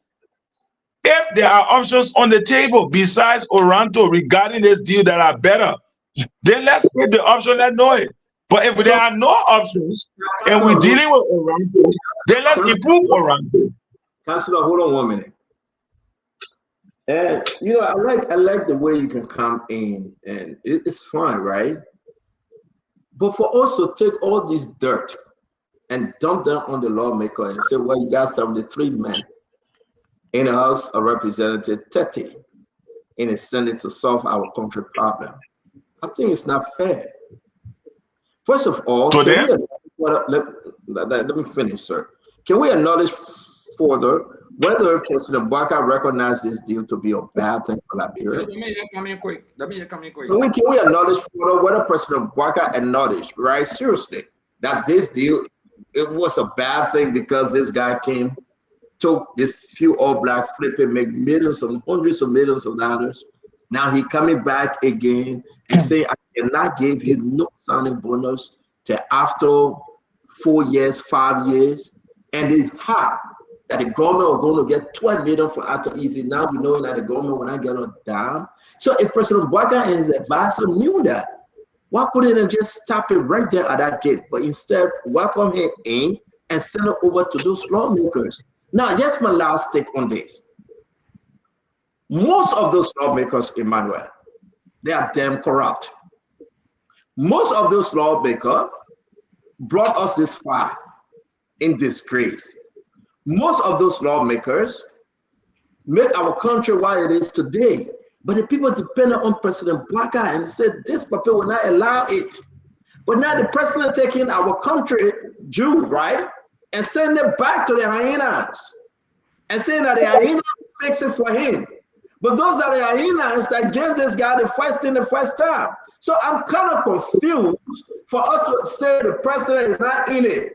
The president sent in for them to make decision, for them to fix it. I mean, I thought Easy and Oranto, say anything you want to say. His relationship with Bouakai is of the high standard. President Bouakai believed in him. But under President Bouakai, 12 years as vice president, we told the same thing when Joey Bryan gave him the first All Black. And they know him. Why would you give him another one and he come in bragging and say, I will not give you guys a dime? But I mean, can you finish up, my man? It's not adding up. Thank you. It's not Thank you. I'm happy you asked me to finish up. Akaras, you not. I'm finishing up, Akaras. Yeah, I know you want to talk about the Kakistocrats, but let me finish up quickly. Oh, but you know very Quattro well Pro. that Israel does not negotiate. The great Quattro Pro. Listen, my man, she got ends for other thing. Yeah. the great Quattro Pro. But listen, Stanton, I know, I hear your frustration, and I know it comes from a good place. All right, but we also must realize that there's a reason why our government is organized as 3 branches. And the Constitution says co-equal branches of government. Yes, the president is the president of the country, but he is not the head of the legislature. And the legislature increasingly continues to recognize its power and independence. Who Right? sent the That's why document you to fight them? Who sent it to to build. them? Who sent it to them? Yes, Who but negotiated on the side of the Liberian people to first of all bring back EC? and I'm responding to that. CEO, you asked me to respond. Oh, the president should be the one to say, we tried it out before, he disgraced us. You are a lawyer, you know. The time to even look at this thing. Guys, now your time to speak. You are The a CEO lawyer. is speaking to Anything me. that document by the legislature has to be renegotiated. The one negotiation is very important. Any change in a document. Carlos, it's not your time to speak. Why are you interrupting? You are a lawyer, you Let know me that. speak Yeah, because but you CEO was rap on addressing me. But CEO was addressing me. Why? And he came in with another point. He interjected, so I should respond. And Carlos keeps cutting off. But if the legislature change or line in a document has to be renegotiated. May I respond? You keep cutting in. Can you finish up, please? I beg you, my friend. Thank you, CEO, because my parents didn't allow me to speak here. Virtual Pro. But listen, the point I'm making is that, look, the legislature has a sacred role to play. When you say it was a bad deal from the beginning, I think, and I'm not saying that I totally agree with everything in Oranto, but you must put it in context. What are the other deals that are on the table for a poor country like Liberia? Show me the options that exist. Because if when you go to the market, they tell you, say, they can't pay share cost $10 now, what we pay. You say, oh no, a bar. How many other options you get to buy catfish for $10? That is the question.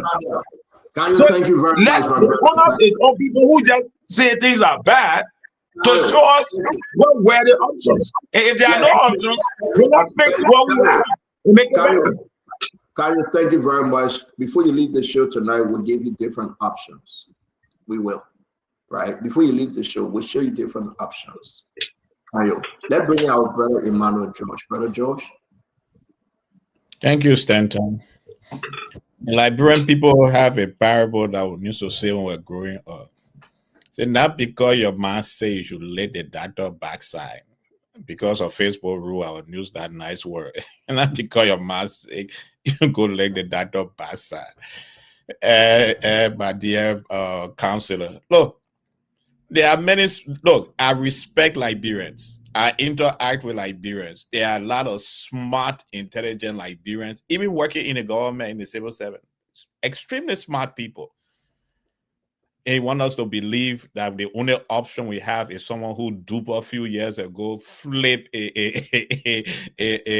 or black, collected $250,000, did not pay a single tax on it, disappear from our country. The only investment we got was the alleged support of the boycott campaign. That's why you want to tell all the small Liberian we get around. We have options. I think they were talking to Mobile and other oil companies that were interested in those blocks. So we did have option. I have said it from the beginning. This is a bad deal for Liberia.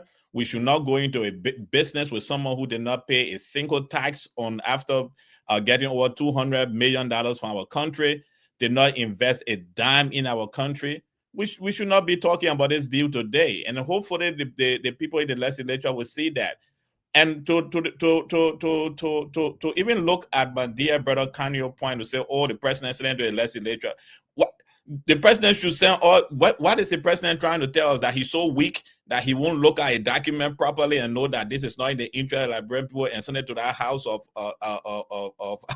our brothers who came on his radios, who have been on air with us since Monday, telling us about a $14 million waiver, and it took 2 million out of it. 1.5 went to the gentleman we're discussing earlier today, and they were able to allegedly share another million amongst themselves. Is that what we should be talking about? No, we need a president who should be in charge of our country, who should make our country prosperous for every one of us Liberians, that we can look at our country and be extremely happy of it. This business is bad for Liberia, and that's why we look forward to a better government that will come in place with a better president who has a better understanding of what Liberia should be and will help us to grow up to a great nation that we should be. Thank you. I'm concerned, Tamara. If the president would take that stuff and send it to the lawmaker because we have no other options, so we'll go back to the same people that destroyed our country financially. Is that the president's only option? Is that the president's last option that we must give, and we get another 4 to 5 all black coming up? But who are involved in this deal? Have you heard people calling Jacob Akoli?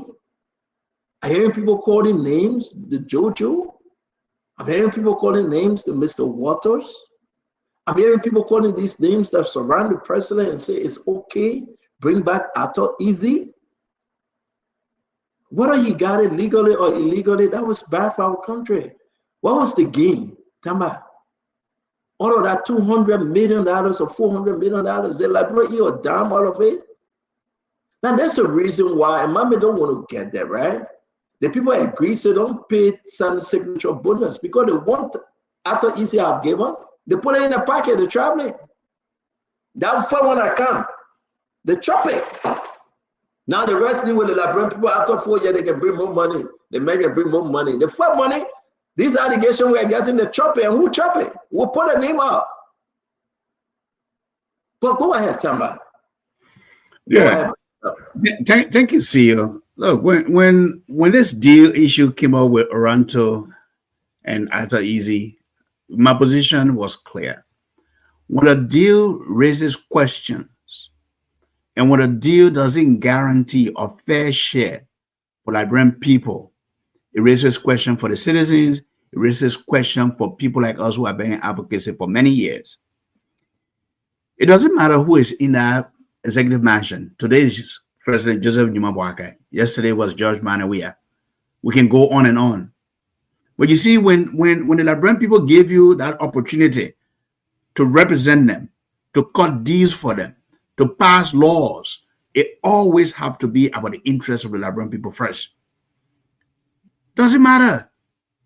This deal in itself, and I have advocated, I have advocated that Liberia, we need to gain greater control. We need to exert greater control over our resources, including oil, including gold, diamonds. Do we even know how much is being exploited from out of that country? While a few people sit there in government, in the legislature, and they take these brown envelopes, they get corrupted. Why children don't have benches to sit on? Look, if a company doesn't have the financial backing and the technical know-how to take on this deal, then this is not a deal in the favor of the Liberian people. And the president has the authority, like he just recalled another concession agreement. I think today he has the authority to recall this concession agreement that is not in favor of the people. I don't trust the legislature. I think I talked about this in a previous episode. I don't trust that the legislature, the current legislature in this current form, will do the right thing. These people are juggling for power ahead of 2029. And they are all trying to find money to fund their war chest. That's their campaign money. It is time to rethink how we are investing for Liberia. It is time to rethink how we are cutting these concession deals for Liberia. Doesn't matter whether it is my uncle today. Let's rethink. Let's do it on behalf of the people. This is not a deal that gave us a fair share of the power of the oil money that we should be using to build our country's center. CEO Tamba hitting his uncle to No, but I mean, everybody uncle now. It's okay. I mean, I'm not going to hate on you No, because can you? I'm objective. I'm not going to hate on you because you're in a hotel that is paid for by ECOWAS in Liberia. I'm not going to hate you on you. Chewasi, let's hear you. Then we'll bring in Ambula Mame. So, and look, for once, Mame was succinct and clear on what's happening. And kind of your lawyer, so you need to pay attention to detail. Mame did not only talk wrong about the payment terms. The man spoke that the company is bad. They don't have the capacity to be awarded the contract. So let's deal with that first. Forget about the bad, agreement that they sent to the legislature. But the first thing, the company does not have the capacity to be awarded the contract. That's his point. And we have said this over and over. And for Bouaka to agree to give 4 odd blocks to this company that doesn't have the capacity to be awarded for one contract, I mean, that is troubling for us. And I see no reason why we should even be disappointed as Center, because Unity Party ran this country for 12 years. Over the 12 years, and Bouaka has been the vice president. Over the 12 years, the party proved that they are the most corrupt party in our country. And so what they are doing now is nothing new. It's the same thing they did for the past 12 years, what they're bringing on. And Bouaka is not should be saying that kind of bad deed to the House. In fact, you're the president. You are the one should be telling the legislature, look, this is the deed. We'll do the best thing for our country.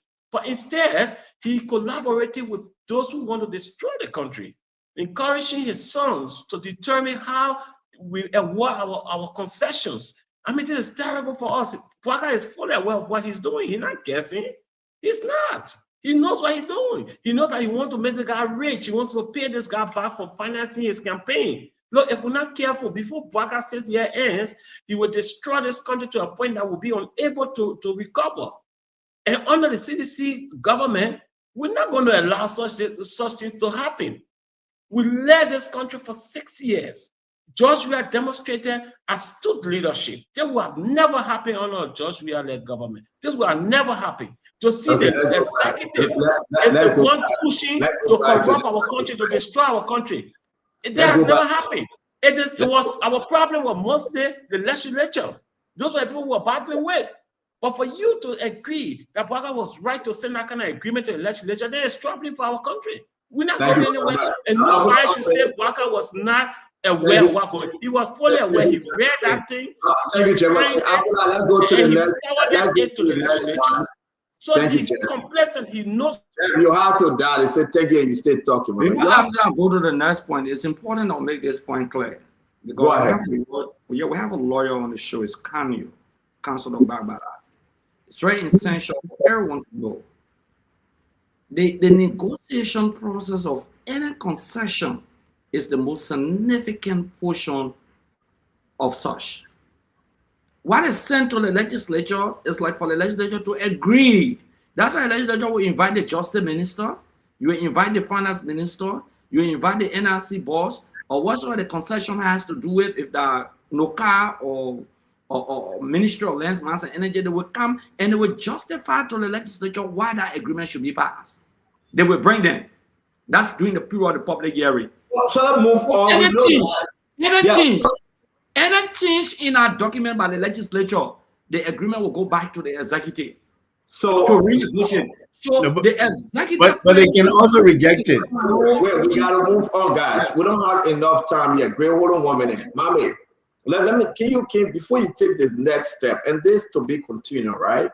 It's troubling. Let the Liberian people hear us. So today, what you read through the document is up there.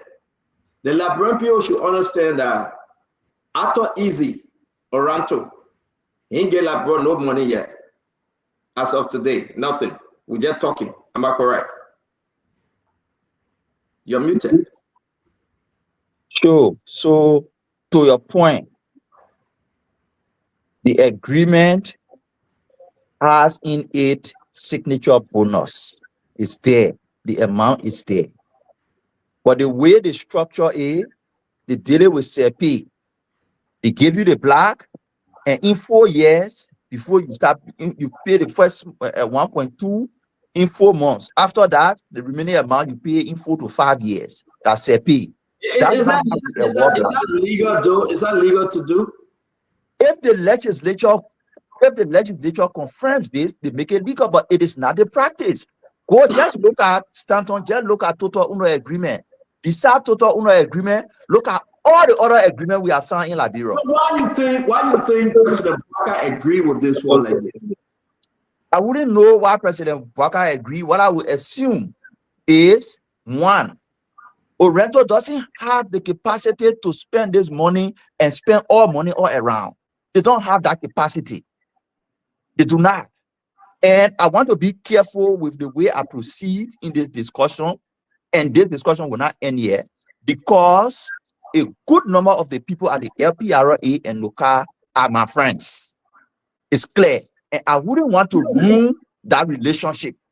However, I would not compromise the interest of the country. They set up an agreement that is bad. During President Salif's time, when they were spending money on us, the discussion was, what happened during Julie Bryant time? We're teaching you people so you should not repeat it. So what happened during Julie Bryant time? What happened during Julie Bryant time? They brought companies in the country that had no capacity to do what the country is looking for. Gave them those blacks, they hold those blacks, farm out and make money out of it, and the country got chicken change. That is what they're trying to repeat, and that is what we're fighting against. As the discussion goes, what is his name? Councillor, he made a point. He said, what the option? There are options. Ask NOCA, Shell, Petrobras, Chevron, Exxon have all engaged TGS, NOPEC, and actively reviewing the petroleum data.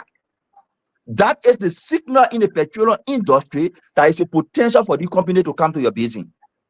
Actively engaging NOCA and TGS, NOPEC, and reviewing our data. That's a signal. So basically, they're bringing in Arthur Easy to pour him in the next 2 years. He will flip to one of these companies and make money out of that. Why don't you engage directly? So that is to answer your question. There is an option. The third thing I want to highlight, Stanton, as this discussion goes on, there are 2 things you'll be listening to. And it was on the floor of the legislature today. One, they will tell you to put safeguard in the law to protect us or to protect the country's interest compared to what happened in the past. There is no safeguard in the law. What is in the law is a blank pass. There's no safeguard. The clause they included in the law to say, before you flip, LPRA must approve, and when LPRA approve, Liberia will get 15% on the tax. Liberia will get 15% on. That is not safeguard. That is a blank pass, because even the old agreement, before Orento flipped to Chevron, the government approved. The government approved. And did the government receive anything? The government approved. Did the government receive anything? Come again? Did the government receive anything with that clause in the old agreement? Yes, the government did receive. The government actually received. So there is nothing new here. Okay. What is new, what we were taught and we agree on was companies like Orento do not give them production sharing agreement. Give them what we call reconnaissance license. They will hold that reconnaissance license because they don't have the capacity to do exploration. They will do G&G analysis and be looking for commercial partners. When they find a commercial partner, then they and the commercial partner apply to the government for black. The government will generate all the money they need. But if you get in the black and they find a partner, the government will only be getting 15% on the sales. Who getting the rest? It has to stop. There's no safeguard in the law. There's a blank pass in the law. Mami, do you think that the chairman, Edwin Snow, you're going to get Abba Chi, you're going to have Emmanuel Nukwe, you listen to them today. I mean, what are you sensing? Because Miguel asked a beautiful question today. He asked so many beautiful questions, right? Some of them was pushed aside by Emmanuel Nukwe. What are your sense here that these guys have made up their mind though? They made up their mind on yellow machine. The people stood up in this country and saved the country over $60 million. They made up their mind on several other issues. They have made up their mind on this, but it's left with us. Can we sit and allow it to happen? My answer is no. They made up their mind. They've made up their minds. And that part of the reason Orento is not paying the signature bonus because he needs that money immediately to pass it around so that he can get a concession passed. So they've made up their mind. But can we as Liberians sit and watch these people do this to us in broad daylight? Can we sit and allow it? I disagree. Give Orento a reconnaissance license. Do not give them production sharing contract because they do not have the capacity to drill. I'll send you a video, gentlemen, not to override the show.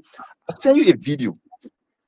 In that video, they asked, McGill asked a question, whether Orento has capacity. And where are they from? So Orento is an independent oil and gas company based out of Nigeria. What do you mean independent? Many, when you say independent, they focus on upstream activities only. What does that mean? It means they're just into drilling or exploration, appraisal, development. They're not into opening gas stations, selling gas. Okay, give me one example. What they have drilled on? Equatorial Guinea, they have a producing well now, producing 10,000 barrels a day. So in Nigeria also they have producing. Have they operated in Liberia before? Of course they have. So what did they do in Liberia? They acquired blocks in 2007, block 11, 12, and 14.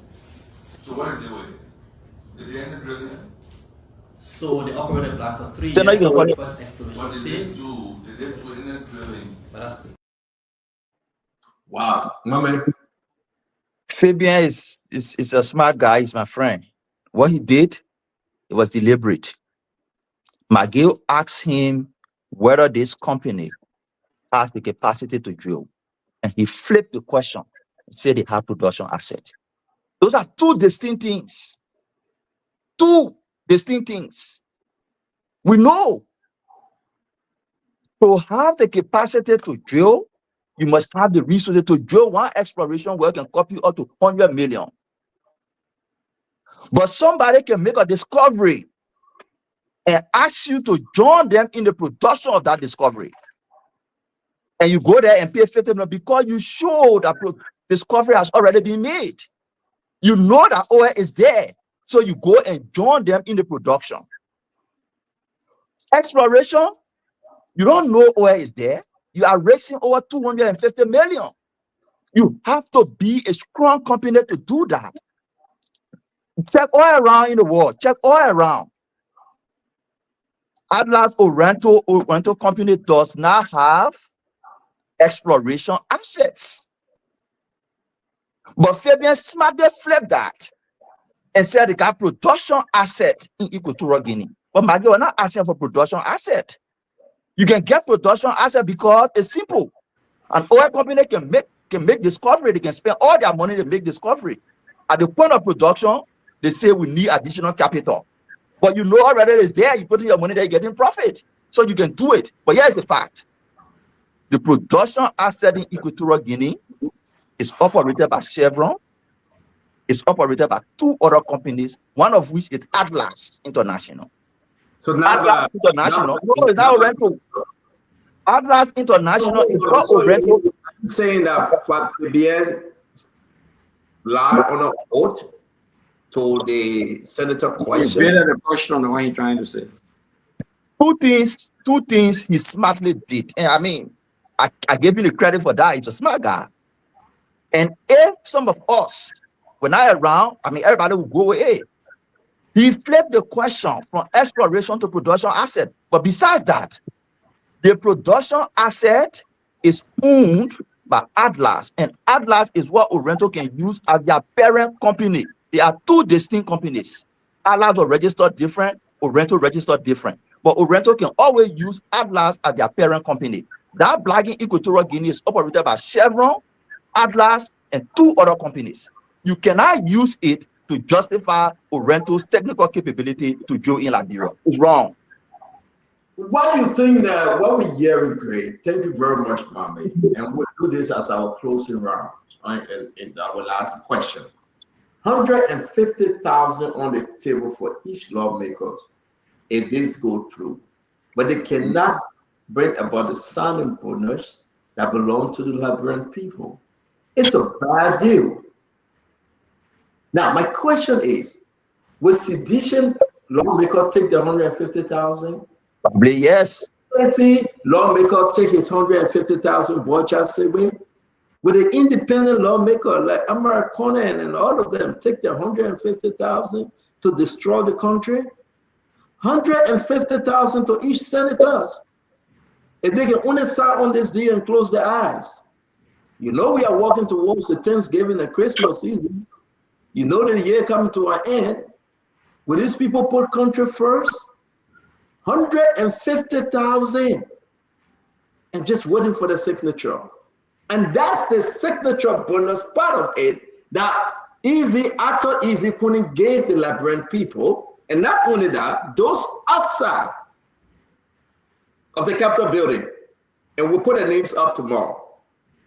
Those outside of the Capitol building, how much did they receive to even agree and convince President Boyka to send this trash to the lawmaker so that they can make it into law? Great, we are in trouble, man. Yeah, you know, we are in trouble. And I think characters in the legislature will stand the high moral grounds. Like Fonatikofa was very clear that the deal should be rejected. And there are discrepancies, there are defaults.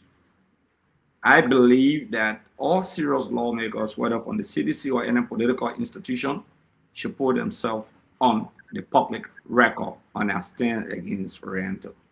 It's very important. Mama struck a very important point. The point about exploration. For example, Mita comes to the country, they go through exploration before the MDA is signed. So for the fact that the guy escaped the custom, because like that his error, he technically ran to production and left the issue of exploration in itself is criminal. I don't consider that to be smartness. It's a degree of criminality, it's deception. Because these are the experts in the area. When the legislature invite you, they put you on an oath. You should say nothing but the truth. And one of the things the legislature need to do, and some of the things to do, you don't have to bring only the government entity. You have to bring other people to counter statements coming from the government entities. Then you have a balanced debate during the public hearing. Take for example, if you know this man did something in the oil and gas area, you're inviting the law of the land ministry agency, so that you have a counter statement if the ministry or agency speaks on, because the ministry will defend the government position. That was another argument. The Ministry of Justice, the land ministry and agency that the D. So to lie to the lawmaker, to even because he's still on the oath and he's made appear. So that is deception. You cannot deceive the people and you mislead the public. But for the lawmakers, let me say this to you. Look, I heard it. I didn't really want to talk about it. It's good that you brought it up before some people think we were there before. But I've spoken to one or two lawmakers, and my understanding is that the money is not just for Oriental. The money is for all agreements, including the budget. Everything's submitted. Okay, once you vote for it, you get your rating, you go for December vacation, you pass the budget verbatim. That's where it goes back to the presidency. Because this thing, nobody should lie to you. The money not coming from the money will come right from the signature bonus you're talking about. The executive will get it with the money. That open secret will come to the Ministry of Finance. Then the legislative budget will go up again because it has to be justified. Okay? It will be very clear. So there is no way you can disentangle the presidency from such a bribery. There's no way. We should stop these things. and saying, okay, and you know, and the president, you know about that, they negotiated it. So at the end of the day, the legislature already got a regime speaker. What more do you want? You already got a regime speaker. Thank you, great. So some people may not even vote for it. Maybe the Ghana will say, you vote for it, you will not eat anything. You understand? Okay? Thank you, I know Block 13, for example, we didn't support Block 13, but we know what happened at the end of the day with Block 13. We were only TD lawmakers, Mona Pennon, Garrett Smith, and I, and Buffer Chambers, in fact, they are 4 lawmakers. Okay? But I'm just saying to you, despite my disagreement with Mami on many issues, even internally in the chat rooms, that the president's son know about it, or Makate, the guy who get a mansion, a real mansion, know about it. Jacob Kabakoli know about that. All the boys finish cutting. Just imagine, in the Senate or the legislature, somebody just sitting in a corner, finish cutting everything, saying legislature. Maybe the boys will even defend it and look at maybe that people to them. Okay? But Emmanuel, I bring you in. And the council, very conclusion, I beg you, start on. And the councillor says on the show, because ECOWAS brought into Liberia and PA built to Morris Plaza and with the road fund, they just gave a new job there. Okay, you can't ensure you want to defend criminality, say there's no option. Well, what kind of thing there? You're bringing Kanye by, man. You said there's no option because you Morris Plaza. Great, hold on. Great, thank you very much. Thank you. Emmanuel, we are in a troubled time in our country called Liberia, though. Imagine putting $12 million signing, but number one, they shouldn't have even given out easy those blocks.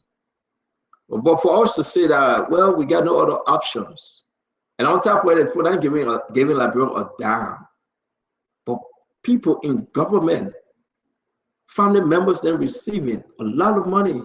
Are we serious with it in our generation with this country? How can this happen, Emmanuel? Why is this happening? It's happening because we don't think about the future. Look, I said it on the show some time ago. When you go to the Texas legislature, the House of Representatives section, at the back, there's a photo of all the members of the legislature and the pictures of selected grandchildren to remind them that every law you sign is going to affect your grandchildren. I want to thank Mame for bringing this up, for the research he did on this. We've been reading it also. But Liberians should be very concerned. They should be very concerned. And those of us who are in the opposition, we should be watching our lawmakers too. Because if they sign this unproductive, unpatriotic project deal, we should primary them out and bring in people who are willing to do the work that we ask them to do. We cannot continue to be doing this thing in a country that is struggling to survive. All our friends in West Africa have passed us. A few years ago, we're ahead of Sierra Leone. Now Sierra Leone have passed us. We're ahead of Guinea. Guinea have passed us. When will we get to the stage where we'll be serious to build this country? In the 1960s, in the 1970s, people... Let me just add something to what you say on Sierra Leone. Just 2 weeks ago, I just put the press release in the chat room. Sierra Leone revoked the license of the oil company from Nigeria that went there and pretended as if they were able to do production or exploration. They just revoked their license. So while Sierra Leone is revoking license for the funding companies to clean up their sector and make it attractive, Liberia is laying red carpet to receive them. What's that? So we should be very serious about our country, Stanton. Are we closing now, or we have a round to close? No, we're closing. No, we don't. We're closing. Let me. We should be serious about our country. You know, Stanton, tonight I'm in pain and I'm close to tears. See, that report we discussed earlier on about what is happening at LMHRA. Sorry if I'm mixing the thing around with Dr. Luke. Look, there is an investigative report that I'm reading. The lead investigator was Dr. Tony Masakwe. And Dr. Masakwe reports that on the 3rd of January this year, 2025, a 16-year-old male died because G2 pharmacy in Liberia brought substandard drugs, and that drugs were given to that young man. He died. I hope the family of the young man is hearing that report is out. You need to sue G2 pharmacy and sue this LMRHA regulator for allowing this to happen. How can we be so selfish that we are allowing our young people to die because we are bringing substandard drugs into the country? We should stop this it's painful to know that we don't care about our people. Look, Stanton, another thing I want to raise on this show, I want to thank our sister Fatima for apologizing. But I would like us to also know that in that statement, she said there are text messages from professors at the Louis Arthur Grant School of Law that sleeps with students.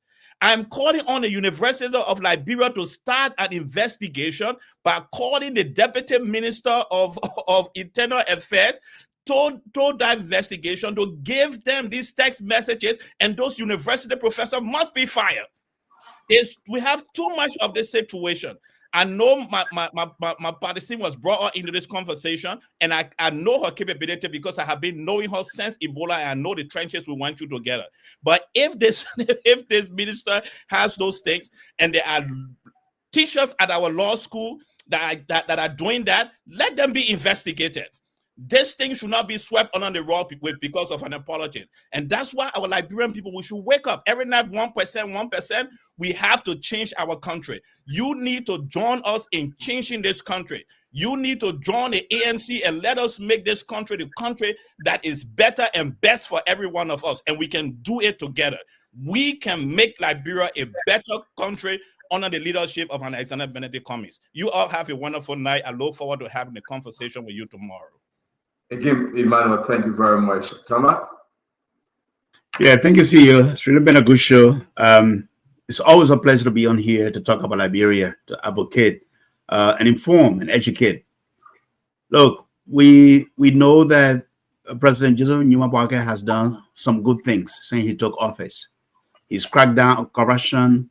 He has indicted, his government has indicted and has prosecuted more people than doing the entire CDC 6 years they are in power. He's expanding the roads network. He's expanding access to water across the country, expanding road lights. Yeah, got some good things that are happening across Liberia, and I'm there regularly. And I tell people that Liberia's rising. However, corruption remains entrenched. Corruption remains entrenched in our society. It is entrenched in our government, and everyone is rushing to come and get rich and go, and that's wrong. What is happening at the Liberia Medical and Drug Regulatory Agency is sad for this country. And this is where we need to call on the presidency to take swift action to bring that situation to rest. Because if that fellow continue to be there based on this allegation and these medications are coming to this country, our people are at risk because they don't have the means, they don't have the legal support to go fight the government, Emmanuel. And that's a challenge. But we, the independents, we are coming. Though you are talking about ANC a lot. ANC and Unity Party, you guys are like former rivals, right? Because you're in the same CPP group in the past. So we'll see how that plays out.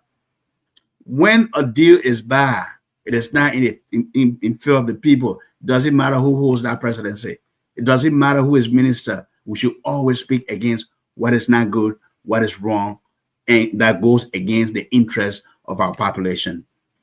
Oranto deal, I will call on the presidency to recall that deal and renegotiate that so that Liberia can have a greater control and greater share within that deal. You know what is happening, Stanton, is that, let me just say, Total is a French company. I know the French people, they are cheap. You know, they are stingy, as we're saying in Liberia, right? But we have the American company and BP that are also interested. Those are options. And that's what we should be looking. Companies with the assets, with the financial backing, with the technical know-how that can come in and that we can negotiate something that will benefit us as a country. Now a company or a group of people that are looking just to flip to another $200 million that they did, a few years ago, and they never paid taxes into the Liberian system. Liberia needs to change, and it has to change with us. And I want to thank this network tonight for really bringing these issues to light. But sometimes even forcing lawmakers to come on here to try to justify their shady dealings. It is good for our society. Liberia is rising, and we should continue this fight. Thank you, Stanton. It's been a pleasure. Thank you very much. Mommy, you'll be live. Let our brother JJC close up. Thank you, Senator. Thanks to our listener. Today has been a great show. But before I close, let me just make some correction to what Thomas said. Bouaka has done nothing new in this country. Nothing has changed. He's not expanding any road. He's not expanding lights. He's not expanding water. Everything that Bouaka is doing now in terms of infrastructure development are things that was started under the leadership of President George Manneh Weah. Bouaka is not expanding no road corridor in our country. Those are contracts that were already ongoing. Some of them were signed already. Some of them, the fundings were all made available. So there has been nothing new under Bouaka administration. There are no extension of electricity. Every electricity work you see going on those contracts were signed by the former finance minister and under the leadership of President George Manneh Weah. So there's nothing new that have started under the leadership of Bouaka. And to come to the Oriental D, I want to say thank you, Mame, for bringing all those points. They are critical for our country forward march. I don't have an issue with the legislature. My issue is with the president. He has failed to conduct his due diligence, and it shows that he's incompetent and unable to lead this country. No good president will forward such a bad deed to a legislature, knowing the trouble we have at the legislature. So this falls squarely on Bouaka, and it tells how incompetent and he's unable to lead our country. The issue at the LMRA is a clear indication that what the deputy DEA guy said, that Bouaka is complacent in the trade of drugs in our country, it proves him right. Bouaka is aware that this guy is at that place, and the guy is giving license to people to import drugs into our country.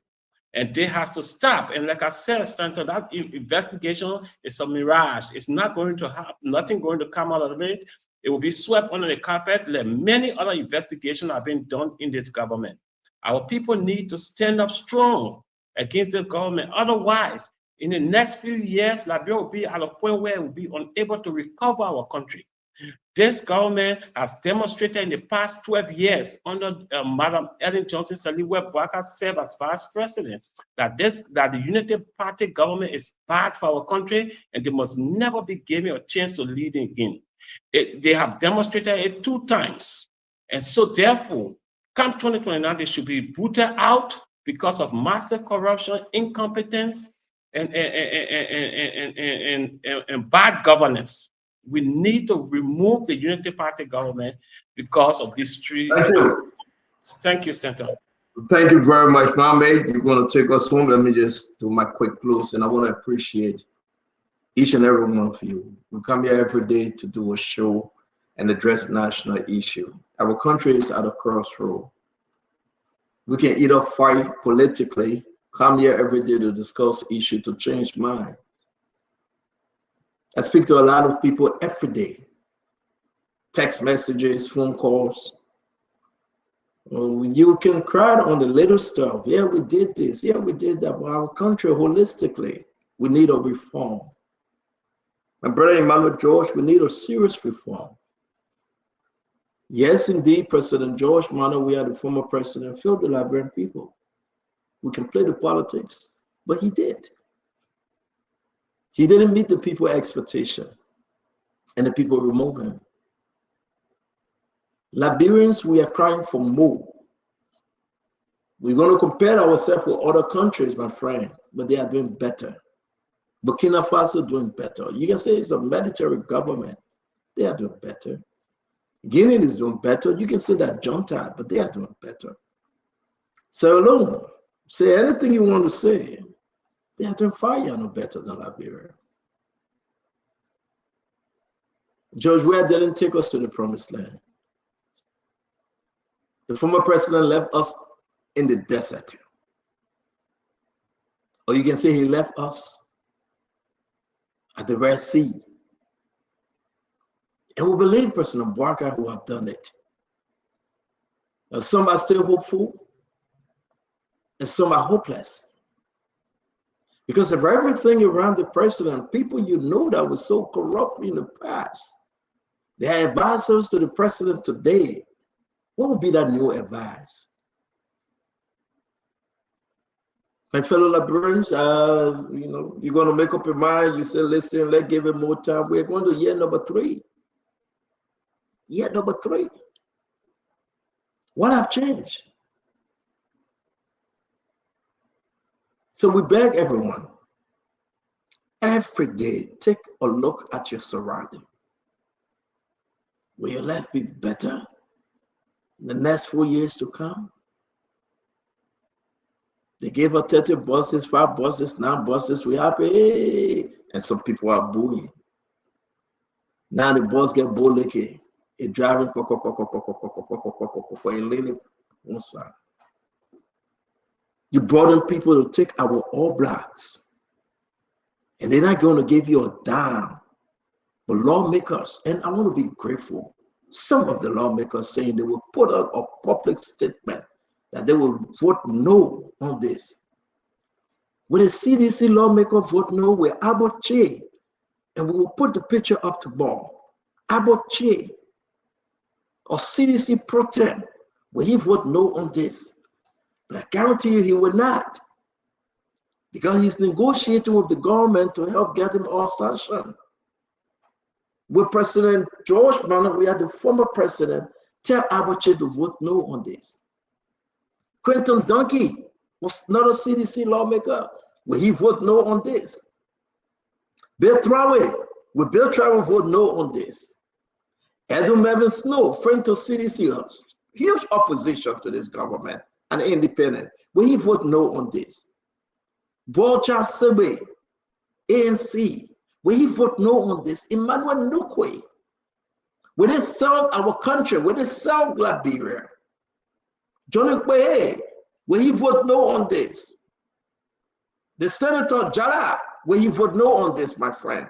Simon Taylor, Yaya Nimle, let's speak to these people. What are you for or against? Independent, will humbly vote no on this? Is this what DeLong won? Will DeLong vote no on this? Will Sir Joseph vote no on this? Will Besanga Fele vote no on this? When people speak to your lawmakers, we are at a crossroad. Are they willing to take $150,000 that Ato Easy can go on with $500 million? Are they willing for $150,000? Do you do the math? We are at a crossroad, and this is an embarrassment to our country. Other nations are laughing at us. We trusted President Boakai. The male father, he took that and sent it to the Senate. May he approve it. He agreed. That's why he sent it to the Senate. He should have stopped it. Our president should have stopped it and said, no, this is a bad deal. We cannot say drill, baby, drill. No, there is no drill, baby, drill. This is a bad deal. It's bad for us. It's bad for Foya. It's bad for Bon County. It's bad for Nima County. It's bad for the Republic. We will not send it to the lawmakers, because if I do, I'm in agreement. Don't tell me because President Baga said it that the constitutional right of the lawmaker to reject it. The president agreed. He's in support of it. That's why he sent it. The president should have said no. We are marching towards 2029. And by the grace of God, we will be there to fight and make that decision. Look around you, my fellow Liberians. Home and abroad Liberians of all kinds, look around you. Look at Liberia today and understand. Will you see 4 years? Will you see 6 years? Will you have Chris Ononunga double dipping and stealing from our country? When you have him taking $12,000 from LFA, when you have him 1.155 million from the Bon County caucus, will President Baga sit and do nothing?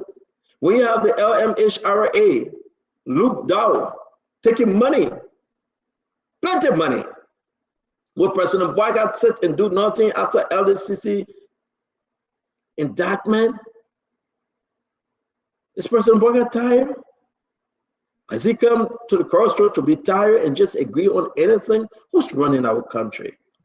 That's not the President Boycott we thought we voted for. The Liberian people don't want bosses. The Liberian people want something that will benefit them forever.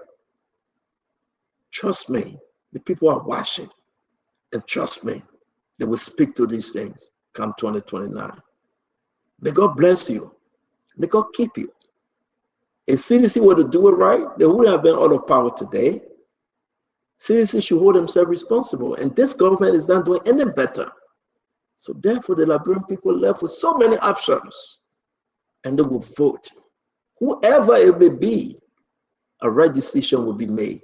So from my end to yours, may God bless us. I'm hearing lawmakers saying they will vote no. Will Americans vote on this? Will Botocan vote on it? We'll put their names up tomorrow and ask them, will this deed benefit the children and the grandchildren and Liberia as a whole? And we demand an answer from them. Be blessed, be safe, and God bless our country. Abula Mama, take us home, please. So, thank you, gentlemen, to everybody who mean well for the country. We are open and ready to collaborate on this one.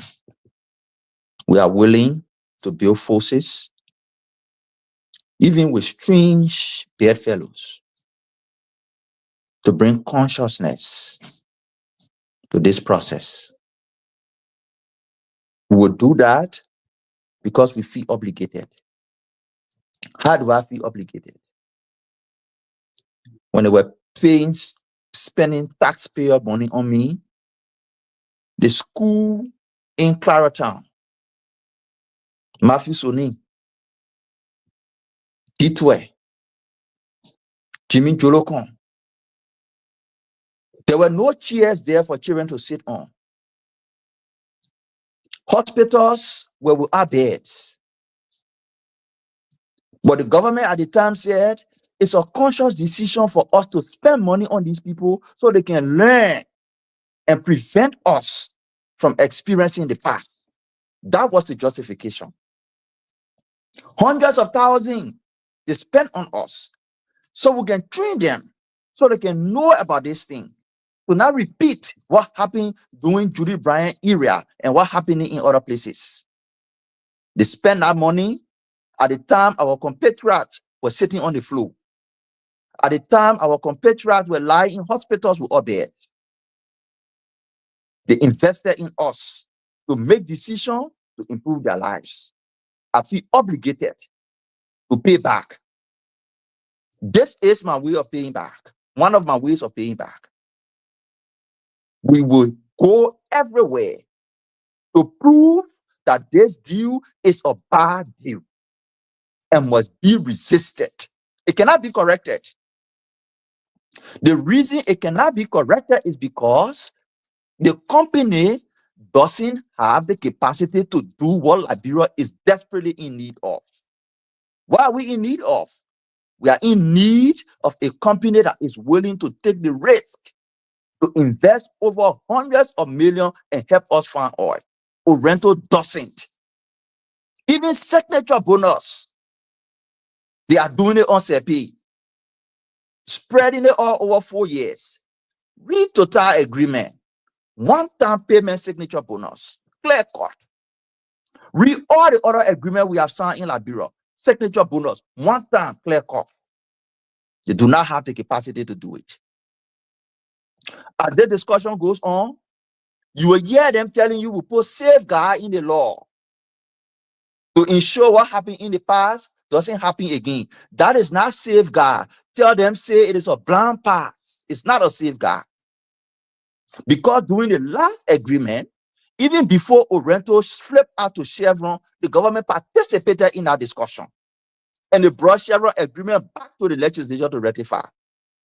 So there's not anything technically new that you're doing. It's not a safeguard. It's a blind pass. Even though you increase whatever benefit are supposed to come, but why do you limit yourself there? Why do you limit yourself there? Orento does not have the capacity. Another thing you will hear is that Orento has operation in Equatorial Guinea. Tell them it is a misinformation. It is a misinformation.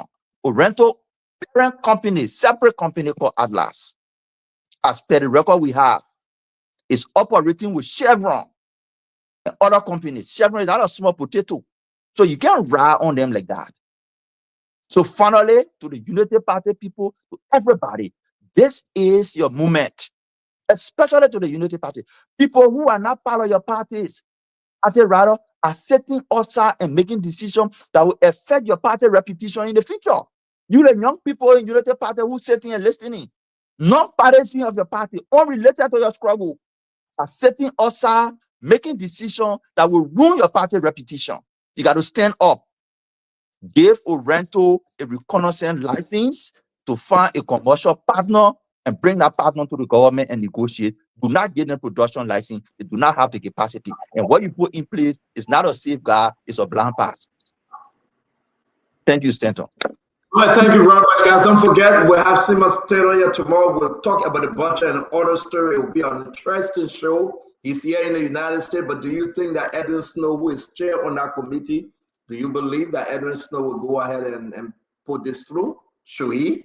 Edwin Snow from Bowman County. Will you call the senator not to? I really want to ask you the question. Will you call your senator? But he's the chair on that committee. Where Edwin Snow passed this thing. The Honorable Kairos pay you back, so close, and then we'll leave. Is the chair on the carbon committee? Edwin Snow is the chair. Yep. Wow. I don't think he should get involved with it. Yeah, I don't know how you play it as my man. I mean, What do you think, though? What do you think? Do you think he going to, though? Seriously? With what is unfolding, I don't think he should get involved. I'll face a signature to that. I mean, the discussion, the only person that asked him question of a serious question of McGill, he did today. I should give it to him. Are you? When you're the committee chairman, usually you allow the other members to ask the questions a lot. You just guide the process. That's what you do as a committee chairman. Yeah, but I beg you, if you guys are faulting us, though, I know we finishing this show. Do you think Edwin Snow will allow this to pass? Do you think, can he gather the vote, the no vote? Can he gather the no vote to this? You already have 6 opposition CDC members. You talking about Curtin Donkey. You talking about Bill Twawe. You talking about McGill, right? Who you talking about Jara, Councilor Jara from Lo-Fi. They're going around the block. You have them, they are 6. The committee, I don't know how many persons on that committee, but one thing is that I think Duncan have been advocating for Liberians' involvement to a great extent, and if he doesn't, those of you that are online, sorry, Greg, those of you that are online, can you just say yes or no? You think Edwin Snow will allow this vote to go through? Can he gather the vote? Give me yes or no, because we really got to push these lawmakers. I'm hearing 150,000 United States dollars will be distributed. I'm hearing some lawmakers saying they will not vote for it. They will put out a statement. I don't know. We will put names and picture of those. You think Edwin Snow? I'm seeing somebody saying no. You just go ahead and text her. We're not open the phone line. Gray will be speaking. Tell us what you think, no or yes. I'm saying Augustine Marquez say yes. Again, so Giflow saying yes. Eric Passer will say yes. People are not too, you know. Eric Passer, Unity Party, man, what are you expecting to say? Patrick Mason said no. You know, Thomas say no. Randolph Nameless saying no. Again, people can't just give me. We were tired of this. Let me know what you think. Why would people want this to be passed? I mean, they're saying they don't trust Edwin Snow. They say he will pass it. It doesn't mean that they want it to be passed. Some people saying no, and some people saying yes. What say you, Akaris Great? No, you think I would definitely, and I want to put myself on record on this one. I would be disappointed if on Snow vote for it. Let me put myself on record on that. I would personally be disappointed, and I know he listening to this show. Somebody would tell him, and I'll call him tomorrow. if he's up to now, stick on. But I will be disappointed, and he should know that I will be disappointed if he vote for that. And if any lawmaker in fact vote for that from the CDC, let me put myself on record. If a CDC lawmaker vote for this, I will be disappointed because there's no justification for voting for this. There is absolutely zero justification for voting for this. I know in the House it could get an easy route because of that majority vote. They have that majority vote. But in the Senate, I think let's hope. But I will be disappointed whether you're a representative or senator from the CDC vote for that, because they should be more accountable to the Liberian people, not just the political institution. But I don't think it's a good position, it's a good decision. And I think even the CDC needs to put out a public statement disagreeing with that. That's why exonerate the party from decision of people in the governance cycle. Political parties can do that, obviously. Okay, but once Fonati Kofa took the lead in the process, in my mind, it speaks volume to the CDC lawmaker who were on his side. In my mind, it speaks volumes to that in the House of Representatives. But I don't doubt that in the House of Representatives will pass. The majority is there, it's carved in stone. But in the Senate, I think they can store it. Even some senators who supported Unity Party, we had conversation today. They believe that that document should not be passed. They should send it back to the executive. And good as a current vote. But I'll be disappointed if Snow vote for it. Let me tell you, even with Snow being the chairman, if the rest of the people agree, it doesn't matter about his vote. No, I understand that, but I'm just saying. For the record, yeah, it's right. Put that picture up, though. I understand why you're saying my man would do this for Liberian to see, right? Emmanuel George, do you think Bocha, your senator from ANC, will vote on this? He's the only senator you have from ANC. Do you think, is he talking to Mr. Cummings on this? Well, I cannot confirm or deny whether he's talking to Mr. Cummings on this, but I know that from where I sit, I don't think it's a good deal, and I don't think Senator Sobe should vote for this. Well, what do you think, Mame? Let me ask you about your Wabalu senator, not Botokan, but Amarakon. Do you think Amarakon will vote for this? I don't think Amara will vote for it. Honestly, okay, I will keep it like that. I don't think Senator Kone will vote for it. I will ask him not to vote for it. That's the second part I'll put. I will ask him not to vote for it, and I will give my justification. The justification is, what do we need as a country? For over how many years we have not been able to find oil? What we need is, we need a company that can help us to find oil. Orenco doesn't have that capacity. Total Energy has that capacity. Nobody making noise about them. You can try to improve anything around their contract, but they have the capacity, they have the track record. Orenco doesn't. Even the financial capabilities, they don't. That's why your signature Bruno, they put it on CP. So I would be asking him. Stand on 30 seconds. This Orenco, the only using Orenco as a test case. Once they are successful in passing Orenco, the floodgate opens and the pool of funding companies will flood the basin again, like the way it was. The other company we're hearing, they call Liberty coming into. But let me go ahead. You have Peyton Donkey CDC, Bill Troy CDC, Albert Chase CDC, Nathaniel McGill CDC, Bible Brown CDC, and Sir Joseph CDC. You can say, well, the man has said, but by record, according to NEC, these are CDC lawmakers right now. Creighton Donkey, and we're going to bring in Jala. We're going to, excuse me, I'm naming these people from the NEC record. So you cannot say no. We get Jada. No. We're going back the NEC record, my man. We get Jala. We get Jala. We get Donkey. We get Bill Trawe. We get Abache. We get Nathaniel Fallow McGill. We get Bible Brown and Sir Joseph. This is scary though, right? We're talking about the independent tomorrow, where you get Alex Turner. You get how you call him, Western guy family from Grand Bassa. You have Amara Kone. You have, they will talk about the UP. What's going on here? Our country is at a crossroad. And the people is about to sell our country again for hundreds of millions of dollars. But we got to end the show. We want you to come back tomorrow.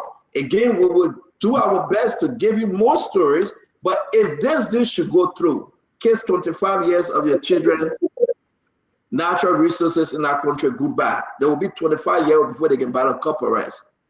And this is bad for the Unity Party government. They can build all the party headquarters in all counties. This one will hunt them. This is so bad. If we sell our natural resources because of kickback, like 100, what is 150,000? These guys then sell it, and they're going to go ahead and enjoy themselves. And then after the Christmas season over, they will come back in, and our country natural resources will be in the hands of the Nigerian man Arthur Easy. And you'll be looking for a buyer for $500 million, and we will not get jack. Let God bless us. Let God keep us. Guys, have a good night. It's been a great show. We got breaking news. We got breaking news on the companies they want to deal with after Orento. Tomorrow you hear more. See you tonight. Thank you very much, my man. Thank you, my man. Thank you, CEO. Jefferson Chesson, thank you very much. Can somebody bring in Yakazi Zogwe? Yakazi Zogwe, I hope you can come. Don't leave me hanging. My brother Tamba Aguilar. I don't want to leave you hanging, CEO. What you say? And now I'm just waiting for Zogwe. Whenever they may appear on the show, so we can kill him. Can somebody call him? There he is. You need to get these guys a coffee maker so they can have the coffee there. You don't drink coffee in La Prueba, man. Yakazi, good to see you. I want to say to all of you again, I want, Tama is bad for our country. It's bad. But God will see us through, though. We are doing the right thing, CEO, and I think history will be on our side. History will be on our side. Let me tell you, CEO, it may be President Boakai today. It was former President Weah yesterday. Power is not forever. It's transient. It's the legacy that you leave, that impact that you create, that you will be remembered for. I tell people, I say, even if you are worth $100 billion, it means nothing if your $100 billion have no impact. Thank you. It was a pleasure to see you. Thanks for having me. Thank you very much. All right. Yagazi, thank you very much, my friend. How do they say good night in Gio, Mano? Yagazi, when I hear you, you are muted. Can you unmute? Yeah. How do they say good night? I want to say good night to you in Gio or Mano. Which one will take today? Loma. In Mano, you will say Kola again. Kola again.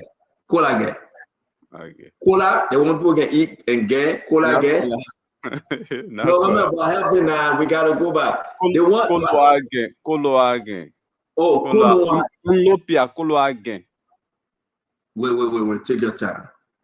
We learning to say good night here in Mano. In Mano, right? Yeah, in Mano. That's Mano. What about in Gio? How do you say in Gio? No. You from Lima County, you know Gio, Mano, you know. Yeah, I think all the tribe, Madingo, Gio. I can understand the Gio, but to speak it is a problem. Okay, so but in Mano is cola again. So so cola, they get eating cola again. Cola again, yeah. Have a good night. Good night, see you. Okay, yeah. So, folks, that's it. That's all the time we have to be here on this edition of the show. You can join us later on today for another edition of the Spoon Talk right here on Spoon 107.5 and Fabric 101.1. My name is Yekezi Swobel. Bidding you a pleasant goodbye from Odious Congo Town in Minerva, Liberia. Bye-bye.